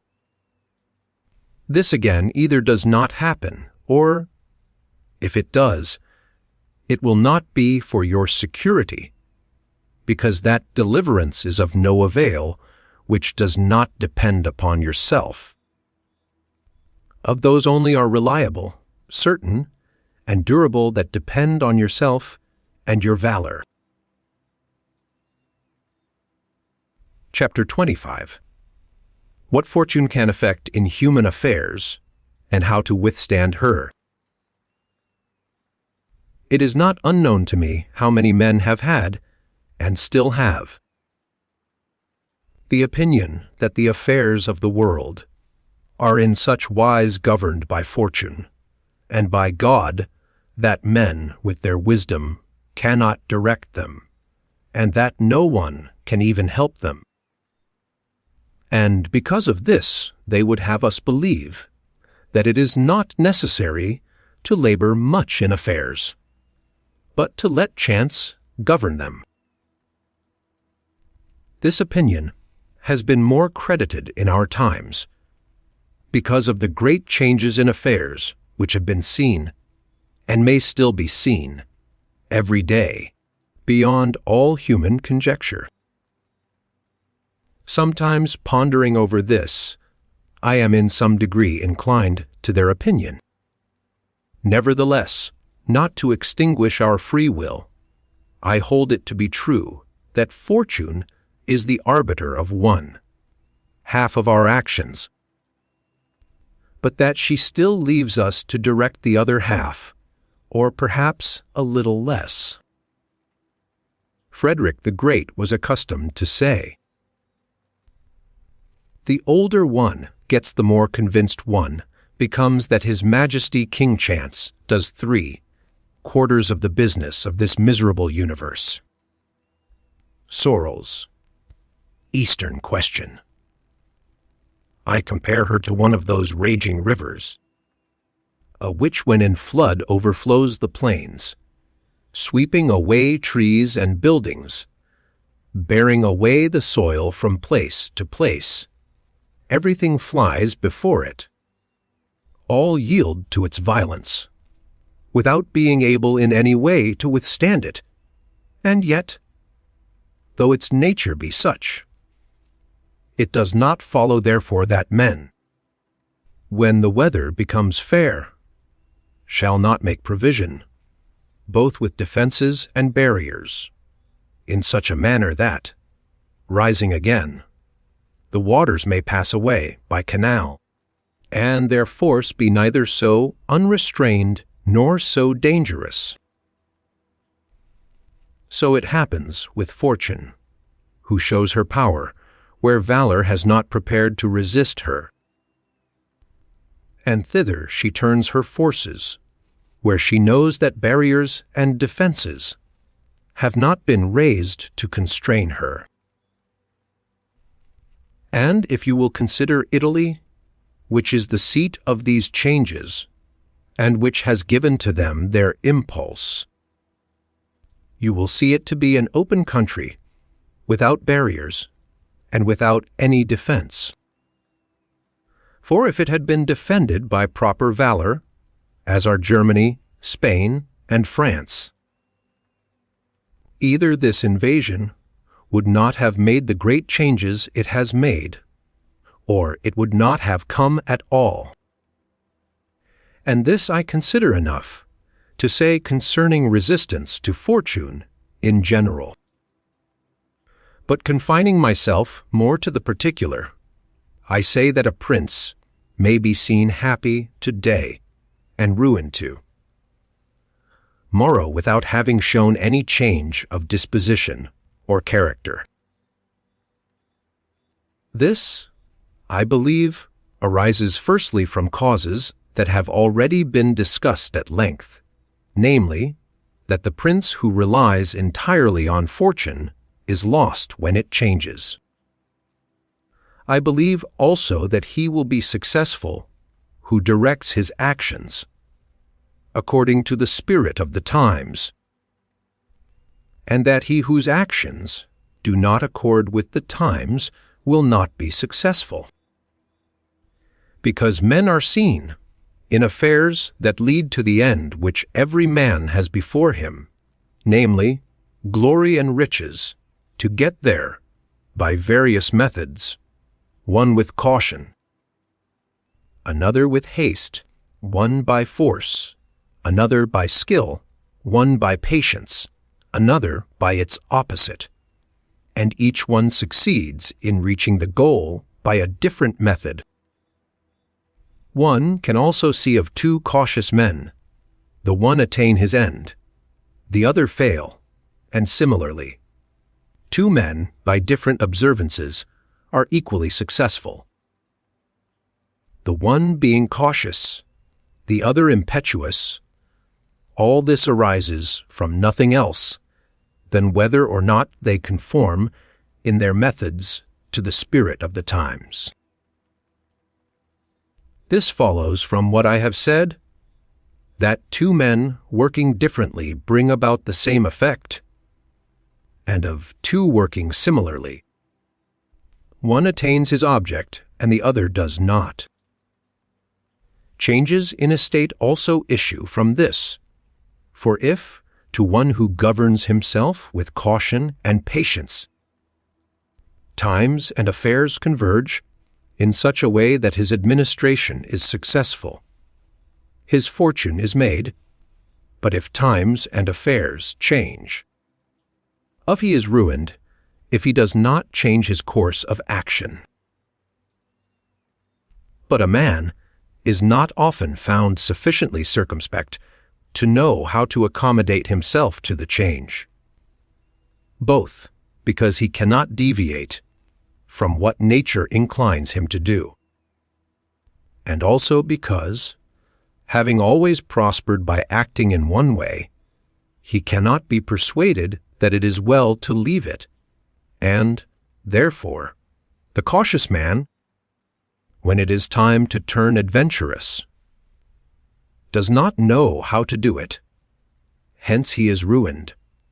But had he changed his conduct with the time's fortune, would not have changed.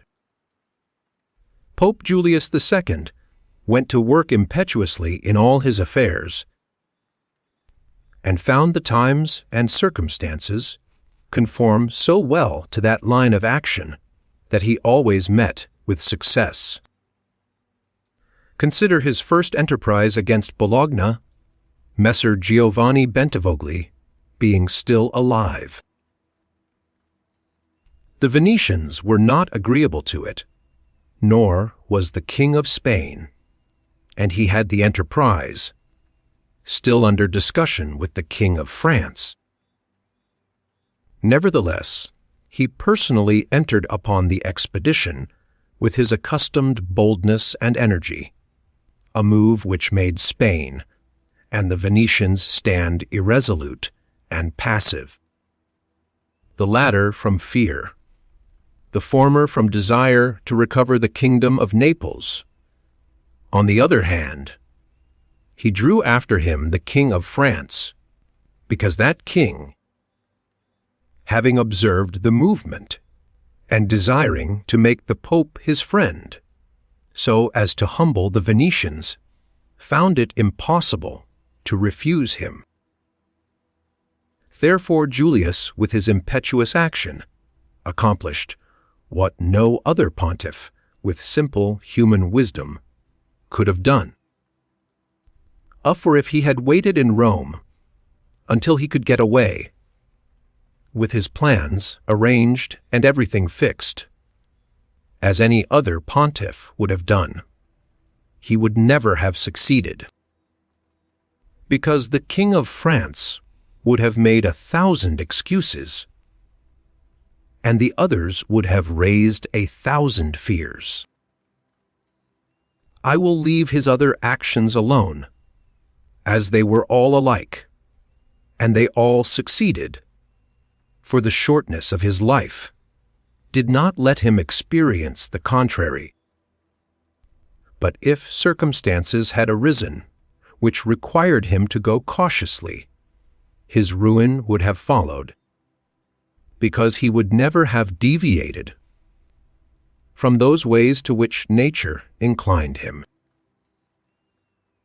I conclude, therefore, that, fortune being changeful, and mankind steadfast in their ways, so long as the two are in agreement, men are successful, but unsuccessful when they fall out.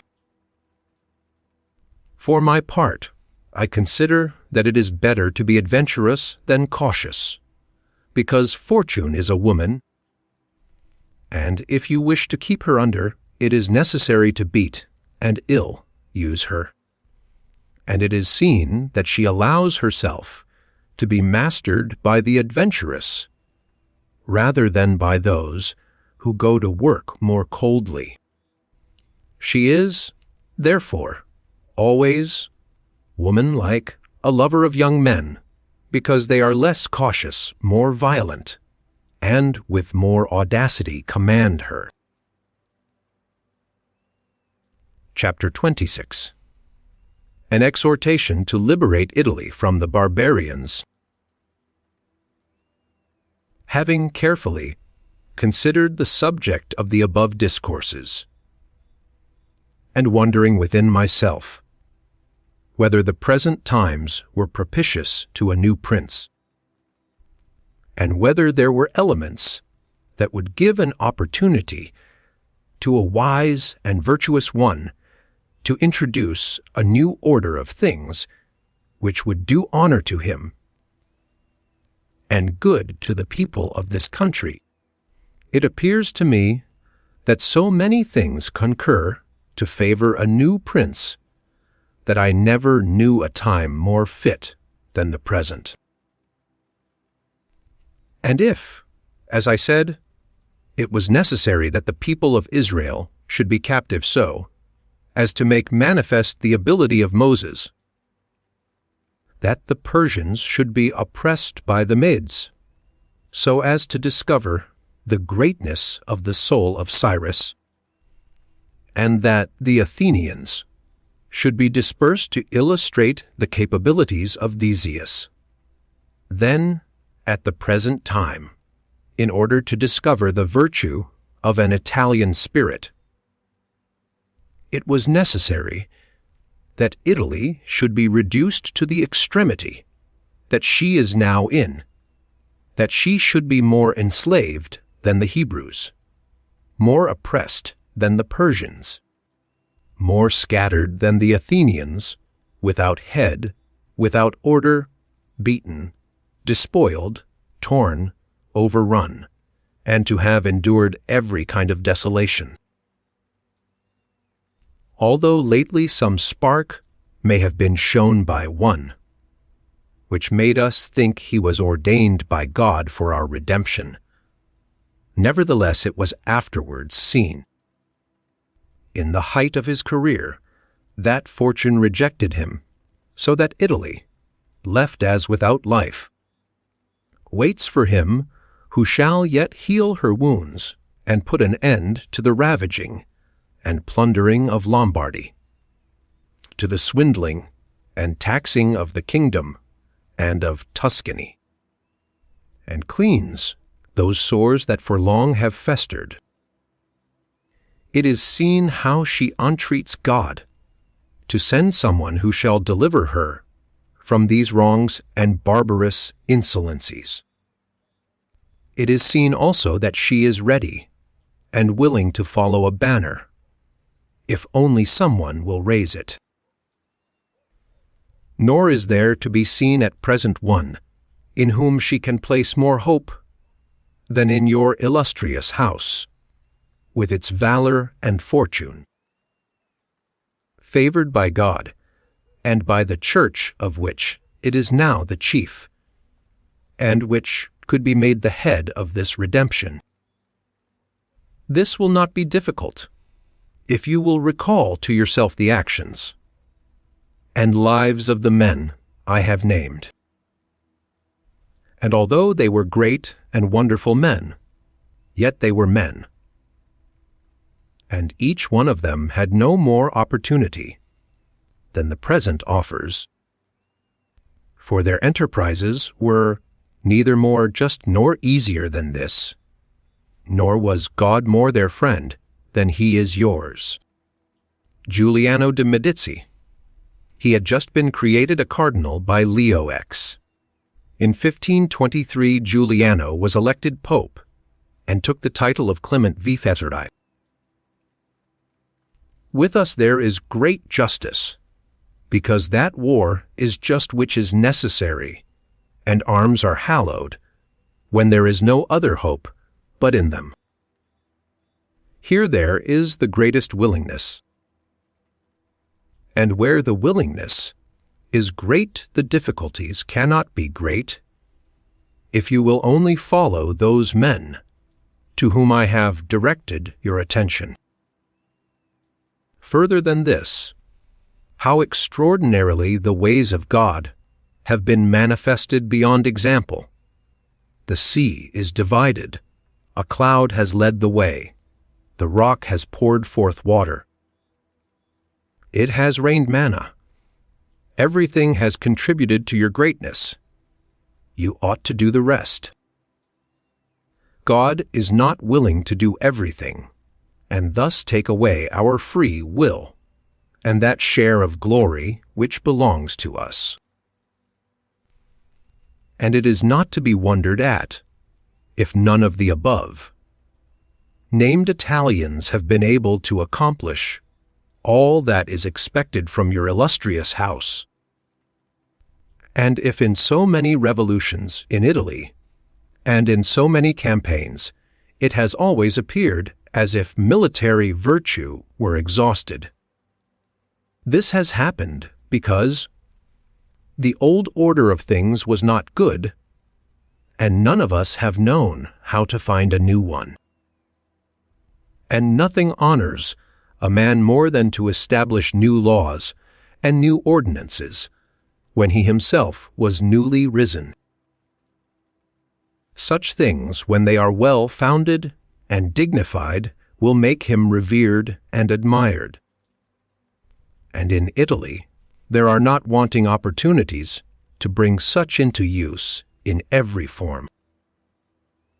Here there is great valor in the limbs, whilst it fails in the head. Look attentively at the duels and the hand. 2. Hand combats. How superior the Italians are in strength, dexterity, and subtlety. But when it comes to armies, they do not bear comparison. And this springs entirely from the insufficiency of the leaders, since those who are capable are not obedient. And each one seems to himself to know, there having never been any one so distinguished above the rest, either by valor or fortune, that others would yield to him.